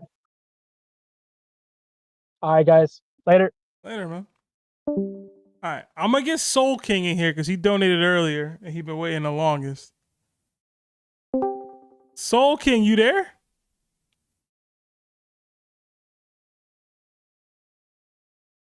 I hope this is Soul King from earlier with the dono. Oh, hey, what's up? What's going on, man? Sorry, I had to get through all the tiered members, but I know you donated earlier today. Figured I'd get you in towards the end. Rapid fire, but hit me, man. What's going on? Okay, let me pull up my thing. I'm glad I wrote this down as like a whole thing because it's a bit of a long one, but I'm gonna try to streamline it. Okay. So my theory is that with the new information we've been getting from the new chapters, that I believe that before we had the current One Piece world, that the world was a single landmass ruled by Davy Jones, and I'm going to break down the reasons why I think that. So in chapter 1179, the five elders are desperately begging Imu not to leave Pangea Castle. Pangea is the name scientists gave to the massive landmass that split to form the continents that we know today. I believe that the 20 kingdoms that formed the world government were the major kingdoms of that time, all forced to be under Davy D. Jones' rule. Another factor supporting this is the unification of language. Every island speaks the same language except for Wano, Skypiea, Zo, and Elbath. Each of these locations has its own unique culture, customs, and even terminology, because they existed outside of Pangea. But how does this connect to the world becoming full of various islands? This leads to the next part of my theory. So in the same chapter, 1179, when Imu's true form is revealed, the text box underneath him describes his power as Devil's Fruit. This is significant because no other power has been introduced in the series this way. And so going back to Vegapunk's speech about the origin of devil fruits and how they're born from people's desire and why Mother Nature cursed them, Imu didn't want to free Pangea, but he wanted to rule it, to become a greater evil than Davy D. Jones. And his dream came true, not as a devil fruit, but as a devil, and all-encompassing evil. With this power, he waged war on Davy D. Jones, with the other kingdoms successfully taking over. However, there was one man who opposed the idea of a king, a man who embodied freedom, Joy Boy. Joy Boy tried to fight back to free the world, but ultimately was defeated. However, what if there was more? What if Imu's hatred for Joy Boy was more than just because he rebelled, but because he took something from Imu, something irreplaceable, Imu's very soul? And this part's going to get a bit more abstract, but just try and stay with me on this. When it comes to devil fruits, there's always been an odd one out amongst the three categories, Paramecias. While Logias and Zoans provide a power tied to nature, Paramecias don't really have a theme in general, because they just go from like being able to create earthquakes, manipulate gravity, to becoming a jacket or really slippery. And when we get to the start of when Luffy transformed into Nika, chapter 1044, we get a description of his abilities that let him fight however he pleased, and it's considered the most ridiculous power in the world. And in 1070, we see Luffy create a pair of goggles while fighting Lucci, and he continues to create stuff even as of now. So it's not hard to believe that Joy Boy could have used Nika's power to shatter Pangea and take a part of Imu's power, spreading it across the world to give others the ability to live out their deepest fantasies freely. This would explain why the Celestial Dragons live on the Red Line, as it's the only remaining part of Pangea, and also why every island is so wacky and random, because they were Oh no, did we lose Soul King? Soul, you there? Soul! Dang, I think we lost him. That's crazy. Dang, Soul was spitting too. Devil. Soul, you can hear me? Can you hear me? Yeah, I can still hear you. Yeah, we lost you for a second there. Go back like 2 minutes or like 30 seconds. Yeah. So back to what, the wrap up? Yeah. All right. So in conclusion, the What I believe is that the One Piece world was once a large, unified landmass similar to Pangea, ruled by Davy D. Jones.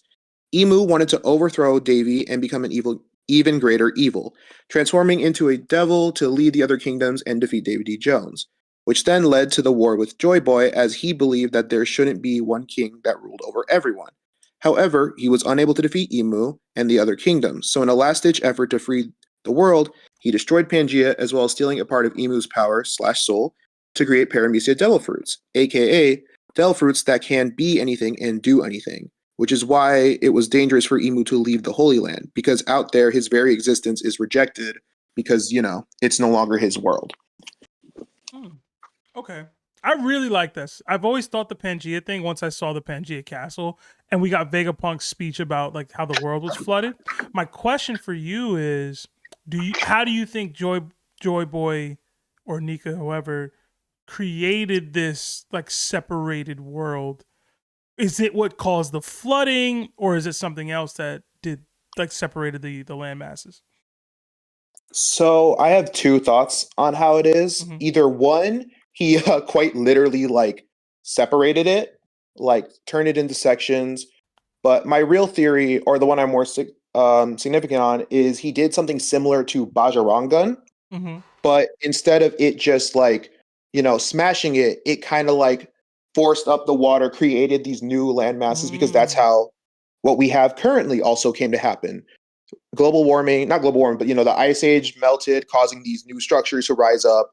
And that's similar to what Joy Boy did. That's why, for example, Wano, as well as Zoe, were completely unaffected. Same with Skypiea and Elbaf. All these places that not only were outside of that landmass, but are very tall, are like hard to get to. And plus, we've seen from Joy Boy, he seems to have allies from those locations. Right.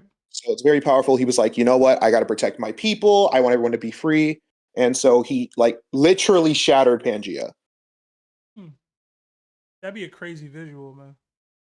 I know, right? Like, I'm just kind of like, because again, with Imu's thing, it feels like it can't be he just ate a devil fruit. Like, there's no other character that's been described as their power is just blank. The devil's fruit.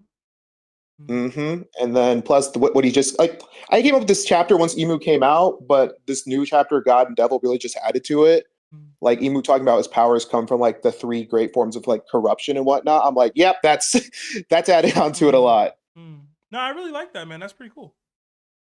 Thank you. And thank you again I know for y'all your patience, man. I know you was waiting there for a while, and I didn't drag you up to the call-in only one.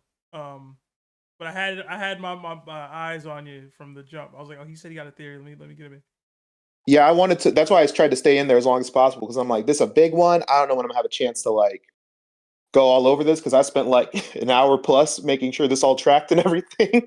Yeah, I didn't have any like pushback or holes, man. So I didn't notice any. I'll have to look back and listen back to it and see if I can find one and ping you. Yeah, I also put it in the theories chat so I can like at you. Yeah, do that. For like the start post of that. But yeah, thank you for like having me on. Y'all have a good night. You too, man. All right. All right. Let's get Plague Rain in here. Plague, you there?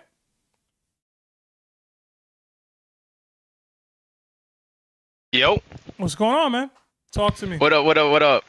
Rapid So fire, I just got man. a quick one. Yeah, I got to close out. I got a quick one. Yeah. Just quick. Maharaga or Doomsday? Oh, wow. Doomsday. Okay. Yeah. Okay. I'm going to Doomsday. I'm going to Doomsday, man. Okay. Yeah. And then do you think Usopp is going to get like any type of power up during Wano? I mean, Elbaf. Yeah, his observation haki will be increased. Thank you. I just needed. That's all I needed. I appreciate I can't believe you ain't here asking about Usopp power ups, bro. Reggie is who donated you in here. Exactly. Usopp. Exactly. That's the point. That's the point. Crazy. That's the point. Nasty work, bro. Nasty. I love it though. Reggie, I hope you appreciate your 5, bro. I hope you glad at where it went. Oh, I'm about to go chop it up with him right now. All right, man. Thank you. That's all I needed to hear. Usopp's gonna get a big power up. You know, Usopp's top 2 behind Zoro, and that's it. Whoa. That's it. Whoa. That's it. Whoa. Chill out on that. That's it. No. Chill out Like, on that. just go with it. You feel me? Just go with it. Just go with it. Top 2 behind Zoro is crazy, bro. That's wild. That's crazy. You know, you just gotta go with it sometimes. You feel me? Like, Usopp is. How do I say? This is his arc. Like, if you don't do nothing crazy, I might have to drop him as my second favorite character. I mean, if you don't do it now, then when, right? Right? You know what I'm saying? That's right. All right. All right. Thank you, sir. Have a good night, man. Yeah. You too, man. All right. And our last caller of the day, Momo, are you there? Momo Express, talk to me, man. Yo, what's up, bro? What's going on, bro? Had you waiting for a while. My fault. Yeah, for real. So like rapid fire, man. Hit me. I gotta wrap up. Yeah, for sure. So like I just wanted to bring up some points, like just to see if you like agree with where you think the world of One Piece is gonna go. Like, for example, you see the idea how Imu gathered up, made an alliance with all the 20 kingdoms to go against Davy Jones. So there would be like a possible idea where with like, you know, the creations of like Cross Guild and Blackbeard's like, you know, Pirate Island, to have a sort of like pirate kingdom that would be like a pirate sort of governing body that would start to oppose the world government, to then kind of like do not a foreshadowing, but kind of like a parallel of how Imu took over Davy Jones' position, and Blackbeard doing the exact same thing to Imu. Okay. So I actually don't think it'll come from Blackbeard, but I do think we do get an equivalent of 20 kingdoms allying against the world government, and I think it comes from the revolutionaries. We've already seen 8 kingdoms rebel. I think the next 12 kingdoms will be key in being the 20 kingdoms that help overthrow the world government. I think it's going to be a focal point of what the revolutionaries will be. Now, whether or not it's all kingdoms or if some of them are represented by the likes of like Beehive, by the likes of like Cross Guild, I'm not sure exactly, but I do think the 20 kingdom parallel will exist, but it will be Dragon trying to overcome Imu, even if he doesn't have full knowledge of all of that, you know? Yeah, that's true for sure. But at the same time, I think I dropped a theory last week about like the revolutionaries taking over Old Marine Ford headquarters. I do think it's just going to be like a whole, like they're getting attacked from both sides, from the revolutionaries, from the pirates coming from this side of the Grand Line. Like it'll be a whole thing to kind of coalesce together to take them out. It'll take the whole world essentially to overthrow Imu's stranglehold on the world government in the world like now. So yeah, and I also had like one last question, because like you see how Oda is kind of setting up Kobe to be kind of like the Garp to Roger. Do you think that Kobe's gonna get like a crazy power up, maybe to like, you know, get maybe an Advanced Conquerors Future Sight or something like that? Probably. It'd be nice. It'd be nice to see for Kobe.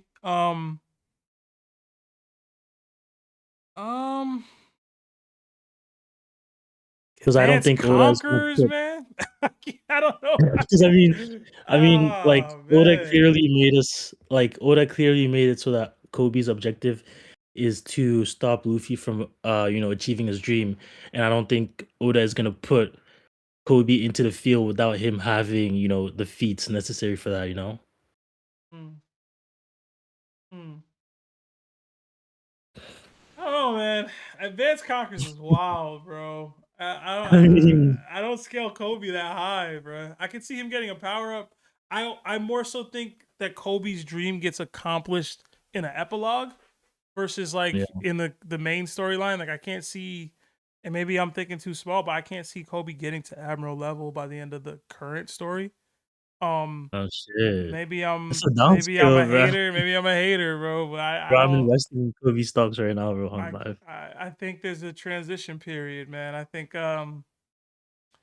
maybe. I mean, if you get a time skip, it's probably like could probably happen, right? It's funny because I I think I mentioned it on a stream I did the other day on a different channel, but there was a time where I thought Kobe could eat the Maramara fruit, and that would be his avenue to top tier power. Yeah. But that was before Sabo came back, and that kind of went out the Yeah. window. But now he got Honesty Impact, and you know, I don't know. Yeah, I man, don't. we'll have to see, bro. I can't get Kobe there. Maybe I'm a hater, bro. Maybe, but Yeah. Momo, you have a good night, man. Yeah, for sure, man. And Thank you for thank you having me. again for your patience, bro. Truly. All right, thanks. All right. I think Larry's gone, but Twilight, man, that's it, bro. I think that's the most callers we've ever had. Might be tripping. Yeah, I'm sitting at just 19. 19? Oh, we didn't get One the off. 20? Okay. Oh, we was getting the No, 20, man. no. We would have. TKT I mean- left, bro. I would have had him in here. So did Riptide, man. All right. Again, yeah, going on, yeah. Yeah, guys. I did want to get as many callers in as possible this week because I'm not going to be able to do the call-in stream next week. I have to travel for work, and unless Larry's willing to host, I just don't know that I'll be able to do it. I'd have to join from the road. I wouldn't be able to have my whole setup, and I technically will have work travel. So if they want to do like have like a leadership meeting, if they want to do like a dinner, I have to do the things right. So, but this was a lot of fun. We got through a lot of theories and questions and debates and conversation. I enjoyed myself. Twilight, I hope you enjoyed this, man. I know you're grinding just as hard as I am, kind of keep track of what everybody's saying and timestamping. So thank you again. I do see our guy Joe. I believe it's Joe from Life with Anime in the chat. Go follow Life with Anime if you haven't already. He's cooking up something dope for MomoCon, so I'm excited to be a part of that. Like the stream if you guys haven't already. And again, guys, if you want to participate in these call-in streams and have a guaranteed spot, become a Warlord or Yonko tiered member of our Discord. The link to that and the links to doing that is in the Discord, is in the description of this video. And if you do need help, with the Me6 link and stuff, ping one of the mods, ping one of the staffers. They'll be able to help you out. Don't ping me because I really don't be knowing how to do that stuff for real. But yeah, this was a lot of fun. DDT tomorrow early because I got Knicks game at 8, man. So we gotta grind. 5:15 tomorrow. We're gonna be doing the DDT. It's gonna be a gauntlet DDT. It's gonna be a little different. I'm excited to bring something new to the table. Bringing rebuttals back. But yeah, guys, I'm gonna check out here, try to get myself some food and maybe get myself some sleep. But everybody have a good night. Be good to one another and don't be spoiling nobody. Bye, everyone.